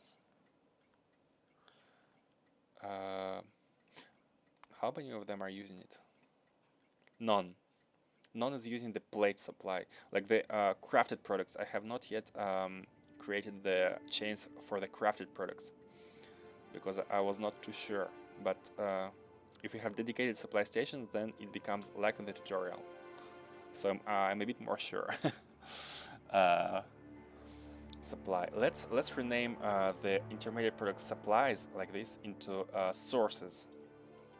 Because supplies will be intermediate stations where they are gonna get picked up. So let's check. The circuit supplies should be renamed. Copper plate supplies and iron and steel plate supplies. Easy enough. We only have 6 of them. So here we are producing plates. So let's rename you into source. You are a source of our steel plates. And we can say that you are a source 1 even. Everything should be source 1. Source 1.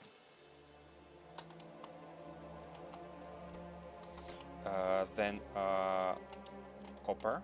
Copper is here. Not supply but source.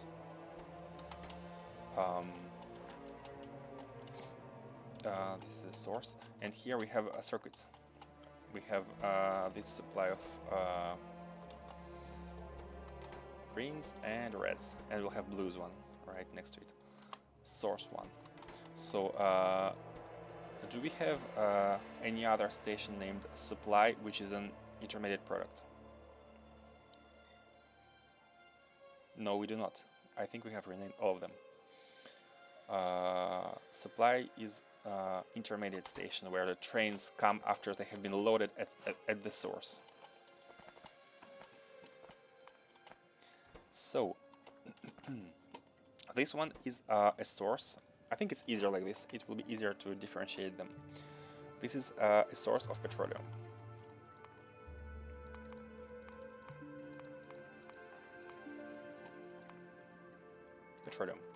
Petroleum source 1. It's actually it's a refinery, so it does not really match this name because this is oh, it's fine.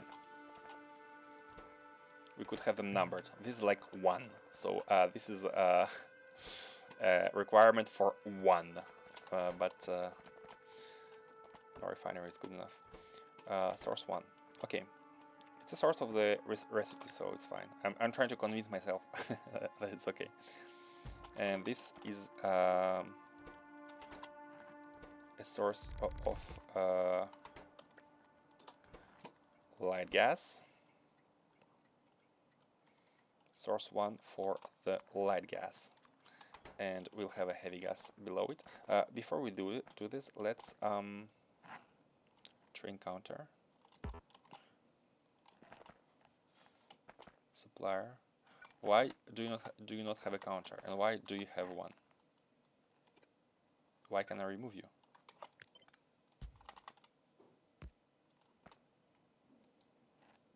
I'm sorry. Oh, maybe it was a requester first, no? If you put a requester, yeah, it creates a train counter. For some reason, when we replaced it, it was not removed because supply does not have it. If you put a requester and if you override it with the supply, no, there was a ghost here. Not sure why. Or maybe copy paste of the blueprint. Okay, let's have a connection. That's it. That's basically it. We don't need anything else. Like the trains come here, and they're gonna be getting their resources at the sources. Resources at the sources. And that's it. So we need to make another one for... let's not take the station. It's a bit of a work, but we only need to do it once. Once we have the providers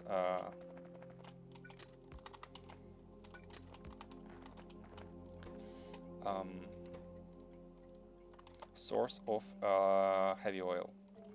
This one was light oil. Oh, petroleum, forgot to rename. This should be to the left. Light oil. Light oil, petroleum, light oil, heavy oil. Now, what other products? Lubricant. We need the same for lube. Like this.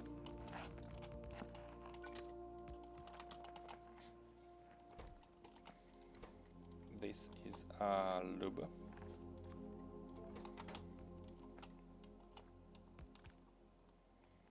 Body bam. Why did the poll not get copied? Too low? Okay. And we are done with liquid output of the refinery. Oh, sulfuric acid.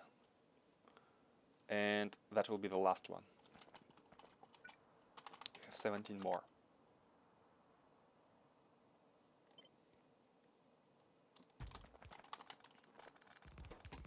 So lubricant, heavy oil, and finally sulfuric acid.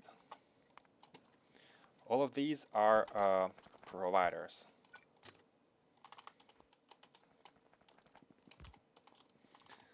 Okay. Easy enough. Next, let's get some cliff explosives. How are we doing? It's nice. After we have cleaned these two nests, we don't see as much attacks. Before it was like always a raid, like this. Why are they doing nothing? Chilling in the beach.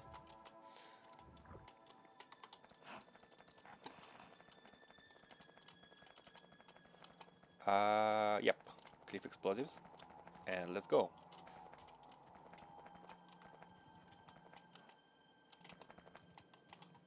I'm lost. This was the bootstrap base, and it should be near the oil. Yeah, here. Let's have 80 of them, and let's go clean some cliffs. So the refinery output takes shape.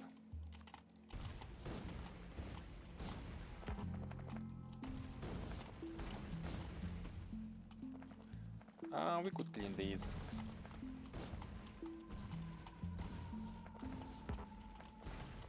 Just because we are here. It's good enough. Good enough, but it's also good enough to finish everything. Clean up. New year cleanup. One here. Don't you dare exist.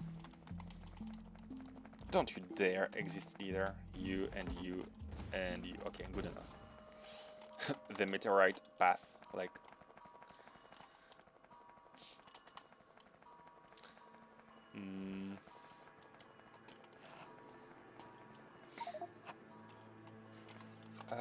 Okay, so let's copy this one and let's assign it to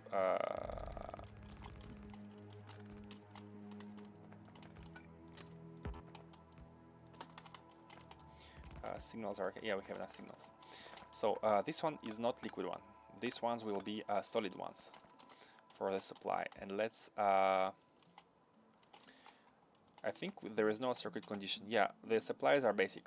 Just come here for the resources if you need them.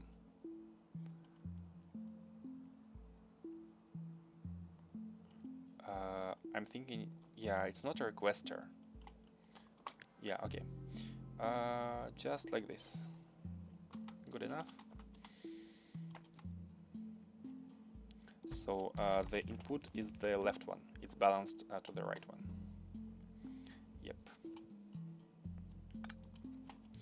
And we can copy this one. Sorry, name. So the output, solid output of the refinery is plastic, of course, and sulfur.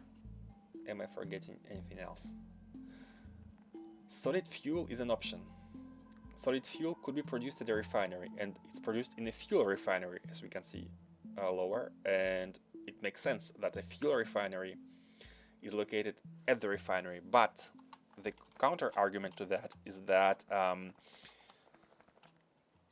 it's already full. Like all these trains which will come here will go out here, and this is already like kind of congested. We can add another road, but I think fuel should be produced in place wherever needed, instead of being always transported from the refinery. Make sense? Even though it's called the fuel refinery.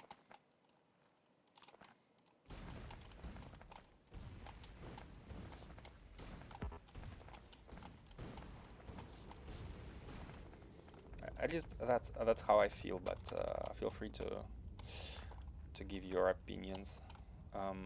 Yeah, so plastic and sulfur, that's all we need for now. And oh wow, we we are below what we had planned originally for the. Let's extend it.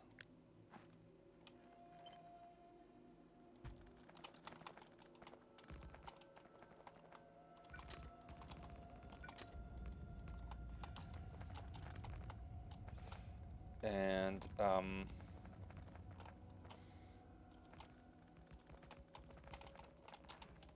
do we have enough rails? Yes, we do.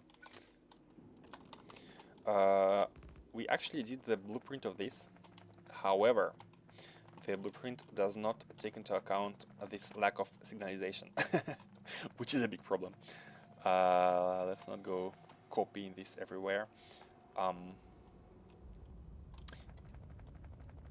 I will do the signalization right now, and the next time we will place this blueprint, this one. I will try to think about adding it, copy pasting from here. So the signalization should be pretty simple. You are coming from here, and do we need to place anything else?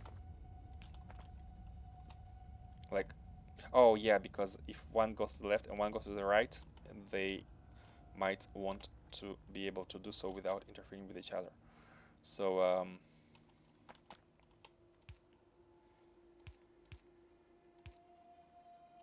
they will still interfere. I need space here to cut this out, but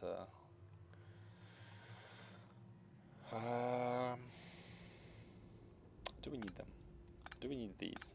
Like one at a time. Pam, pam, pam, pam, pam, pam, pam.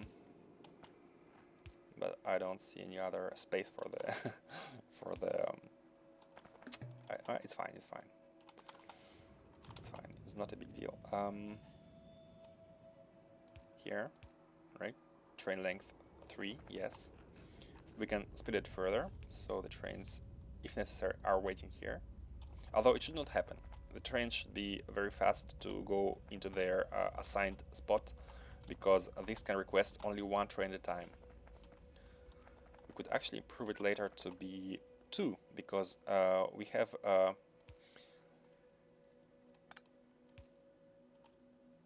a natural stacker here. Trains can stack here, so like if we have like one, sorry, we can have one train here. So one, let's say 2, 3, 4, 5. Yeah, we can have 5 trains waiting on one rail to get here. But it's okay. One at a time is okay. We'll see in the future. So these are the sources of not liquid, but of plastic. Plastic, yes, and sulfur.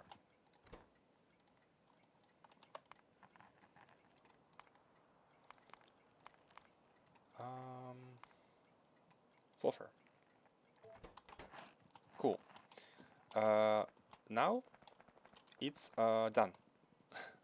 It's done. The output is done.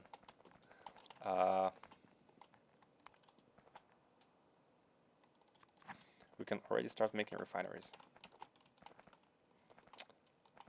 Let's connect the network, the electric network.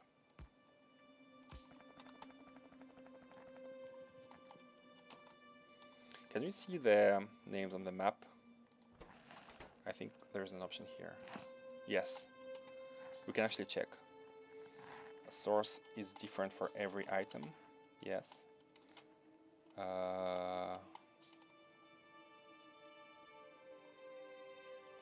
This should be a wreck.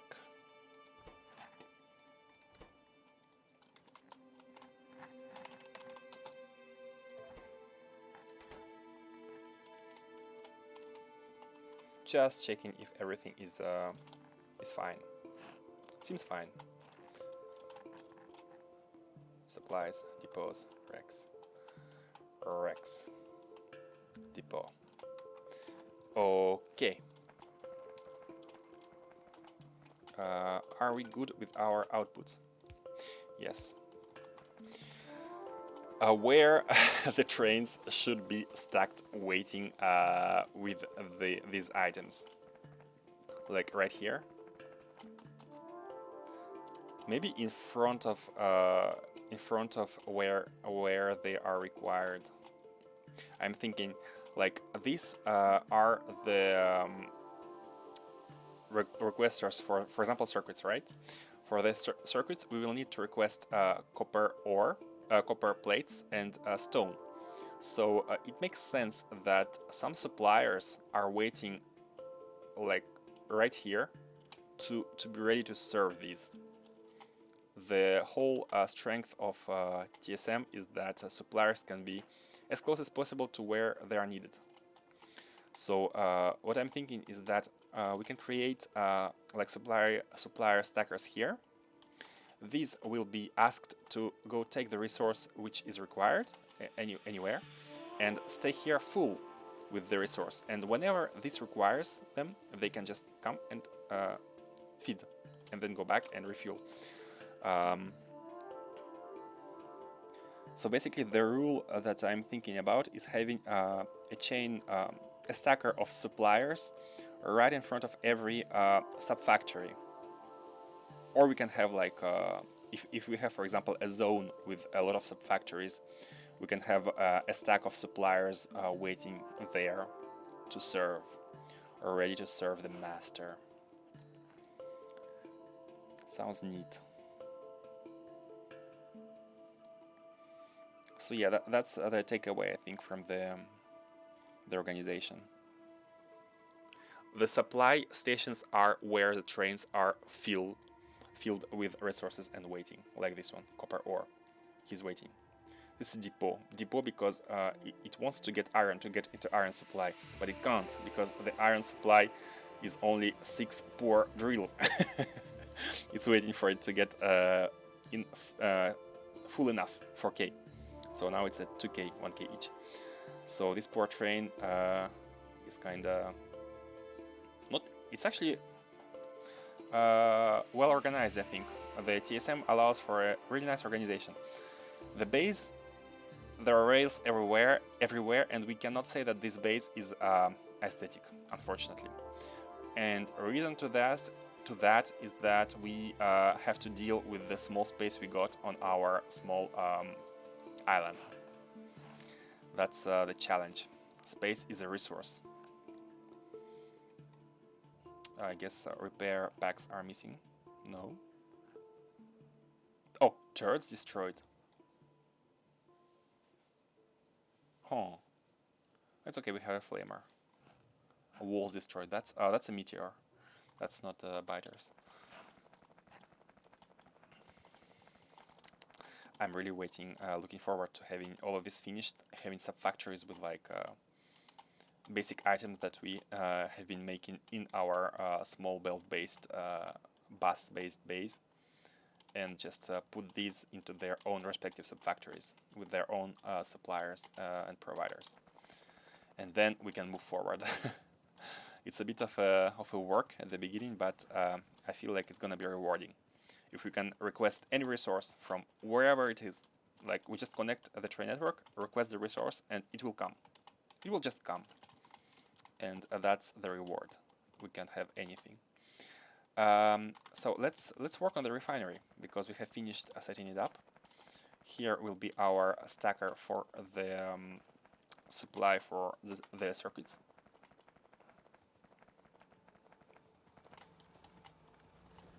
The stone is also getting dry. What do we need to make refineries? We are not scaling the production yet. We are just plopping down the minimum necessary for it to work, and we are going to scale it later. So we want glass. By the way, how are we doing on nanobots? So we can take them right here.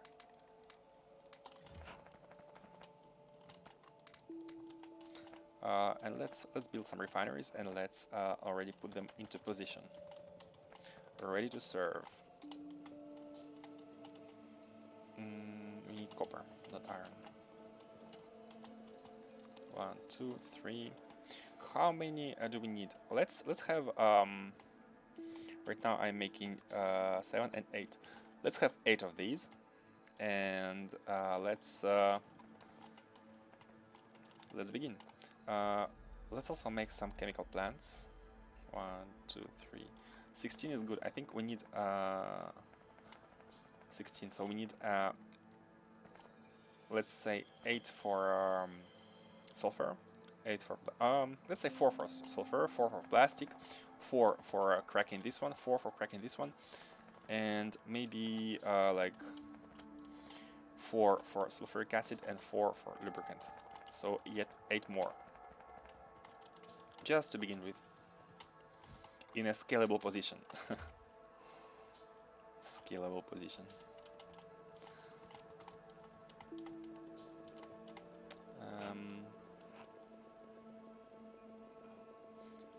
How much did you say? 8? 3? And can we increase our crafting speed? Let's increase it. We have a lot of points. This will help us craft handcraft faster. Okay, up to 10. 10 is my personal limit. I'm not going to go above, except for inventory space. And reach up to 10. Okay. Where should the refineries be located? I'm thinking the refineries can be here, and the processing can be here. The factories can be scaled to the right, and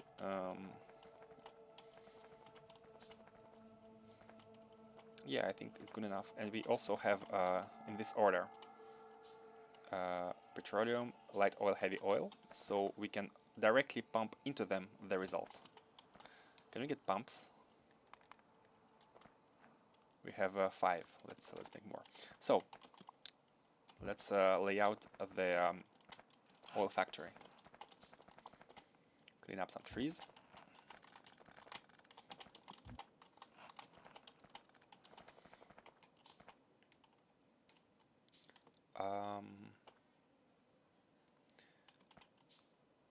Here. So we have actually there's a lot of space here, so we can have a lot of these. Let's ensure we have 2 spaces for these. Let's get some pipes. They're right here. We are very close to our not a mole. This is not a mole. Not to be confused with it not being a mole. It is a not a mole.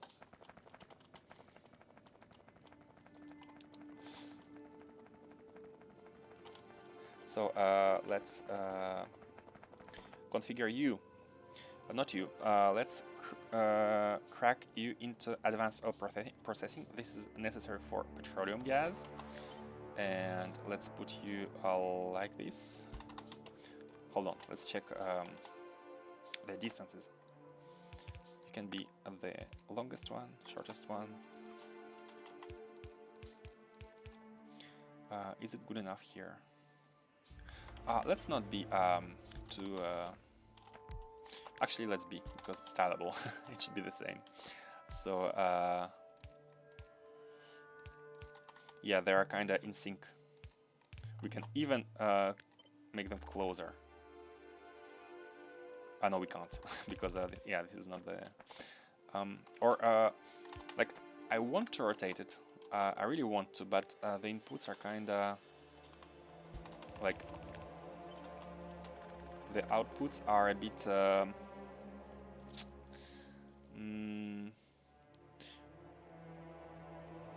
I mean, we could. You know what? We actually could. This looks good, because these are the same. These are facing each other. And only these are kind of in the opposite direction. But it's kind of fine, you know? We can just merge them at the top. Does it look good? It looks good to me. Oh yeah, and let's invert these. One of the rules is that the same resource, like water, should have the and as I'm saying, should have the same length. If here it's closest, it should be closest on this side as well. That makes it easier to do this. Like we can have this, and we can have this one right behind it.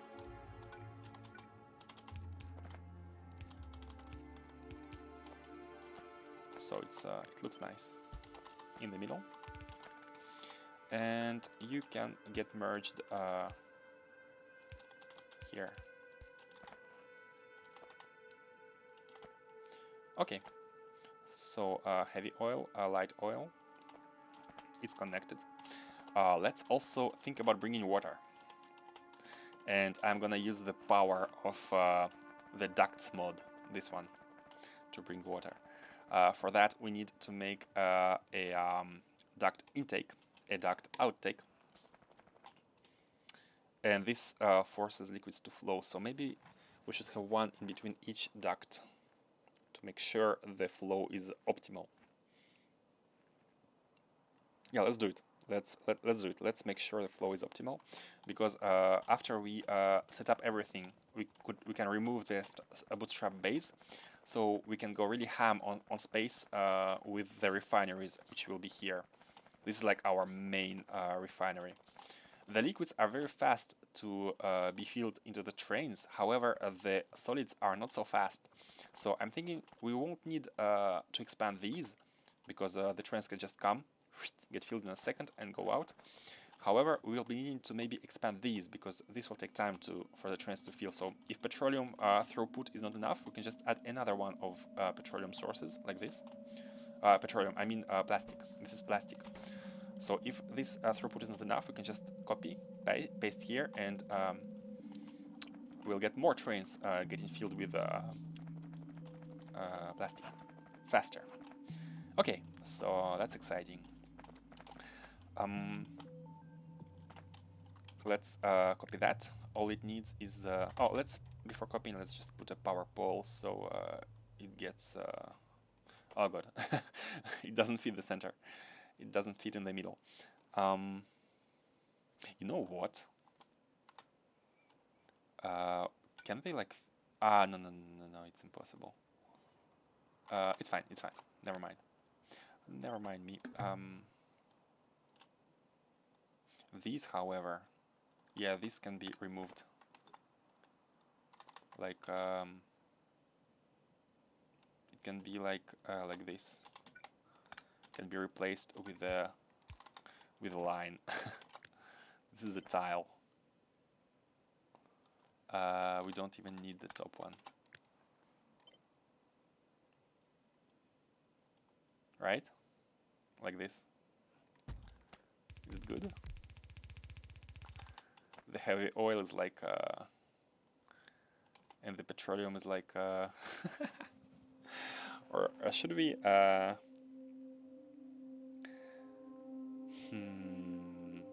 is this efficient? Maybe it's better to have them behave the same as petroleum because they're on the opposite sides, so let's just have 2 lanes. Or 1 is good enough. I don't know, and let's okay, let's not optimize it because we are not limited for now by the UPS.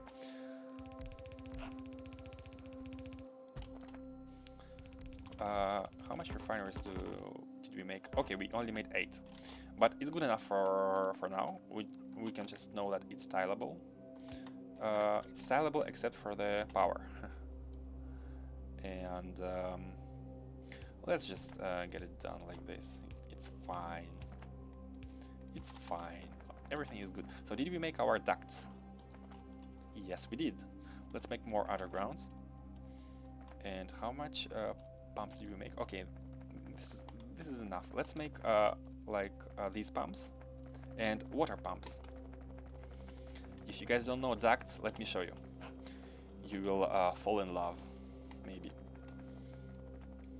Let me just build some pumps and I'll show you guys what is a duct. Copper. Let's put copper in a chest as well. What are we doing?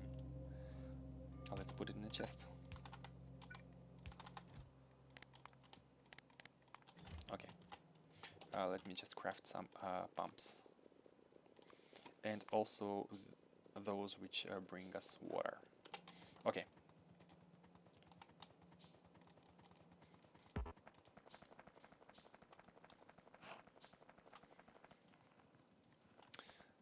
So as we go to the lake, actually the lake is so close that, but for the sake of making it look cool, wait, how much space there is? We can actually go from here. Yeah, we will also need a curved duct. Okay, let me show you. Let me show you, and before that let's take the intake and move it straight down. Here is our duct intake. So let's make pumps. Yeah. By the way, energy wise, are we okay? Max 30, yeah, it's fine. This one is max 180, but it's fine. Like this. Let's connect it. We actually have a power line going here. So let's get the water in.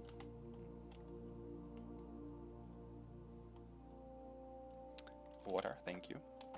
One here, one here, one here, and we can have like this.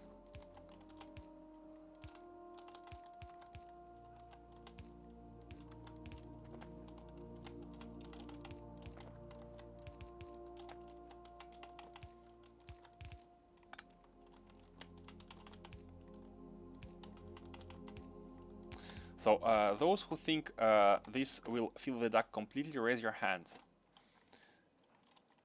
And those who have risen their hands, you are wrong, because these pumps pump at 1200 water per second. So we have 6 of them, so we are at 7200 per second. But this big boy can take 72,000 per second. So you'll need 10 times as much water pumps as we have right now to use the full pumping speed of this big boy. 72,000. And let's bring the water to our refinery. I love this mod. It's so cool, and it's not cheaty. It's just a big, huge duct.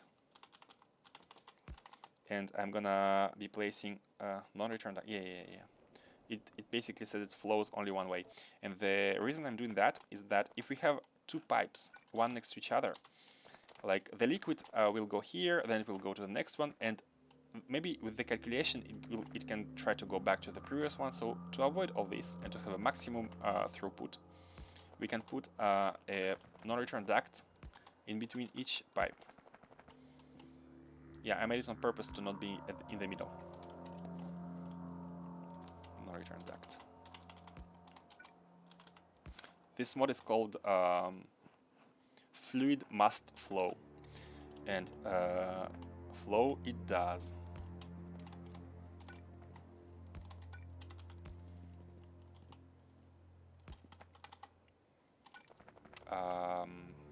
Yeah, just make it. Let's make it like this. Let's get the water here. Or should we put in water somewhere under it? Ah, it's fine. Let's get the water here, and let's power it up. So we need to turn. The turns, however, I've noticed a strange behavior. Like one reason why I'm putting so many pumps is that sometimes the water stays in the ducts.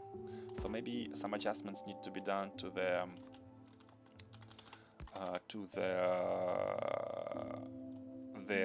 capacity, or I don't know, something. Not sure. So let's get the water in from here, and you can get the water in. Yeah. Let's get the water in from the other one.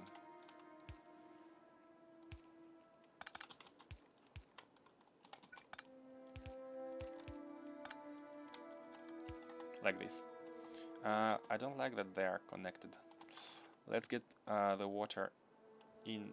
Let's do it like this. Let's bring you here and do it like this. Okay.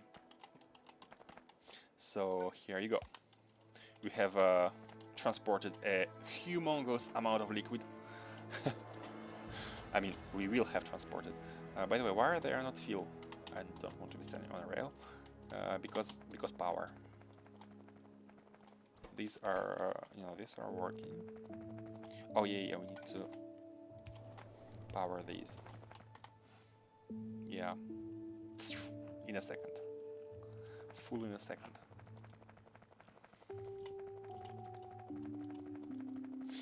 Okay.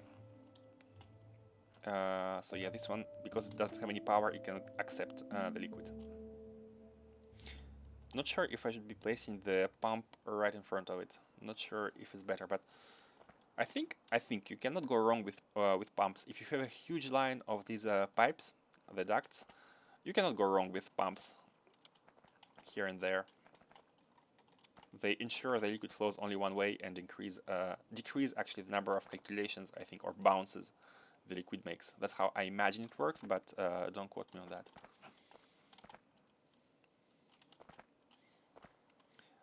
The oil is coming from this side.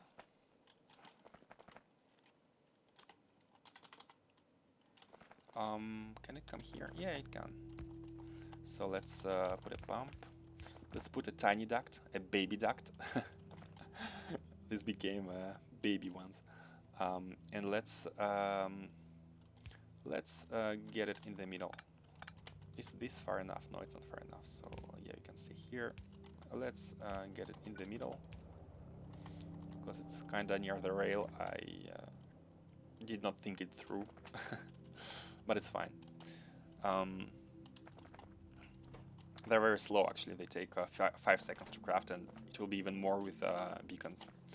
By the way, maybe we will have to put a beacon here. Like maybe we'll have to move these a bit. Like if we have a row of beacons in the middle. It will be so efficient. But yeah, let's wait. Let's not be too hasty about beacons. Okay, so is it okay to store and control all the resources directly to where they should be? Is it okay? Do we need intermediate storages? I do not think so. I do not think so, and let's try without them, and if we notice any problem, we can always revert and do intermediate. So this is petroleum. The petroleum is coming here from this one.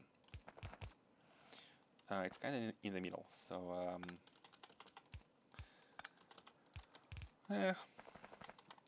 could we lower it? I think we can lower it so it's not ugly like this. Yep, 1 and 2. Yes, we can. Build, thank you. So the petroleum is coming directly inside.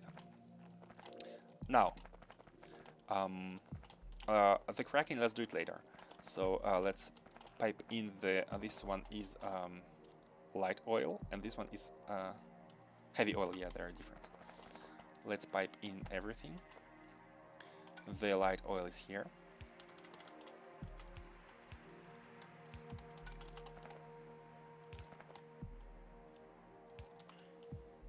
Can this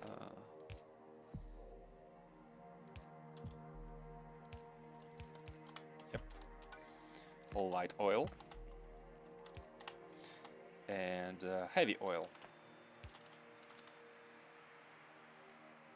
Maybe we can come from here. Yeah.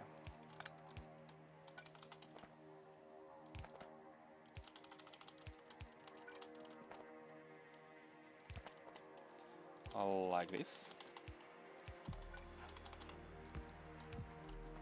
Nice. Now, why don't you get water? Ah, yeah, because this one is not powered. But it all has crude oil, so it's perfect. And oh, my bad. This should be the other recipe, but I think they have the same output. Yeah, no problem. So these ones are heavy oil ones. However, we need to set up the condition about which ones should be used, because we don't want to use all of them at once. I mean, in some cases.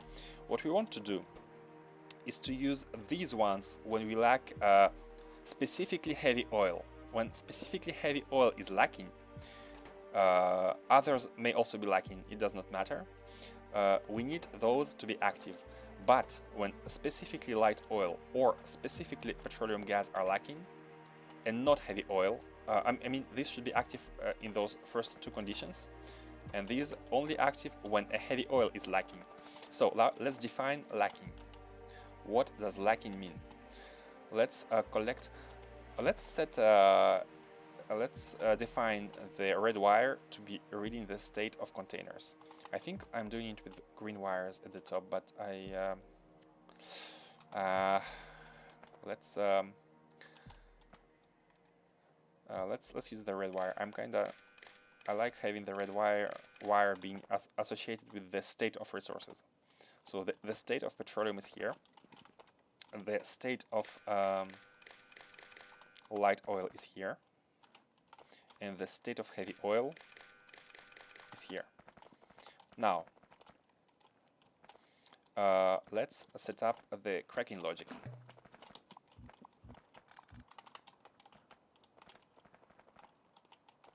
Cracking logic. We can copy the cracking thingy here. It's fine. We need water and heavy oil, 2 light oil, yeah. Just 4 of each for now. And this is gonna output the light oil, so we can set it up to be right in front of the light oil, like this. I think. Let's get some space. Yeah. Like this. So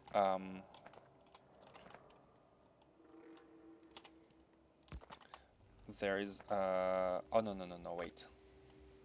This is for cracking heavy oil into light oil. So heavy oil should come from the bottom, and light oil will be piped directly into our containers.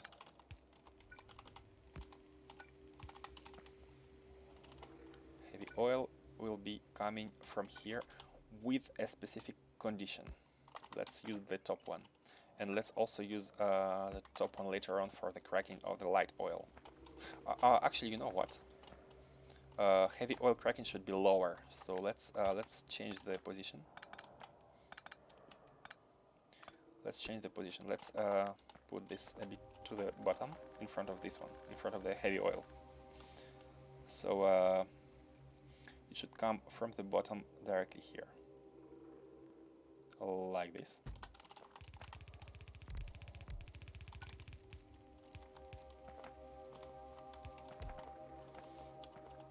Like this, and it will, that's fine, come from the bottom. It will only come when. Let's think about when. We do not want it to be super full. Let's leave some space. So the maximum this can hold is 200k. So when the heavy oil is above, let's have a hard limit. Like cracking is the highest limit. Like nothing should be above the limit we are going to set here. Sorry, hold on. You're fine? Yeah, you're fine. So when heavy oil is above, let's put the hard cap of 190,000 liters. When heavy oil is above the hard cap, you are going to be cracked. No other condition should exceed 190. When light oil is above the same condition, let's actually copy this. It will copy the connection, so it saves one wire. When light oil is above the cap, then go crack the light oil.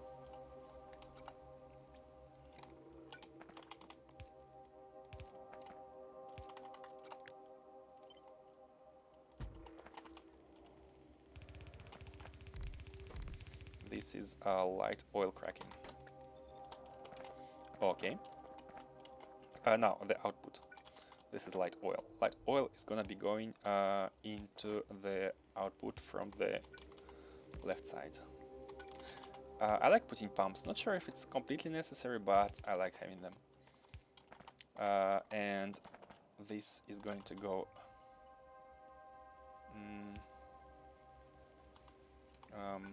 Hold on. This is going to go into the petroleum, again at the top. That's how we wanted it. Not from here to here. Actually, I think it can go further, yeah.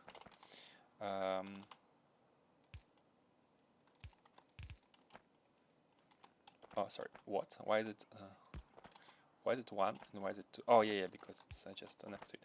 Okay, no problem. So, this cracking will be taking light oil when it's above the cap. Sorry. This pump should be always functioning. Oh, we don't have poles. Last pole. Sorry, hold on. Let me grab some poles.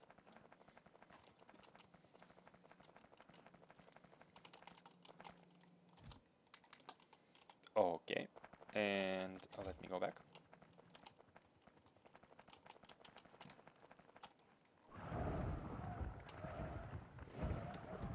Just some fire to lighten up the mood.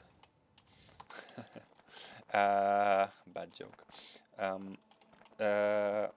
Let's decide when these should stop, because the refineries should not be functioning non-stop. We do not want these tanks to be always full, because if we do, these are gonna be very full and they're gonna be emptied by the cracking, and it may happen that we want to use light oil or heavy oil, but the petroleum is backed up. This is completely full. Petroleum is full, and therefore, if we are using too much light oil or heavy oil, we won't be able to produce it, because the production always creates petroleum, and we cannot crack it back to the heavy oil for the loop. So we do not want these factories to run until the petroleum is backed up. So let's set a limit. Let's set a limit. So what we want to do is we want these, which are petroleum heavy, to run until this is under a certain threshold, until it's above a certain threshold. So how, let me think it through. And these, we want them to run until heavy oil is above a certain threshold, which should be below the 190K. Well, this is how am I thinking it. Please correct me if I'm wrong. This will check the petroleum, and this will check the heavy oil. Light oil is kind of in between two. It can be cracked if it's too stacked, and if we suppose we only want light oil. If we only want light oil, then we which of these do we want to be pumping? I think if we only want light oil, we actually want this one, because it creates less petroleum gas. It will crack 70 heavy oil into how much light oil? 40 into 30. So it will crack 70 into about 50. About 50. So this one is actually this one is actually 80 light oil, and this one is actually 40 into 30, so 15, 85 light oil. This gives a little bit more light oil, but maybe actually I'm wrong in the calculation. So about the same amount of light oil. However, it gives more petroleum, and petroleum is the resource that will maybe be backing up. So we do not want this to run. I think we prefer these to run if we only need oil, be it light or heavy. And we want these, power, I don't know. We want these to run if we need petroleum. That's the logic I'm thinking about.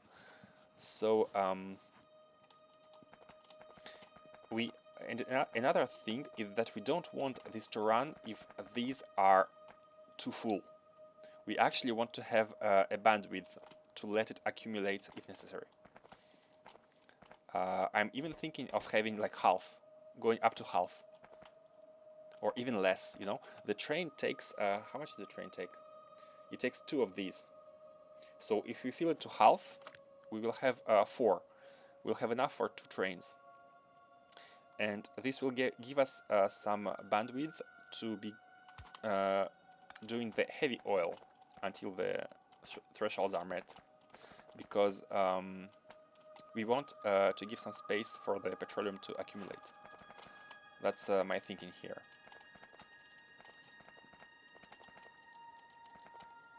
In this case, the logic should be this should be working until these or these are below a certain threshold, until they are above, while they are below. And the logic for these should be while these are below 100K. What do you think?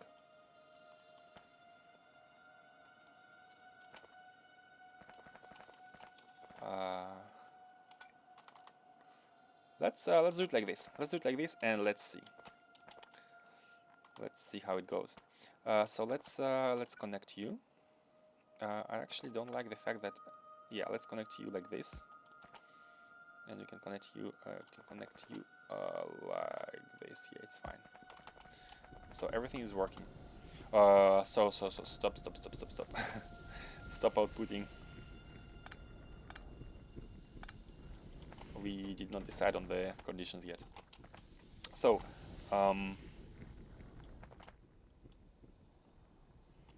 the incoming pipes are these. We actually don't need to get to here. We don't need to get circuits to here. We can operate directly on these. So oh no. We need to, because we actually need pumps here. the pumps that will control if these receive petroleum. That's how we will tell them to operate or not. These two pumps, it's their role.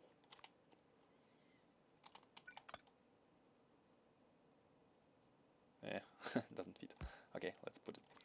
So, the very important role of these two pumps, which are gonna be collecting the red state data.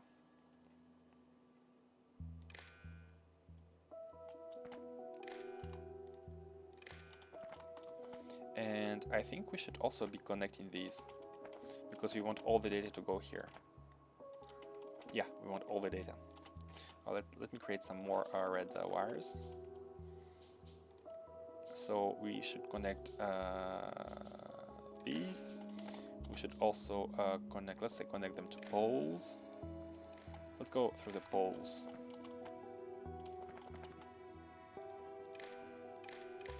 To the closest ones. And that is all. Lubricant and other products are just fine. They are like usage of these resources, and we are controlling the usage of the primary resources. So we want, as we said, we want these to operate only if the petroleum is below 100k. I was typing k. 100,000. In this case, these are gonna be operating. Let it fill up. Let us create petroleum. If it's below 100k, no problem.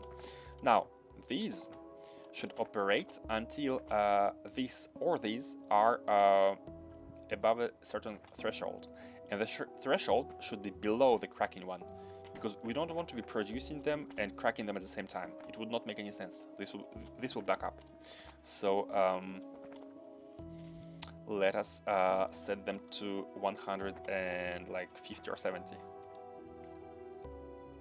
or 60 or even 80. Like yeah, 80 is fine. We won't have 10k in between, so we can set them at 180. So these should operate. Let's put a combinator, because we need to combine.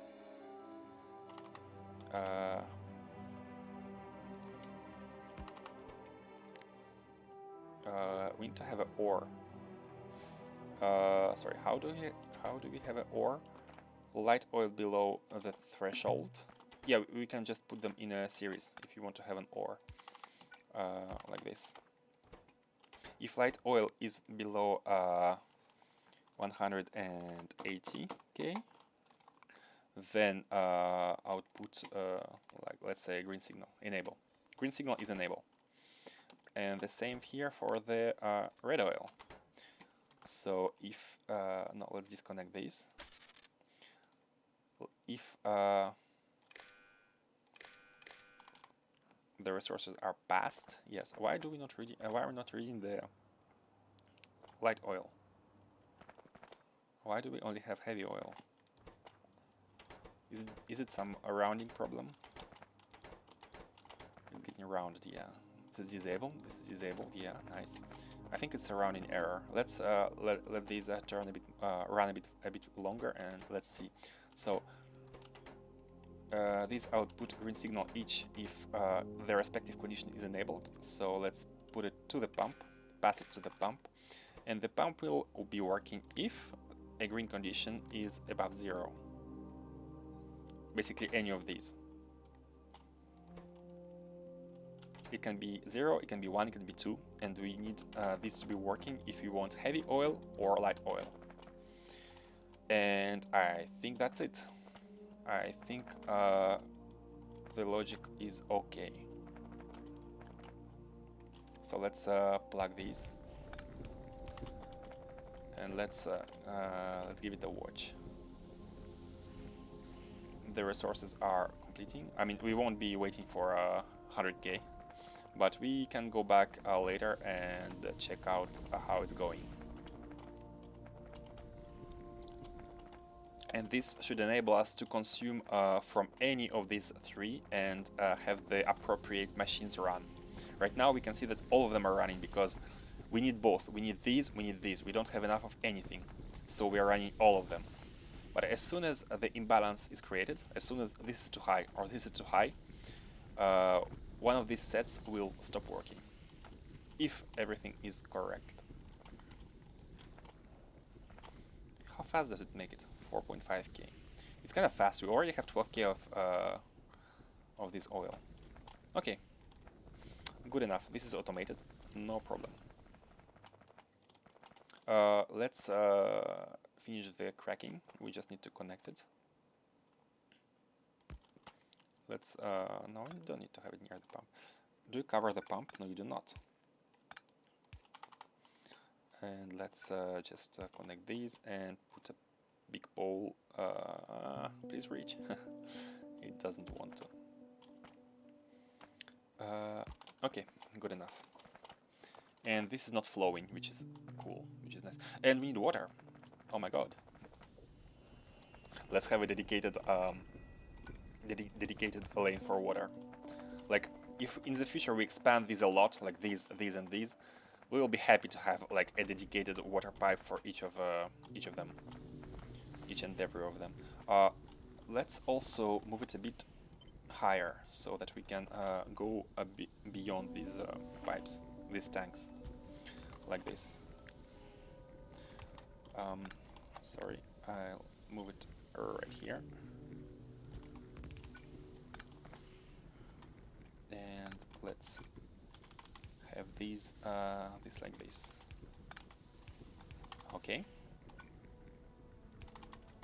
And we can now bring this pipe to the cracking. This is the cracking water pipe.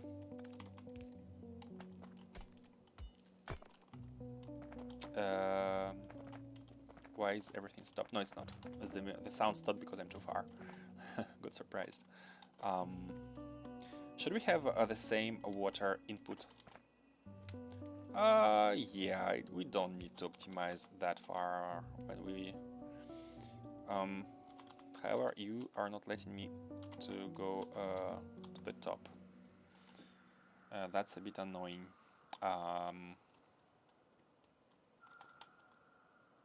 That's really annoying, actually.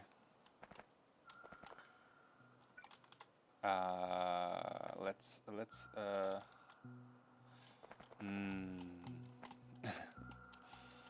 how should we bring our water? Let's go further. Let's connect the water from here. This has a rail in front of it. Nasty. Nasty position.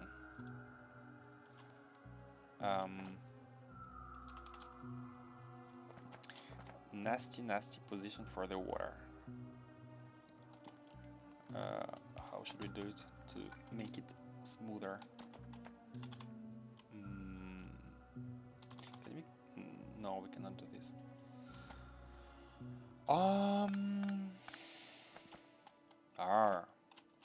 Okay. Let's do it like this. Thank you. I was mining. Thank you, bots. Thank you for helping out. So we don't need this. Yeah, we need this. Okay. Water is provided, but we need to do the same here at the bottom because copy this. Okay. These are actually let's connect these. Let's connect them. It will be way easier if we connected these. Let's move it just a bit to the... I want to say to the left, but then the pump won't be fitting, so let's move it to the right. Like this. Oh, no. I cannot move it down because the pump is here. So let's keep them like this. Okay, good enough. So now we can actually just do this.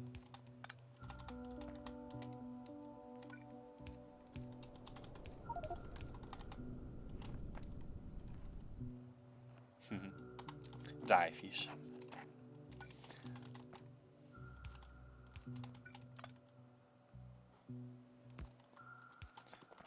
And yeah, and that's it. That's it for... really? Seriously? In front of the signal? Move it. Okay, the cracking has water. All of the machines.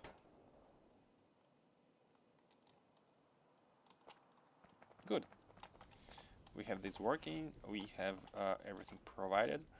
Let us just make the remaining parts for the petroleum, lubricant, and plastic. We can just copy paste this, no big deal. Petroleum. This is not petroleum. We wanted lubricant first. Lubricant is actually the easiest one. Is this lubricant? Yeah, it is. Right under heavy oil, yes. So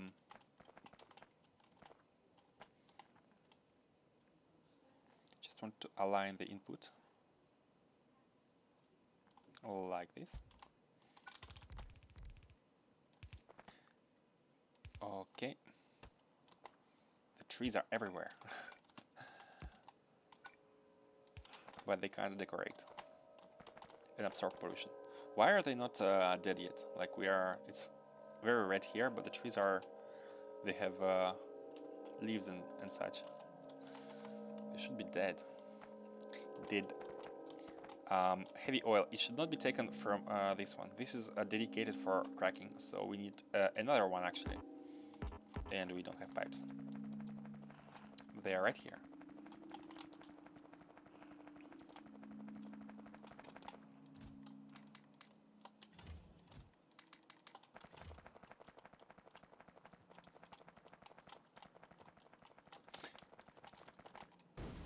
Be gone. Yep. It's on the rail. Let's loop it here and have it come from the top. We want heavy oil, so let's... Oh, no. Let's do it like this.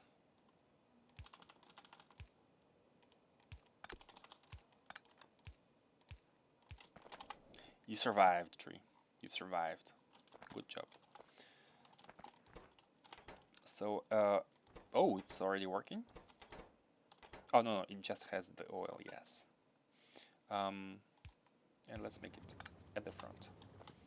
Okay. The lubricant can be full, it's no problem. This can be completely full. There is absolutely no reason to limit it, like we did here. Because there is no byproduct.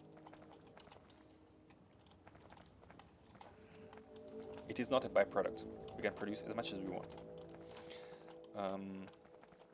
Oh, but now that we are consuming lubricant, if wait, what's the ratio? It's 10 to 10, 1 to 1.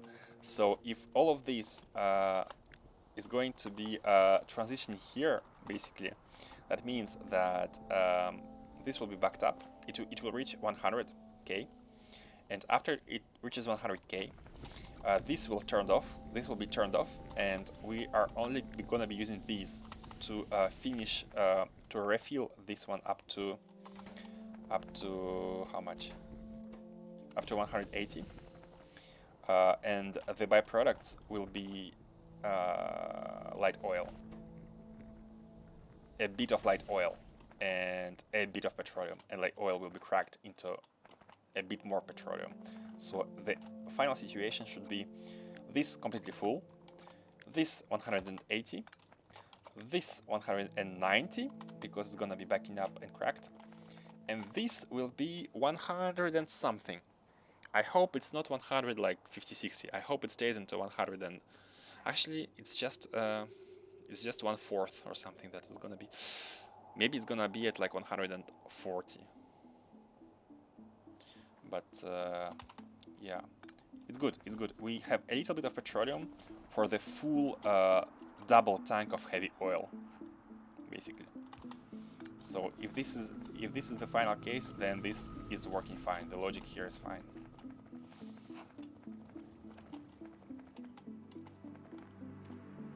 Should be fine. Did I properly connect these? The output is, yeah, both outputs are in the pipe. The pipe is superior to 0, so either this or this are active. Yeah, okay, it's good. It's good. It looks good. And let's finish up with, what was this one? Acid, sulfuric acid. So we need to produce sulfur. So before we produce sulfuric acid, let's first produce sulfur for this one. Again, copy paste the first base setup. Just 4 of them, it's fine. This is the sulfur. Oh, like this. Before we connect, let's plop down the other ones and let's see. So this one is plastic, plastic, plastic here. All like this. No reason to change it. There's one optimization that could be done to this one. Actually, I'm seeing it now. We have 2 incoming belts of iron, but we could run only one in the middle and take from the iron one in the middle, so we could save 1 space vertically.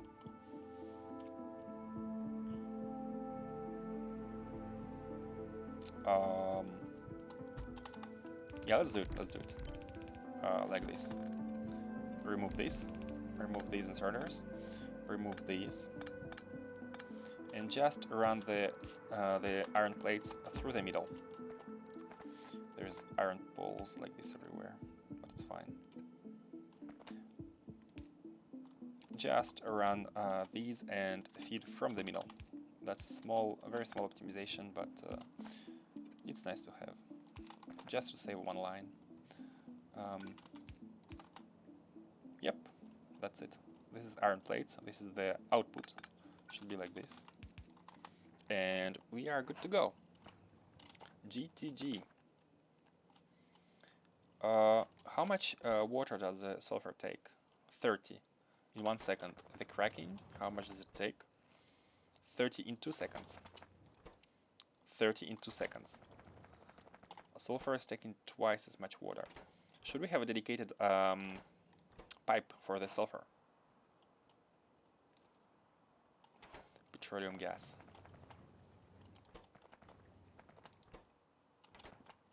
I mean, we could. It's not. Let's not over-optimize. Let's continue this one. And if one day water is a bottleneck, it will be very easy to fix. Just run a second one from here, and it's not a big deal. And the duct will soon. We are not so far from the sea actually, so this will maybe it wasn't very necessary because we could have been connecting from here, but it's fine. It's fine.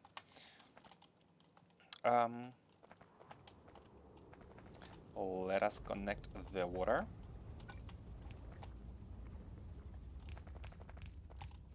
So right here and right here. So water is flowing. The petroleum will be flowing. Let's make petroleum come from above. So we will need petroleum for both.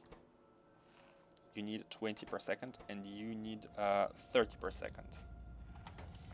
Let's have 2 pipes for the petroleum. Why not? Don't see why not.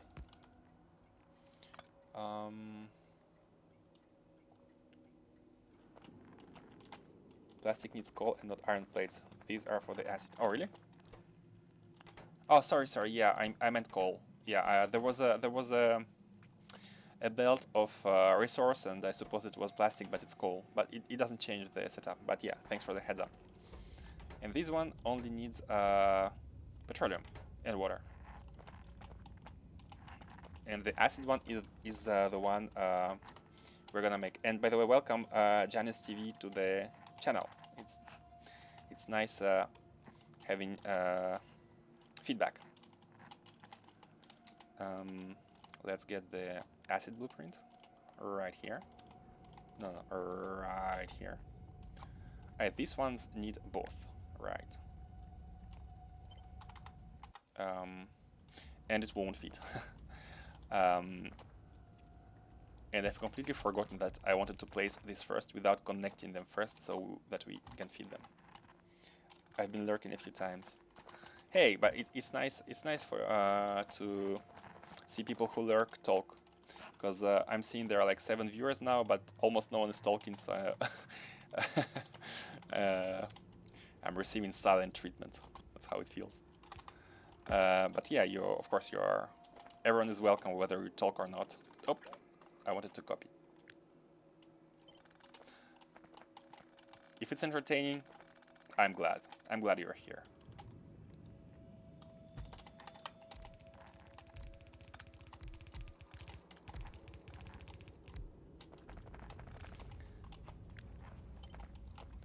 Lurking while working. Great. And welcome, Jimmy Heron. Did I see you on the... sorry, I don't want to say the name wrong. Vundu's chat. Are you also there sometimes? So these ones receive both, yeah. And actually there is an optimization we can make. Instead of splitting the line and running like half iron, half sulfur, we can actually do something more neat. Who? Okay, never mind then. Forget the question. Vundu. But maybe I'm pronouncing it wrong, but if you don't know, never mind. Not sure, but I might have stopped by. Maybe I'm confusing. Yeah, sorry about that, but never mind. So here the idea is to have actually 3 spaces. 1, 2, 1 more.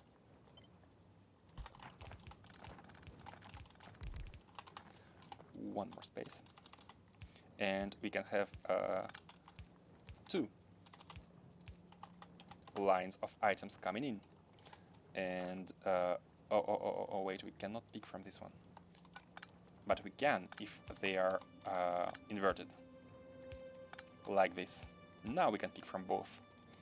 Do we need to pick fast or do we need to pick slow? Sulfur needs to be picked fast, 5 in 1 second. So let's say sulfur is the bottom one. And let's say the other, which is iron, is top. Not sure, but I might have stopped by. Okay.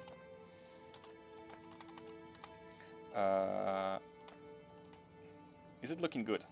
I think it's looking good. We have how much? 4 spaces, 5 spaces, but we can draw from all the inputs, and we can have the output. All inputs except water, of course. So these are not needed. This is iron and this is sulfur. Looks clean. It looks clean to me. So, and so that we do not forget that the bottom is sulfur, let's actually connect it. How should we connect it, by the way? Hold on. If you want to be producing sulfuric acid,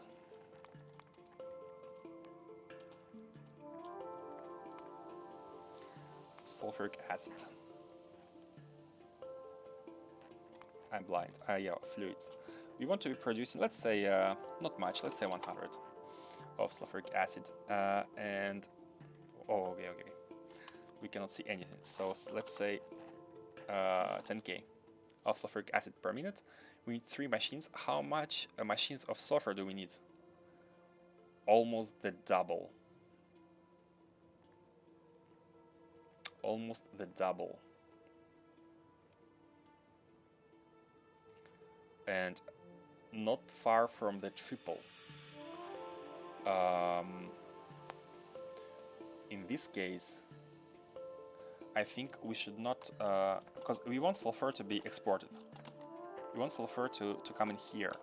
However, if this draws too much sulfur, it will take a lot of time. So I'm thinking about having a dedicated production line for sulfuric acid from sulfur. Let's move this a bit lower. and let's try to fit directly two machines. I'm saying two because right now it's more than two actually.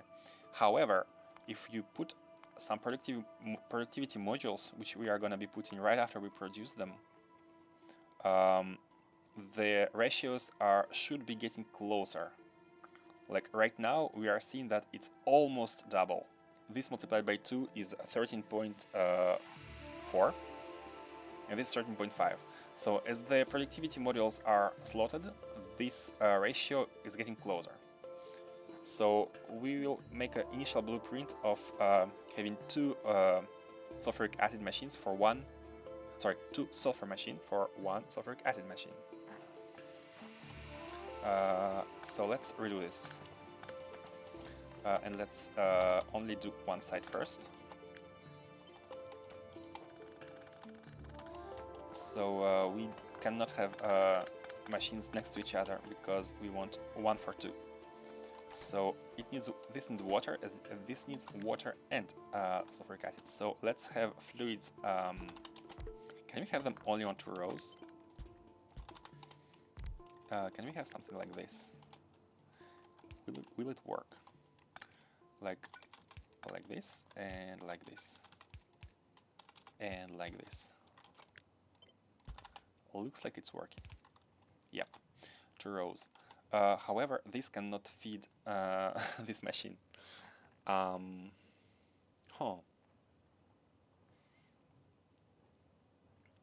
should we be going about it?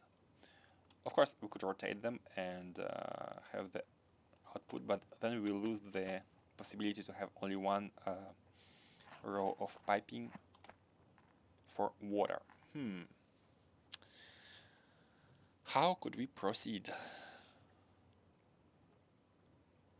Because it has to be here. It's either here or it's not possible. So maybe it's actually not possible. I mean, we could always hack. We could always do like this. We could do like this, but maybe it's okay. Let's continue. Let's continue and see what this design gives us. Like this. So what do we need? We need only iron plate in this case. And the iron plate now can be coming like this, because now these are separated. You always put them next to each other with a gap, like I did.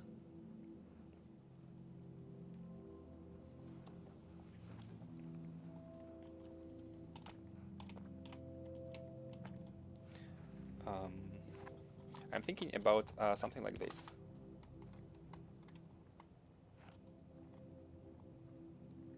SAS. Like this? Oh, like this. Right? I see. I see. This, the small disadvantage of this, I see that it's gonna take more horizontal space, but this is taking more vertical space. So I think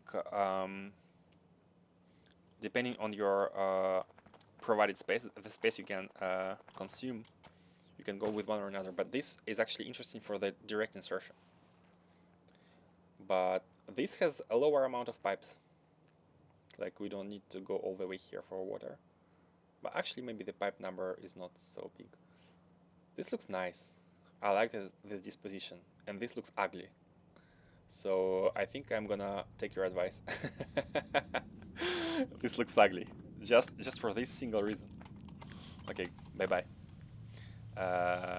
Thanks. Let's have it. Can we go fancy? Can we do something like this to save horizontal space?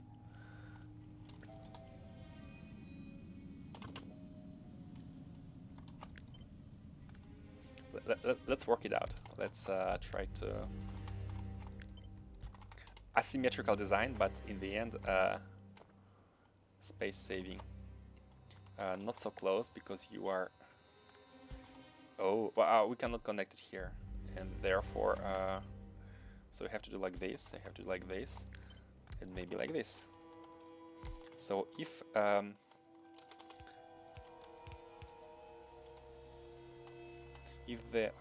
water is here, and if this is here, and if the water is like this,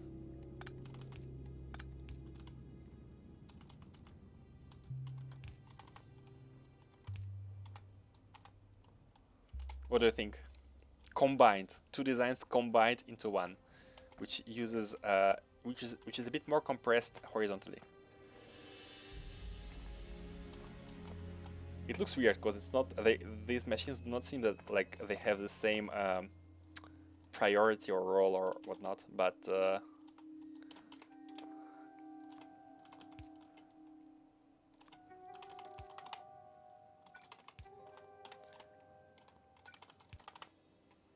like this.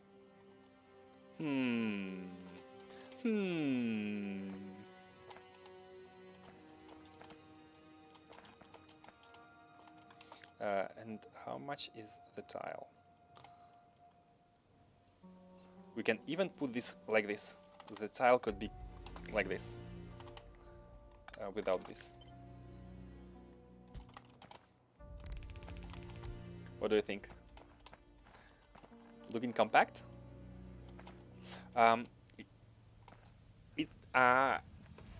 It loses some beauty because it's not aesthetic. I'll give you that.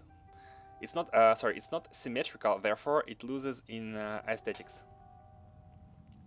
But functionally, it's very compact.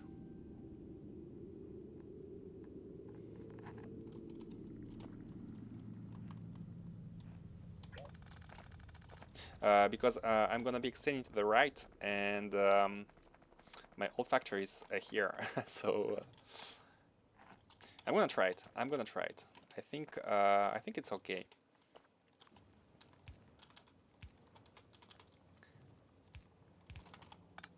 And this will be the other side, and all we need to do is give it some iron plates.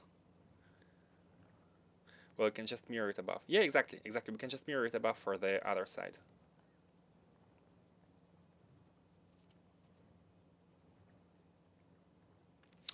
Oh, I've just gotten an idea. How about having the machine right above it? But then we'll have only one row instead of having two. Yeah.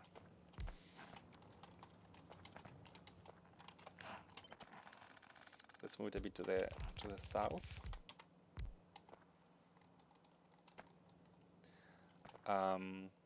Yeah, can we find a smart way to insert iron plates? It can be right next to this one. It doesn't have to. Yeah, I think it's just one lane more for the iron, and it will do. Like this. This is a tile. The iron comes here, and the output goes here. And actually, the output can be. Oh wait, output. What am I talking about? The output is a pipe. So if the iron comes from the top, it can be very simple like this, and we are done. Let's mirror that above, like this.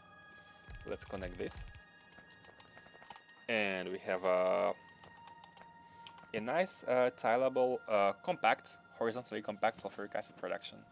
But in your case, your example would be like this. It will still be vertically compact. So yeah, depending on your needs, I think, and yours is also more beautiful because it's more symmetrical. But hey, I kind of care for the space to the right, and we haven't mined this ore. What is this? Small patches of ore coming out of nowhere. I haven't even seen them. Oh, and one here. Oh my god. Haven't even noticed. Should we close our eyes? Should we not look at them? Should we ignore their presence? They're kinda in the way. See, and if we tile like this, it's completely fine. This is just water and petroleum, and that's it.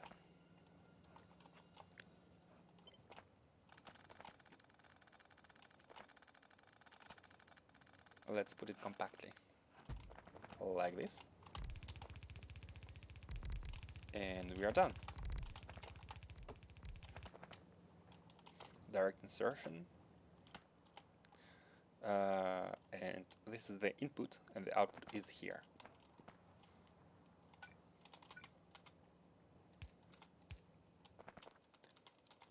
Like this. Can we have... Oh no, we can't. The sulfur plant does not need iron. That's a good point. That's a good point. The iron is needed only on this side.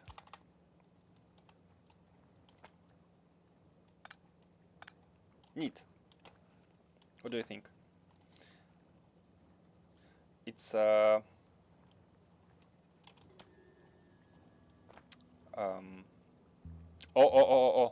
bad. These inputs are mixed. The blueprint flip does not work. The top side should be adjusted.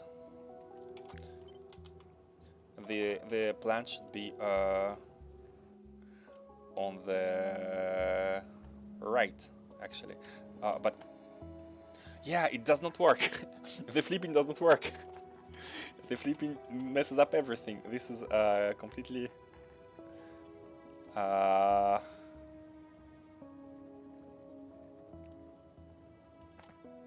yeah, we have actually here we kind of relied on the fact that these two inputs were close to each other, but in this case, after flipping, it's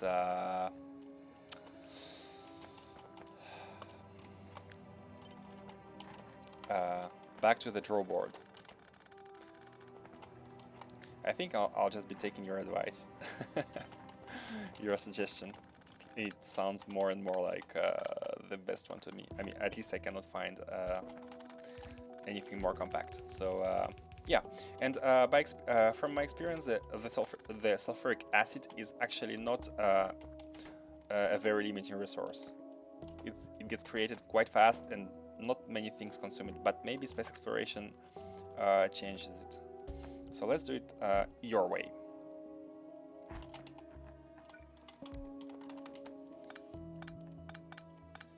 These are good, and actually your way will create even more. You're too fascinated. I've just looked at it. Like, I was about to connect, and I was like, huh?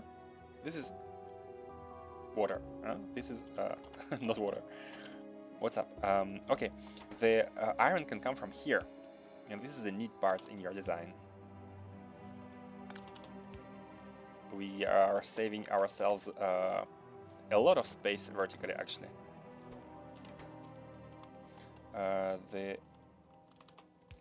And we can also save even more space vertically if... no, we can't. I was thinking about doing something like this with the... but liquid, like...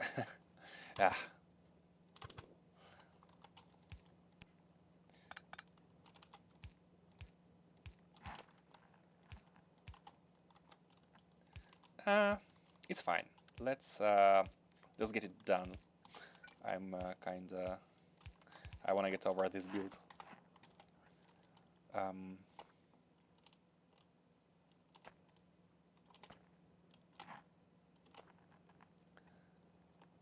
Good enough?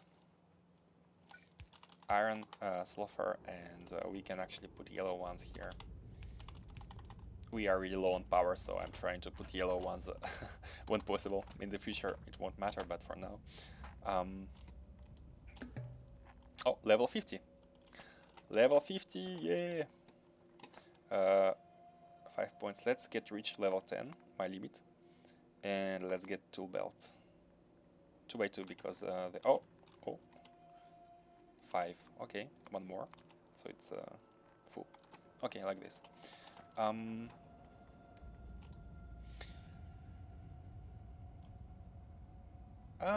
Good enough. If we rotate these in some weird position like this, they will have inputs which are gonna be inverted and anyways, good enough. And the advantage is that this is easy to mirror. It won't change anything, just we need to invert the rules here. The same output should be in the same tiles away. My personal rule, to make it easier to connect, and we are done. Actually, we can do it like this.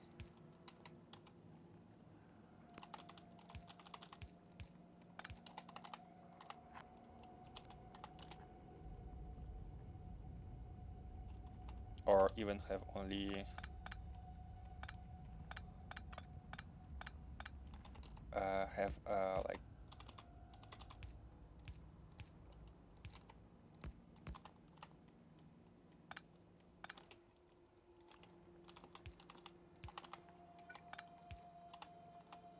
what do you think?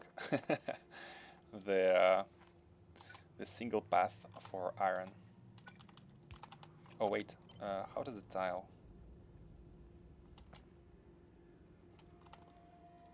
This can be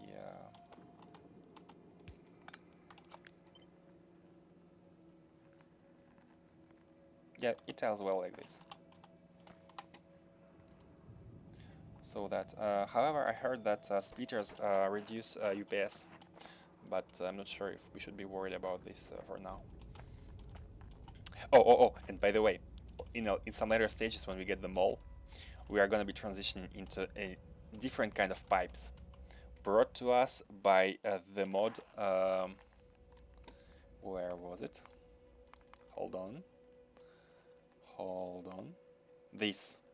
We are going to be transitioning into rotatable underground pipes brought to us by advanced fluid handling mod, and these are absolutely awesome.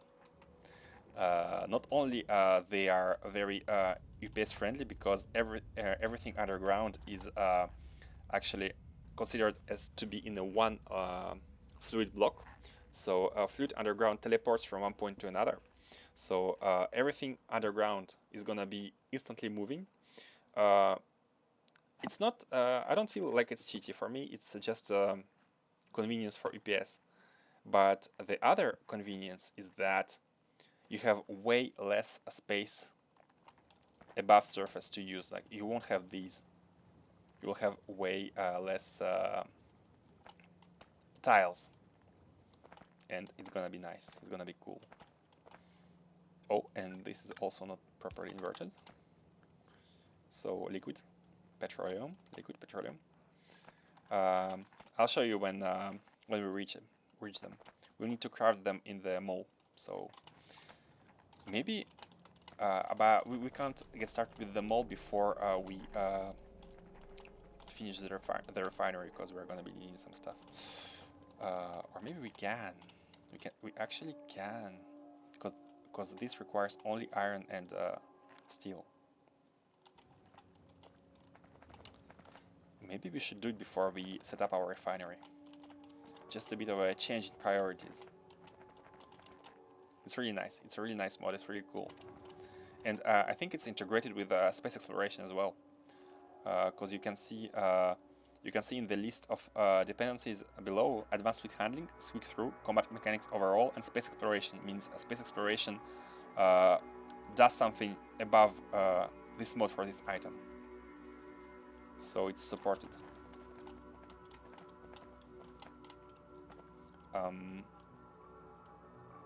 Okay, we can leave it for now. We can always come back and optimize. Okay, let's get you closer. This is petroleum.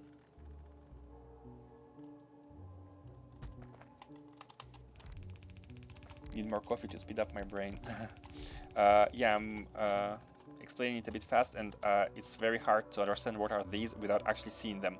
At first I was like, this is too hard to use, there are so many items, which one should I use? But when you start using them, I kind of want to craft and show to you. Okay, I'll craft it and show it to you, so you can get it. One of each. A demonstration of the...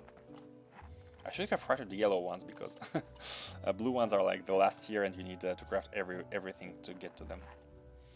But it's fine. So look, for example, you say you have a refinery which has some input and output, right? So what you can do is you can take one of these. These are pipes from the top to underground. You have 4 types. One type is like this. You can see there is an arrow on it, and the arrow indicates in which direction the fluid will go underground. So if you actually have 2 of these,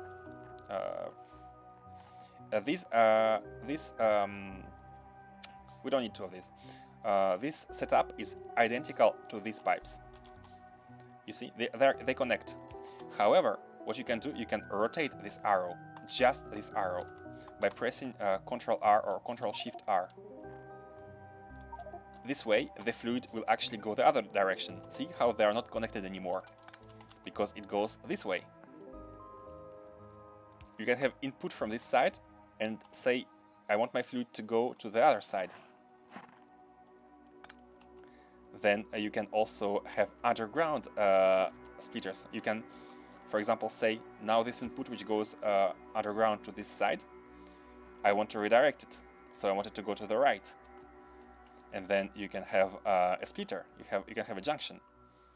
Here you can see that the fluid goes down, then goes left, and then it can go up or down. So you can continue, and you can always exit anywhere with this pipe or this pipe. Regular one. See, these are both connected to this one, and they are all split. Like, the fluid is underground, but you control where it passes, and you control where it emerges.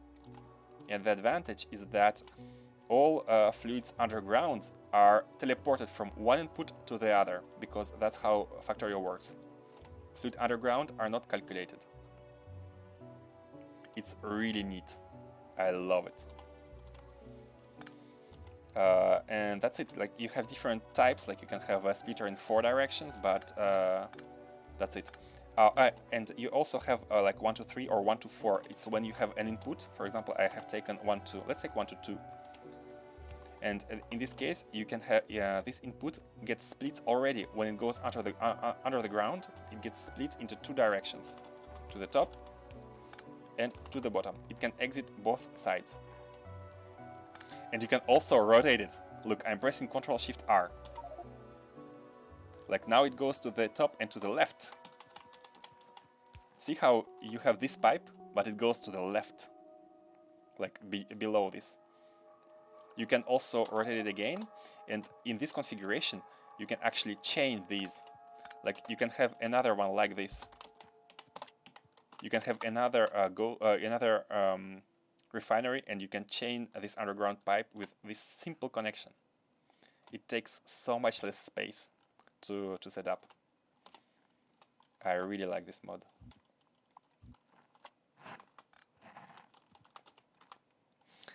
Advanced fluid handling, everyone. Really good. And 1 to 4 is like you put it underground and it gets split in 4 directions, the liquid. And you also have like smaller stuff like underground mini pump. When you don't have enough throughput over long distances, you can put this pump. It will help this liquid go from one side to another without getting back underground. You can have overflow valve, top-up valve, check valve, and I even think you can configure how much overflow or top-up you want. I think there is a... not sure what's the shortcut, but I think you can like press some shortcut and configure the amount. Anyways, these are just components to create these. So yeah, a very cool mod. And now that I have crafted all of these, let me just shoot them because they take so much of my inventory space, and since we only have one of each, we're not ready to use them. should have created the basic ones. But it's neat. It's really neat.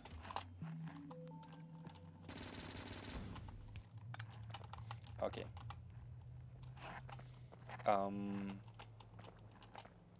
So let's move the sulfuric acid a bit above, so we are a bit closer. Switch to the nanobots.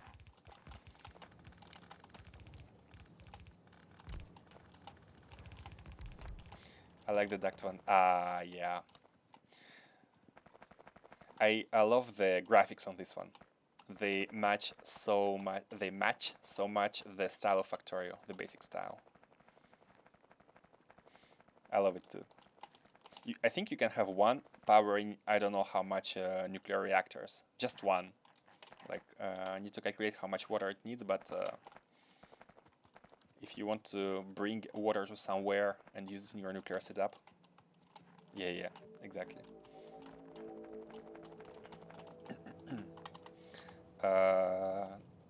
Okay, this should be working. Let's create a second one and let's be done with the sulfuric acid.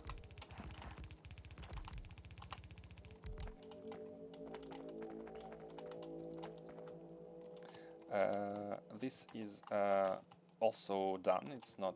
It doesn't need to be optimized any further. It's very simple. Just inputs and outputs.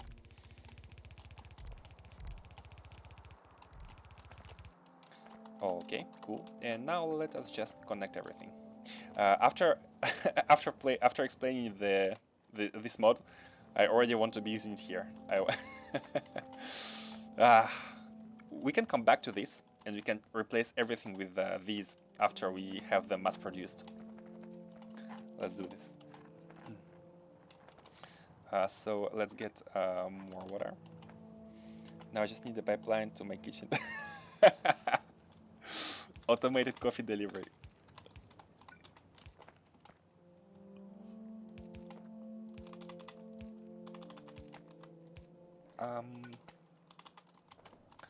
I'm kind of using one water pipe for all of this, but we can add later if necessary, if water becomes an issue.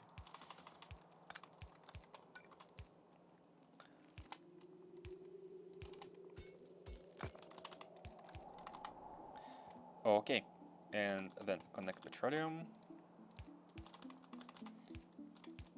Again, I did not join this because maybe in the future we will need to have more throughput for the gas and we can speed them up.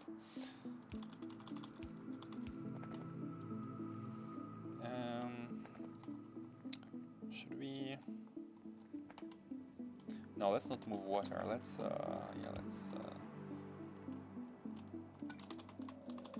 just do like this. It's fine.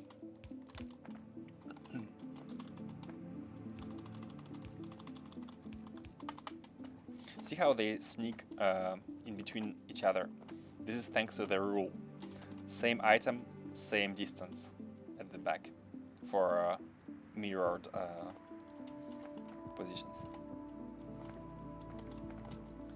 And this is petroleum, so let's... this is taken. This route is taken. No big deal. Let's move this a tiny bit to the right. And of course, this is too far now.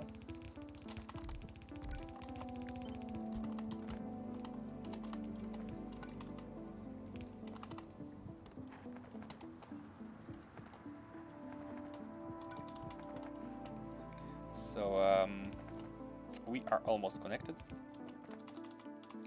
And let's make a pump here so that the liquid doesn't bounce left and right, and maybe it's easier for the calculations. I say maybe because it should be easier, but I don't want to be... I'm not 100% sure. And we are connected. You have everything except coal and just oh, we forgot the power lines, but it's fine, we can just set them up and like this.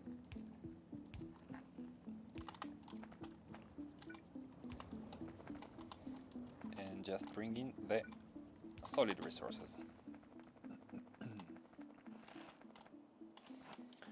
Where should they pass? Can they?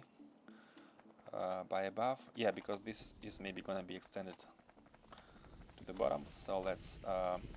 Do we have anything almost full? We have. Oh, we have 200k of light oil because we're consuming this heavy to produce this. We are starting to consume petroleum, but we did not touch the light oil. And here we can already see a problem. Why cracking is not working? Too simply because it's too far for the output, and it's fixed. So now this is okay. The cracking is working. It will bring the light oil to 180k, 90k. My maps usually look quite a bit different. Let me guess. Belts? Belt buses? Easy guess.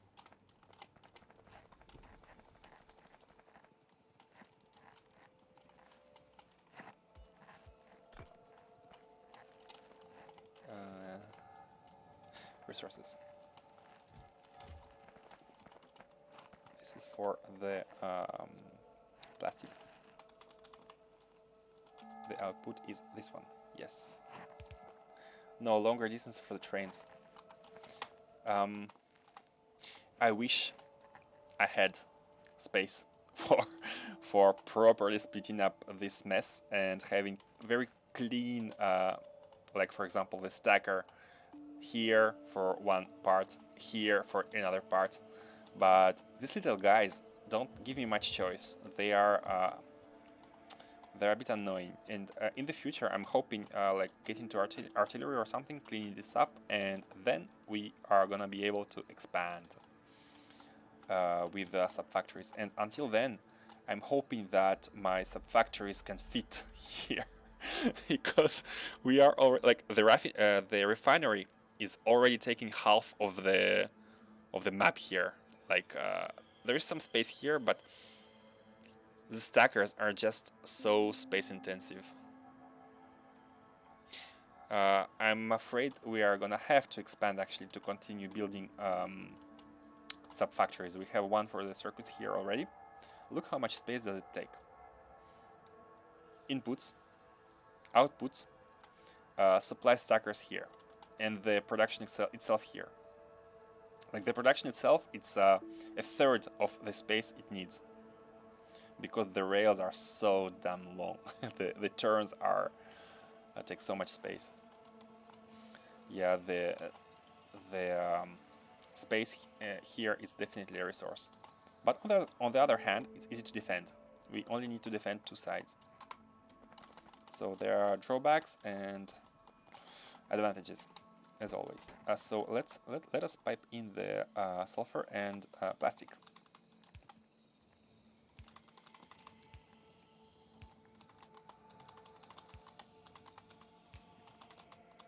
And I think we have some mini loaders left. Let's make some more because we're going to be needing them for the inputs. Yeah, fine. Oh, and these are not properly inverted.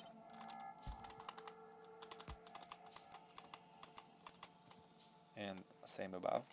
So here we want these to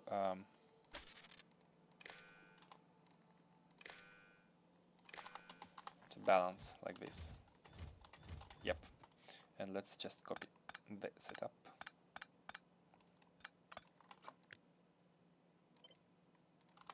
Oops. Okay, nice. The plastic is also balanced.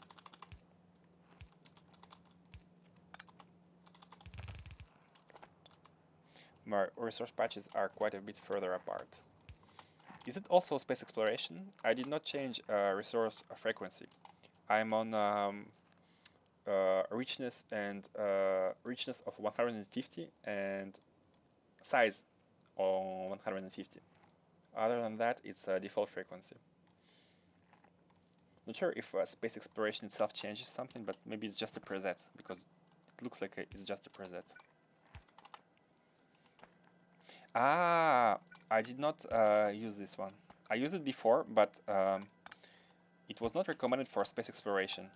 I mean, it's not that it was not recommended. It was nowhere to be said that you need RSO or something. So I just didn't use it. But I have used it before, yeah.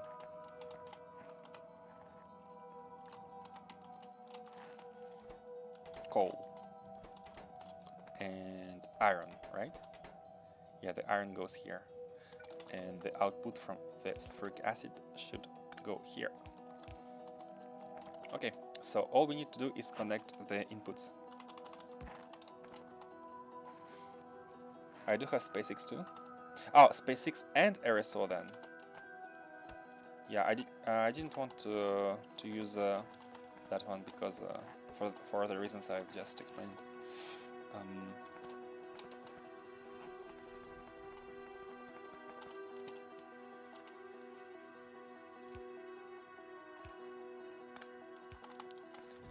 So this is where am I? Cannot find myself. Here. This is iron plates. So let's get them to their destination, the final destination.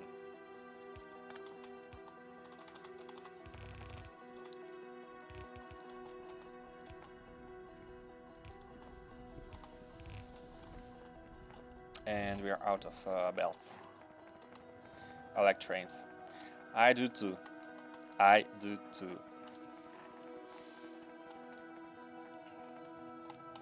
And for some reason, I love also the LTN or TSM mods for the trains. Some people wanted, not sure if they wanted, but they heavily recommended to use the vanilla train setup with maybe some improvement mod for vanilla trains. But I don't know why, but I always tend to lean towards this kind of mods. Just because vanilla train setup seems a bit limiting, but maybe it's not now since they have added the limit trains feature. I just never get to use it. Sorry, I need to take the belts.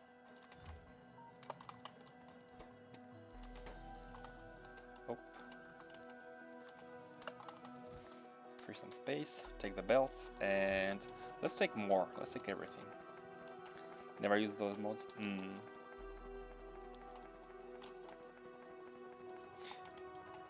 Many people say that you can achieve almost the same behavior with vanilla now. But yeah, I like experimenting. But I should experiment with vanilla at least once. Oh, we did not take the right direction here, because it's fine. Just deviate, come here, and let's go along the rail using undergrounds, so that if there are some signals in the future,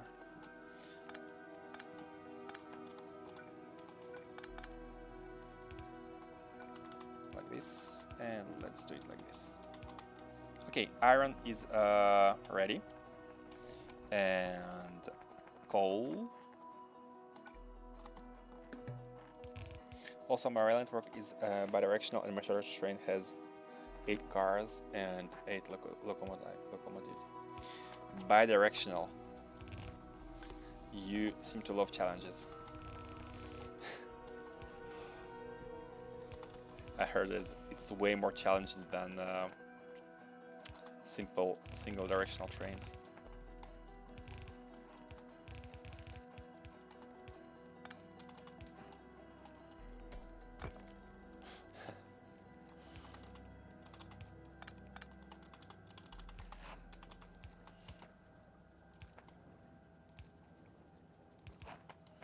but fun. Yeah, of course.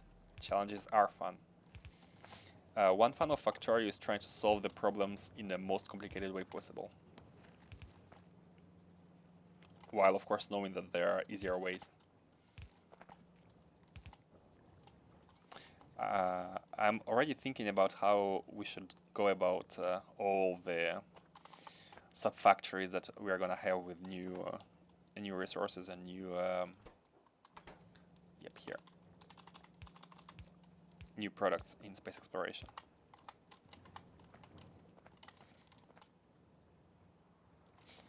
Why coal is delivered and iron plates are not? Oh, we did not set up the supply trains for the intermediate products. Let's do this. Let's have a supply trains for iron. How much iron do we have?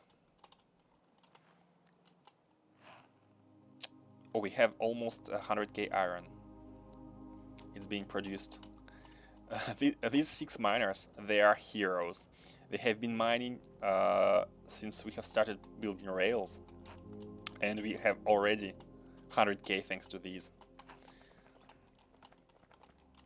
That's probably why I like Bianodon as well.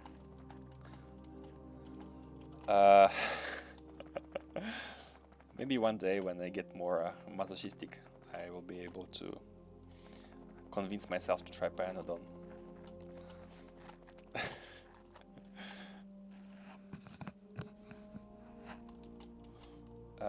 These are, yeah, repair turrets, or repair drones are.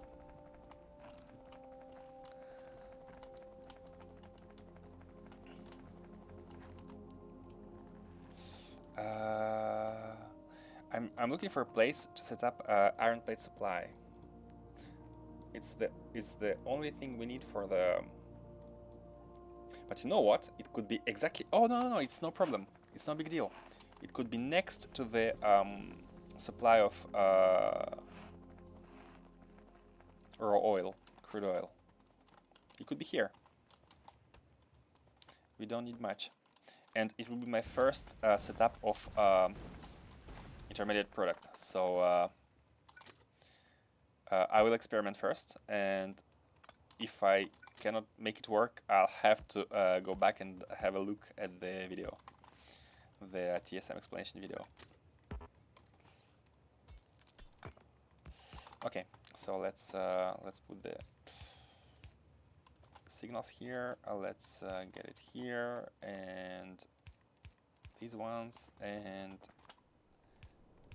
these ones. I shouldn't be lazy with the signaling. Yeah, exit here or exit here. So we want an iron supply.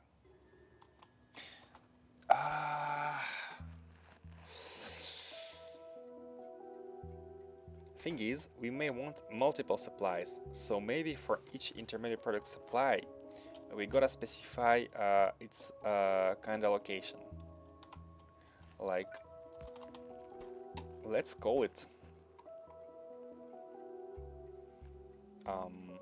iron plate supply, and let's say for the refinery.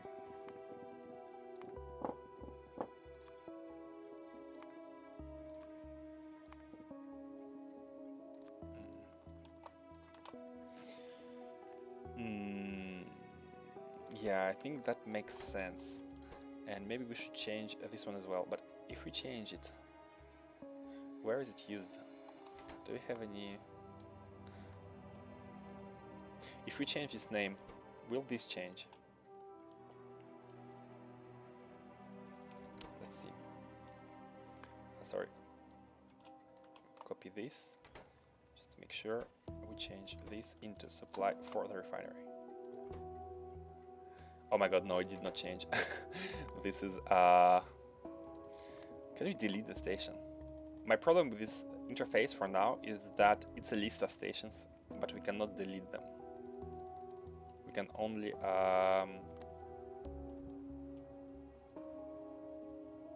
I think it messed up everything because this train also has. Oh no, this train is updated. This is a reference, so the name changed. It got updated, but not this priority. Or maybe we need to refresh it. Hold on. Hold on. Hold on. Where is it? Yeah, no, it did not refresh. It's still called supply, where supply does not exist anymore.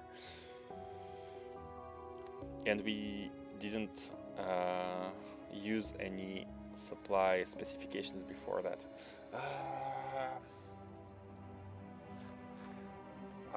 Let's just redo it. So it's crude oil 1, supply include empty. Okay, hope I remember. Oh, delete current station list. Oh, perfect. This is the button I've been looking for. Huh? Please delete them. Okay, thank you. Supply this update. Cool, cool, cool, cool. This is the button I've been looking for. Nice. So we can rename them like this. We can have a depot for the refinery because they are kind of together.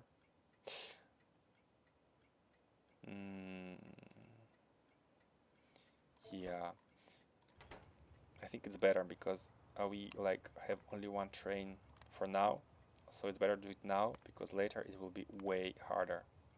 So rename it to depot.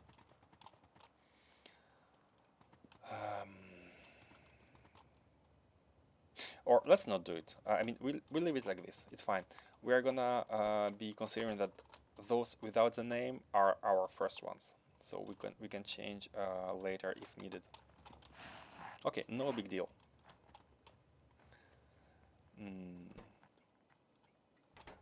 Okay, now how do we get a train with iron plates? Come here. That is explained in the tutorial 1. And I don't remember because I've used mostly tutorial 4. Let's try. I think my understanding of TSM is getting closer and closer to okay-ish. But nothing advanced at all. Just following the tutorial and hoping I don't mess up. But for now, everything is working. Every train is doing what it's supposed to be doing, so this is kind of exciting. Let's get the cargo wagon. This is the first supplier of iron ores, or iron plates. It's the first train that's gonna do it. Don't stand on the rail, thank you. We can put it anywhere actually, it doesn't matter where it is. But it's gonna be starting from the iron factory, which is here. So it's gonna go there. Do we have fuel? We do not. Sorry, let me grab some fuel. And let us try to configure this train to deliver plates to the refinery. And if we do this,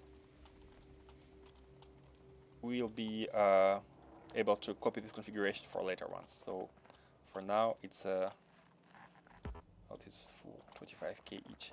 Nice. Where is the fuel? Here.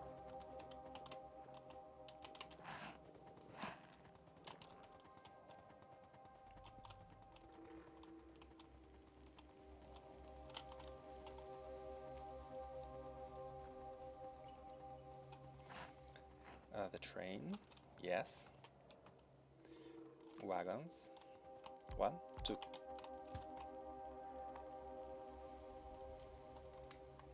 Okay, so schedule. So you are supposed to be getting iron at iron supply. No, at iron source, 1. And you are supposed to be delivering it at iron supply. Can you be doing that?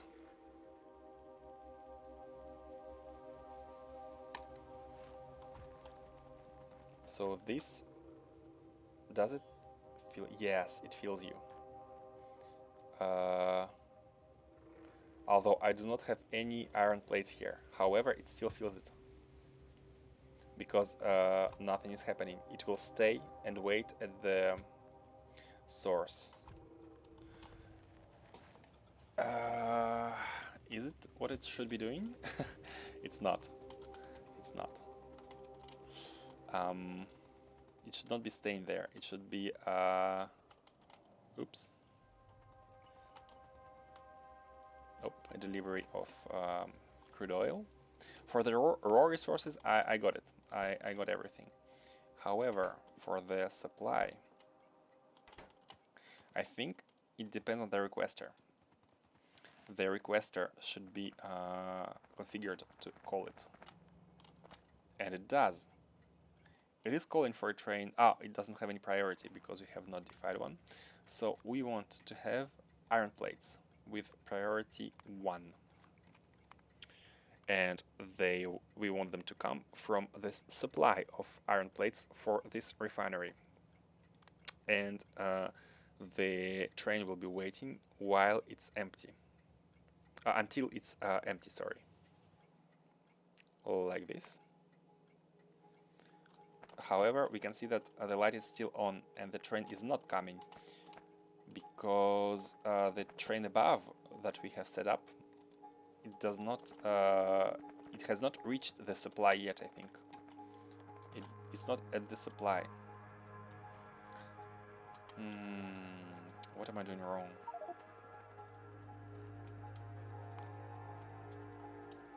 It's literally the first use case of the mod.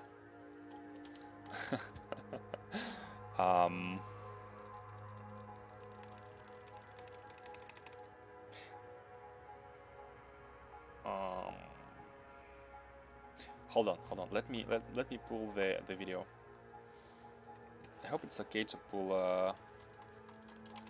the video on stream.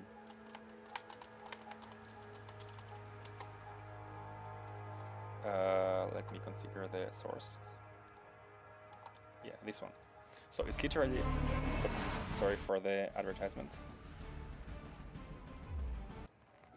Hello and welcome to it's the first use case. From vanilla's push to.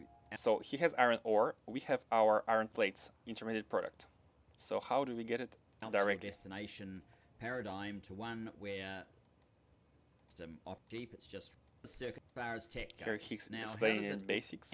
At a or outpost, very simple, normal train stop. Normal train stop. Or full cargo inventory, the usual thing that you'd do. Normal one, not a source. Now, with TSM, the idea one is to send this somewhere that makes sense within your factory, somewhere effective for what supply. we consider to be like a supply depot.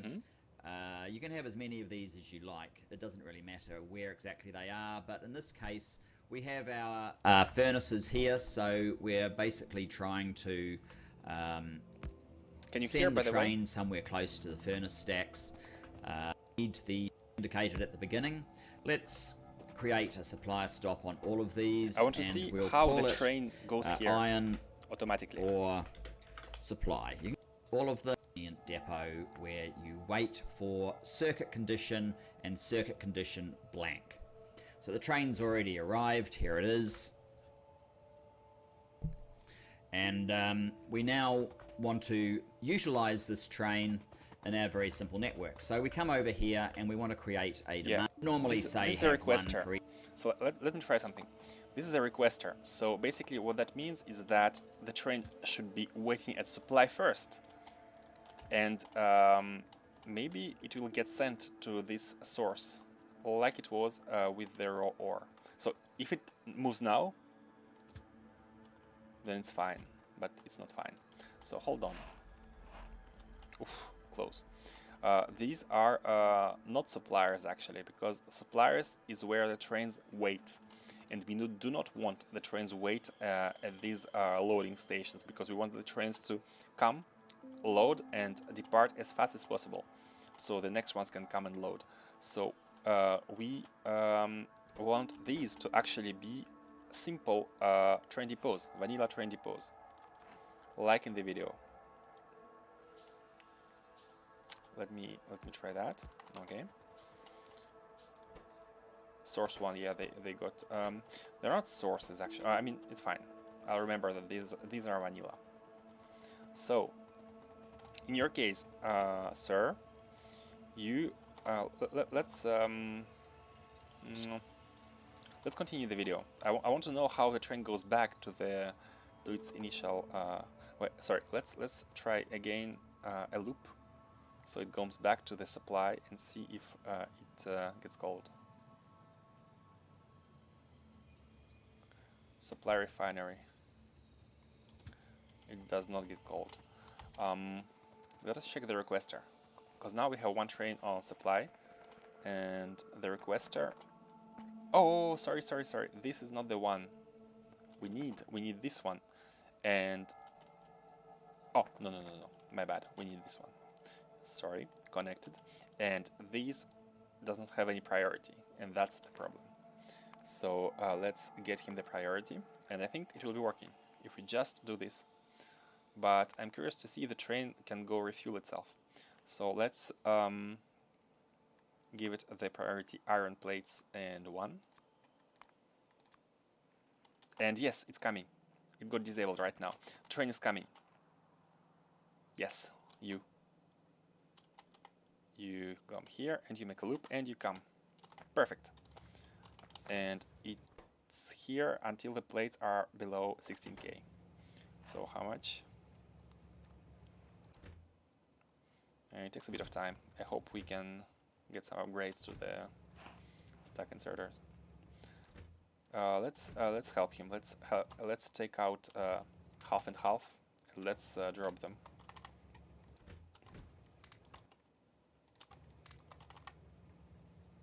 We can actually take everything and drop everything here. So, train, where are you going?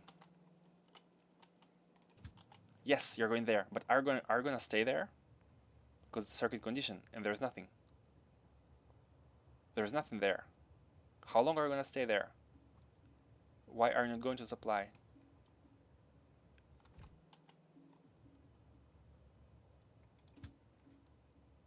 Is it until full? But where it's written? This one? No. This indicates that it should be empty when it departs from the station. That's what it controls. But when it's full, I'm guessing it's not gonna go back again, because if you see his schedule, train schedule, it's empty. So let me pull up the video real fast, and let's continue watching it a bit. Each platform, and you're actually controlling down to the platform where the train will go. So here he is explaining the requesters, and we know that we got the train get sent here. I'm curious about the train going back to iron, or in the video case.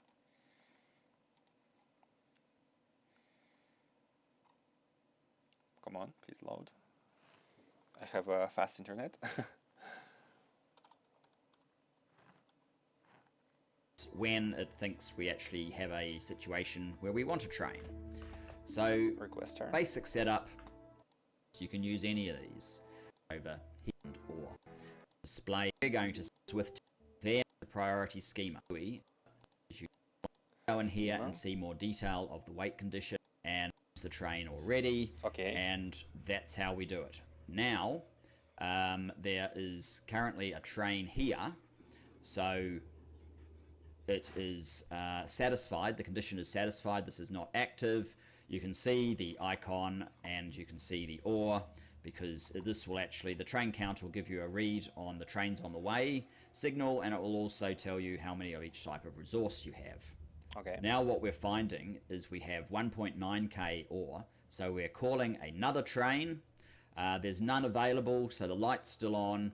You also get information from here, unsatisfied requests. Okay. It says that this stop, Roden, because we didn't give it a better name, Roden is calling from this iron ore supply, and no train is yet available, so you're made aware of any of these sort of issues. If you get a lot of these, you probably need some more trains. Roden is now satisfied. What? If we refresh this, the outstanding request has gone. It did get filled and it came to supply. What's going on? Event. Sorry, hold on. Hold on. Does it gets full? And no, it cannot go in its own. It nothing says keep on going. Nothing. It's an empty circuit. Yeah, see? Nothing asks him to get full here and go to the supply. Sorry, let me go back to the video. The very first moment where the train, where he creates the first train stop. A basic. This is the basic way of setting it up. There's more complicated ways we'll get into later, but here's a train at a ore outpost. Very simple, normal train stop. Yeah. Just loaded up with ore, full cargo inventory, the usual thing that you'd do without. Oh! I got it. The initial condition is a vanilla condition. We do not need to have circuit stuff, TSM circuit stuff. Okay. Got it. This is up to us to configure until it's full. And that's it. That should be it. It goes here, and then it will go to rec again because the rec requests it.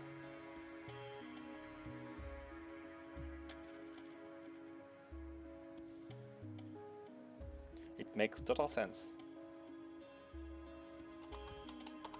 It makes total sense. Nice. So for all our intermediate product providers, all we want is to have trains which go grab them and go station themselves somewhere at supply locations. And the requesters here are gonna call trains from specific supply locations. And that's how it's gonna work. And neat. Very neat. But it's, now that I'm thinking about it, it's kind of close to the vanilla way. In vanilla you would also do the same. You would say, go there, go to the supply, and go to some requester. However, it's hard to create a logic to generate this third one. That's why the mod is useful.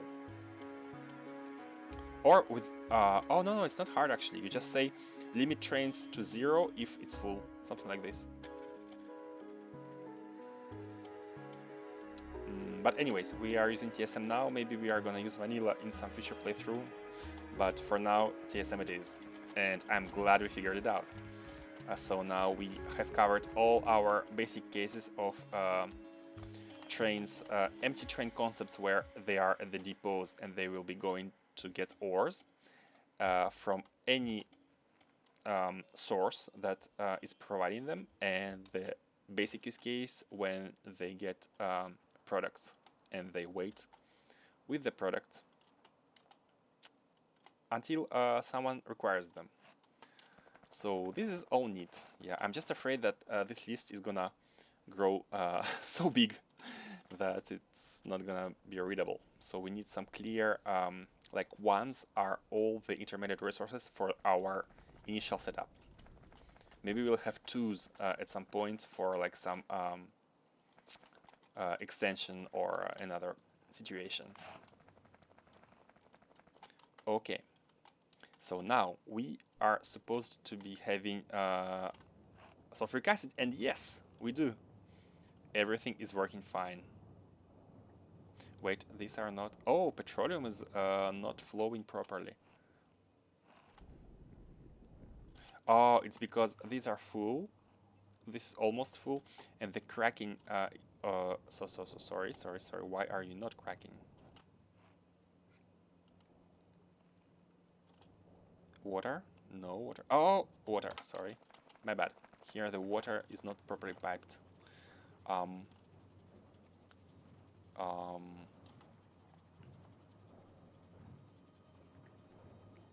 Why is it out of sync? Let us move it to the right. Oh, I remember. We have moved this one one notch to the right, and we have not adjusted the above one. Okay. I get it. That's what happened. And the water is here. So now everything is cracking. and maybe the limiting factor will be cracking, because we have so much, we need so much petroleum for all the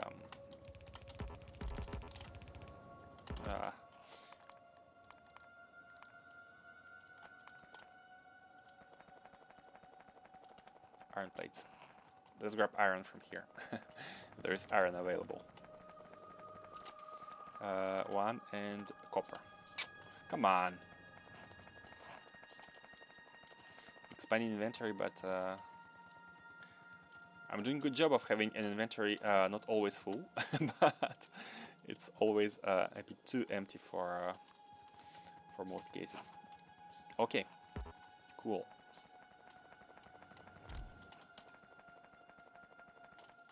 Let's drop the science packs. And maybe we should get to take some stuff, because we haven't finished taking the blue science.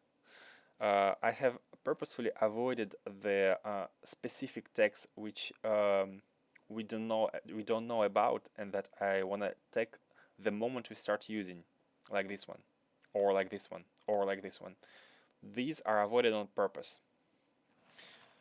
But I need to check if there is something very useful after them. Vulcanite processing, decontamination facility. These are all buildings that we don't know why we would need yet. So, rocket science pack.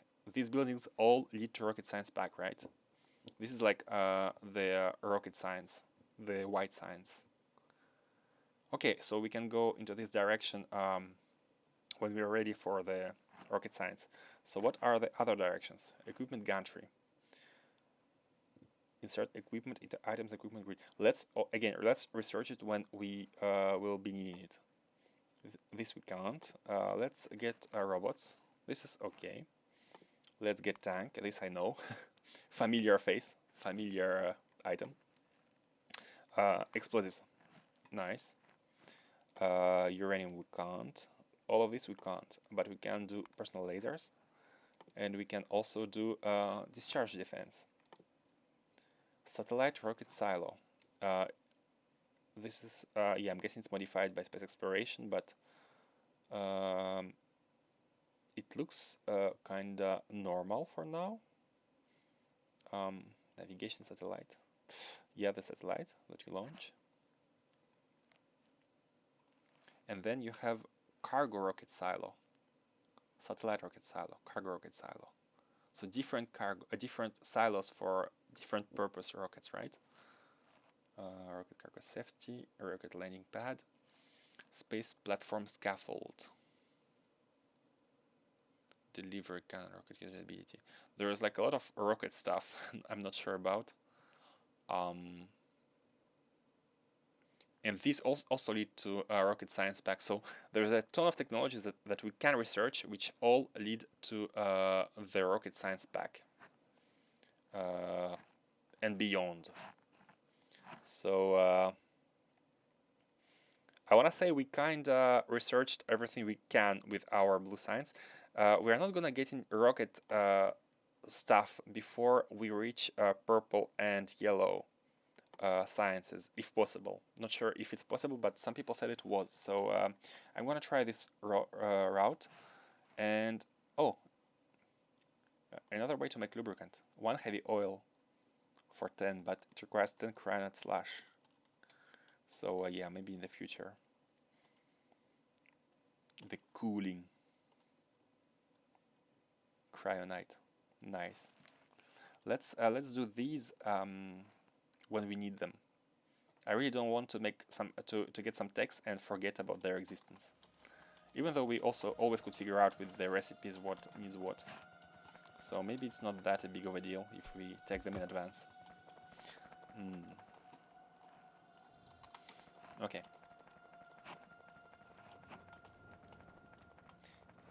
I love that signal transmitter. Very useful for long train distances if you control the trains by circuit conditions. I guess you have to do circuit conditions in vanilla, right? If you want the same or close to same flexibility with train mods. You don't have to have wires. But then again, like seeing my blueprints, I have wires all over the electric poles, and I can send any information there. So everything is connected by like one, I mean even two wires. But for now, we are not using them.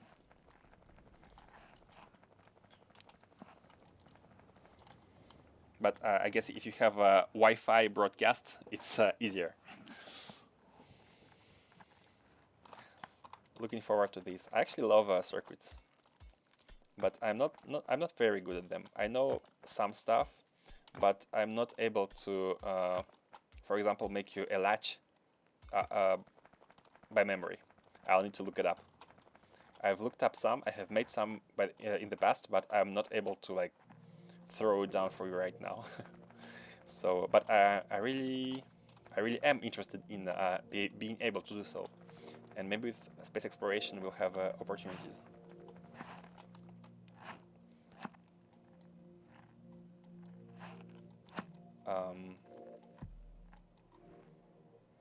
So now that we got plastic,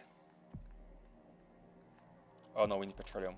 So wait, petroleum is still empty, right? Because oh, sorry. You need water too. Right now the bottleneck here is cracking, because everything here uses petroleum. Sulfuric acid uses petroleum, plastic uses petroleum, and sulfur uses petroleum. So sulfur doesn't even get petroleum. It's so far in the chain that it doesn't get any, and we are now limited by the petroleum. And this is why the right side is turned off, which is perfect, because we do not want these to crack.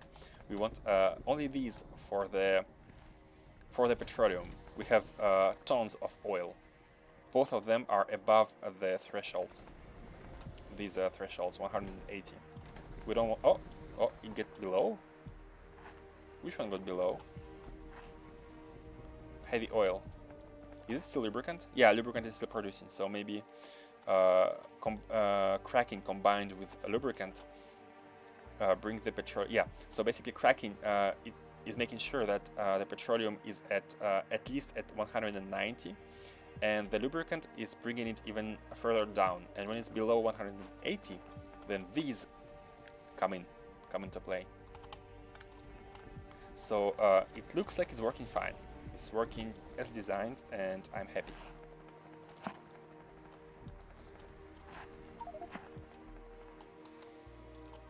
And now that we have plastic, how much do we have? Only 4K? It's 100 each. So a train can take 80. A train with 2 wagons can have 80 multiplied by 100, 8K. And we have kind of half. So we can already prepare for the circuits, because we have everything. We have oh, let's prepare the supply area for the circuits first.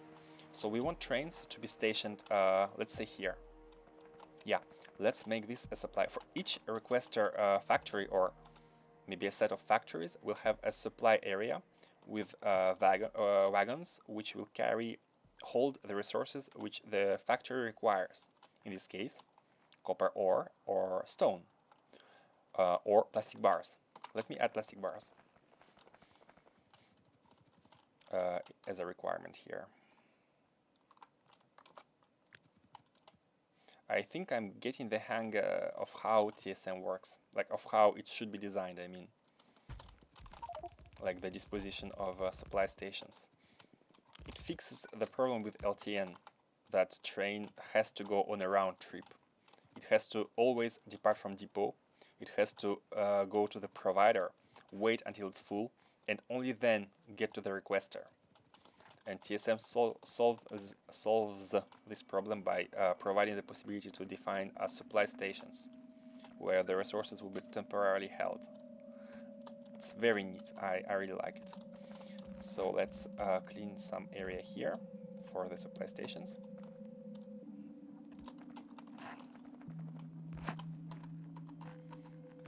The only train mode I use is electric trains, which also has a tier system. I looked it up, actually. I know about it. And when I looked it up, I was like, That's cheaty. That's like removing the refueling, all the refueling needs, and this is why I didn't install it. I'm trying not to install mods which facilitate logistics. I install mods which facilitate chores, but which do not remove the logistics problems, if that makes sense. Like having a bigger inventory, for example, does not remove any logistics problem. I mean, maybe you can carry more stuff, which is a logistics facility. You can say that. But yeah, you see what I mean. Nothing that gets the base setup any different. Now I'm just doing this so that we can have a bigger stacker. Oh, let's have a 4 cross what's the name? Intersection here. A big inventory removes the necessity of having cars. True. But big inventory is only affects the character, right? It does not affect the factory. It's kind of what I'm. No, not even Control Z.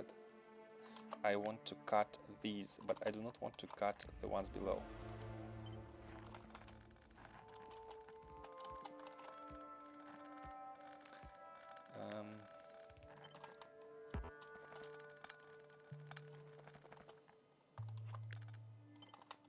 I think the X1 puts. Yeah, there are no bottom signals on the X1. So we are gonna have. There is an X1 here, but let's also have an X1 here. For the sole reason of trains being able to exit from this side or this side and get into this stacker.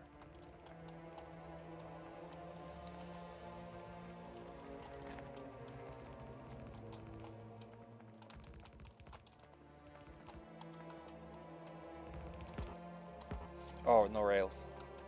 And no, signals is okay, just no rails. Below.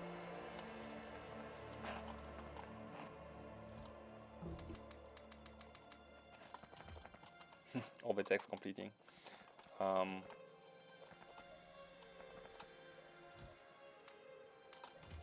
Let's resupply these just a bit. And yeah, here we go.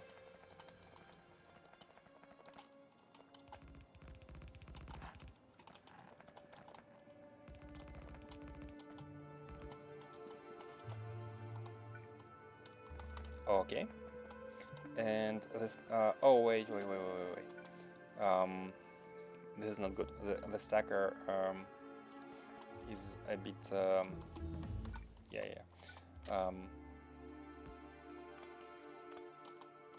you should have a separate exiting position.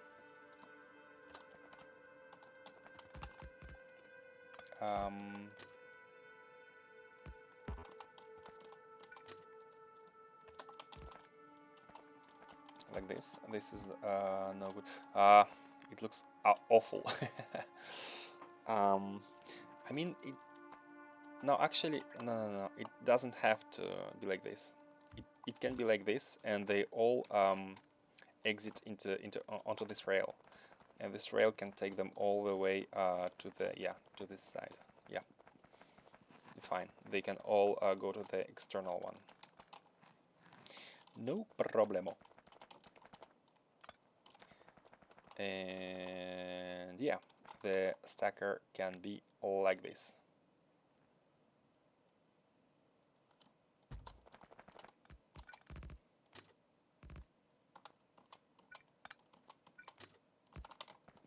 So let's just put some signaling. But the electric train mode only shifts the logistics to power. Those trains use quite a lot of electricity. I'm not sure how much power is an issue in space exploration though. But once you get to nuclear, also the power is a non-issue, right? Unless you have meteors which fall on your reactor. But then again, you have meteor defenses, and meteor defenses drain power. So they balance out the nuclear. You have to make sure you have a lot of defenses.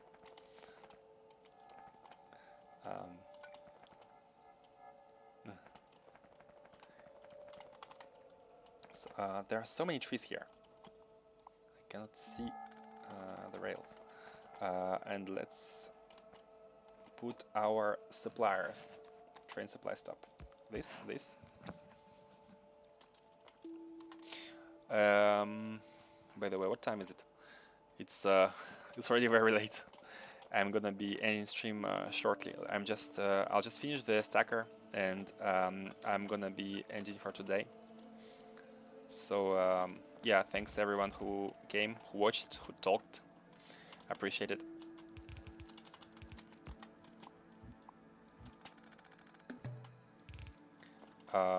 This is the level up.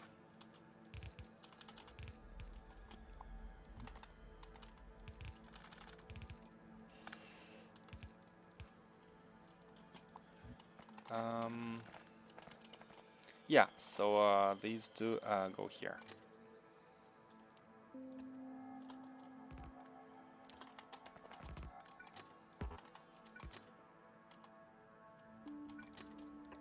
Op. Sorry. Control Z. Thank you. Thank you. Please feed. Yes. Thank you. So they come here and they exit here. It's good enough. It's good enough.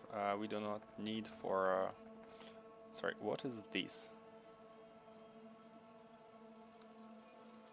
It's an exit, but the exit is not done in this direction.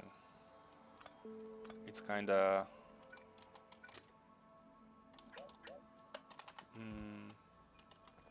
I guess it's fine. They are able to get here because they do this. This is for this supplier. It's fine. It's fine. You can also go to the left or to the right, but stay within the inner rail. I'm waiting for this copper to finish from here, and let's actually prioritize input priority left. Input priority left. Let's prioritize left.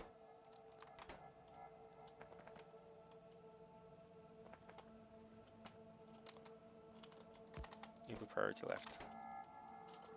Yeah, these to clean up this side first.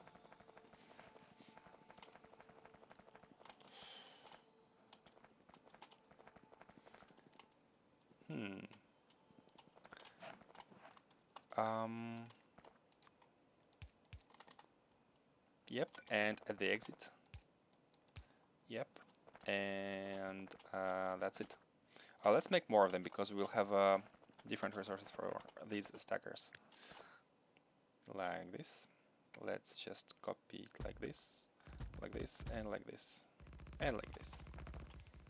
These are all the stackers for oops.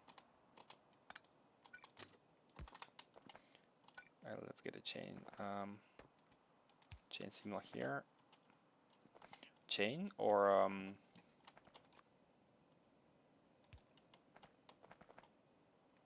I think we want a train to wait here in front of the...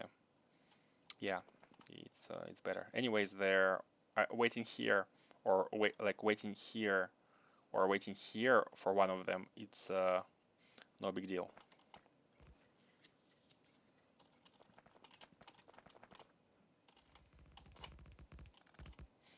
Not a big difference. Okay, and let's just name them. So these are gonna be supplies for the now we had a refinery, now we can input our circuits. So green, red and blue, it's our circuit factory, and this is the supply of copper. Why not? Nice. So apply change. And let's apply first to everything, and then let's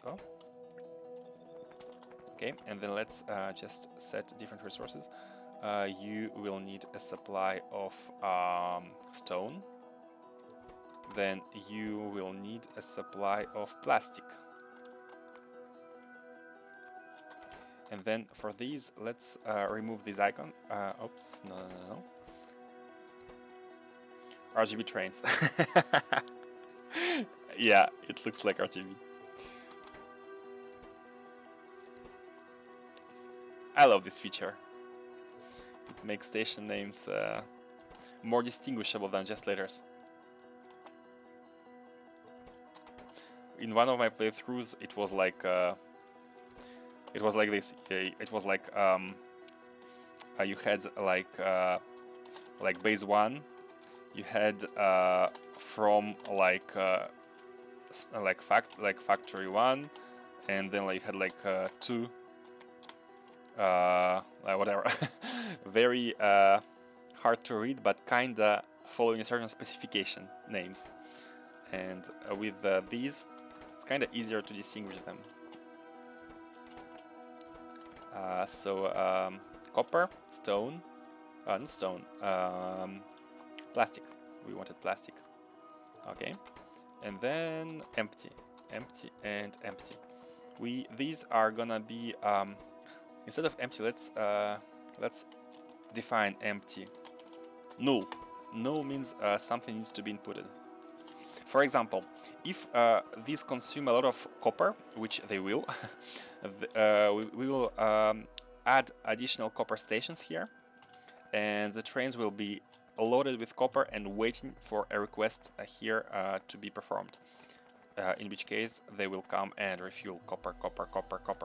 And if the throughput of empty trains is a bottleneck, then we'll just add another of these stations, a secondary copper requester. And like you can have N trains here, and you can have M emptiers requesters here. And at some point you'll fix your bottleneck. And that's the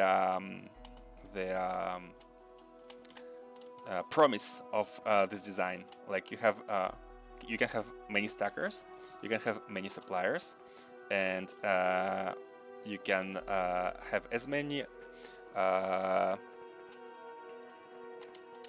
as big throughput as you want. Basically, that's what I want to say. And that's neat. So yeah, thank you guys for joining me today. Thanks Janus TV. It was fun. And I will be going, and I think I'll continue streaming tomorrow. I need to update my schedule on my page. Yeah, sure, thanks to you. I think I'll come here tomorrow. Yeah, I'll be streaming tomorrow. So if you're around, even if it's for like 30 seconds, come say hi. And yes, thank you, and bye bye.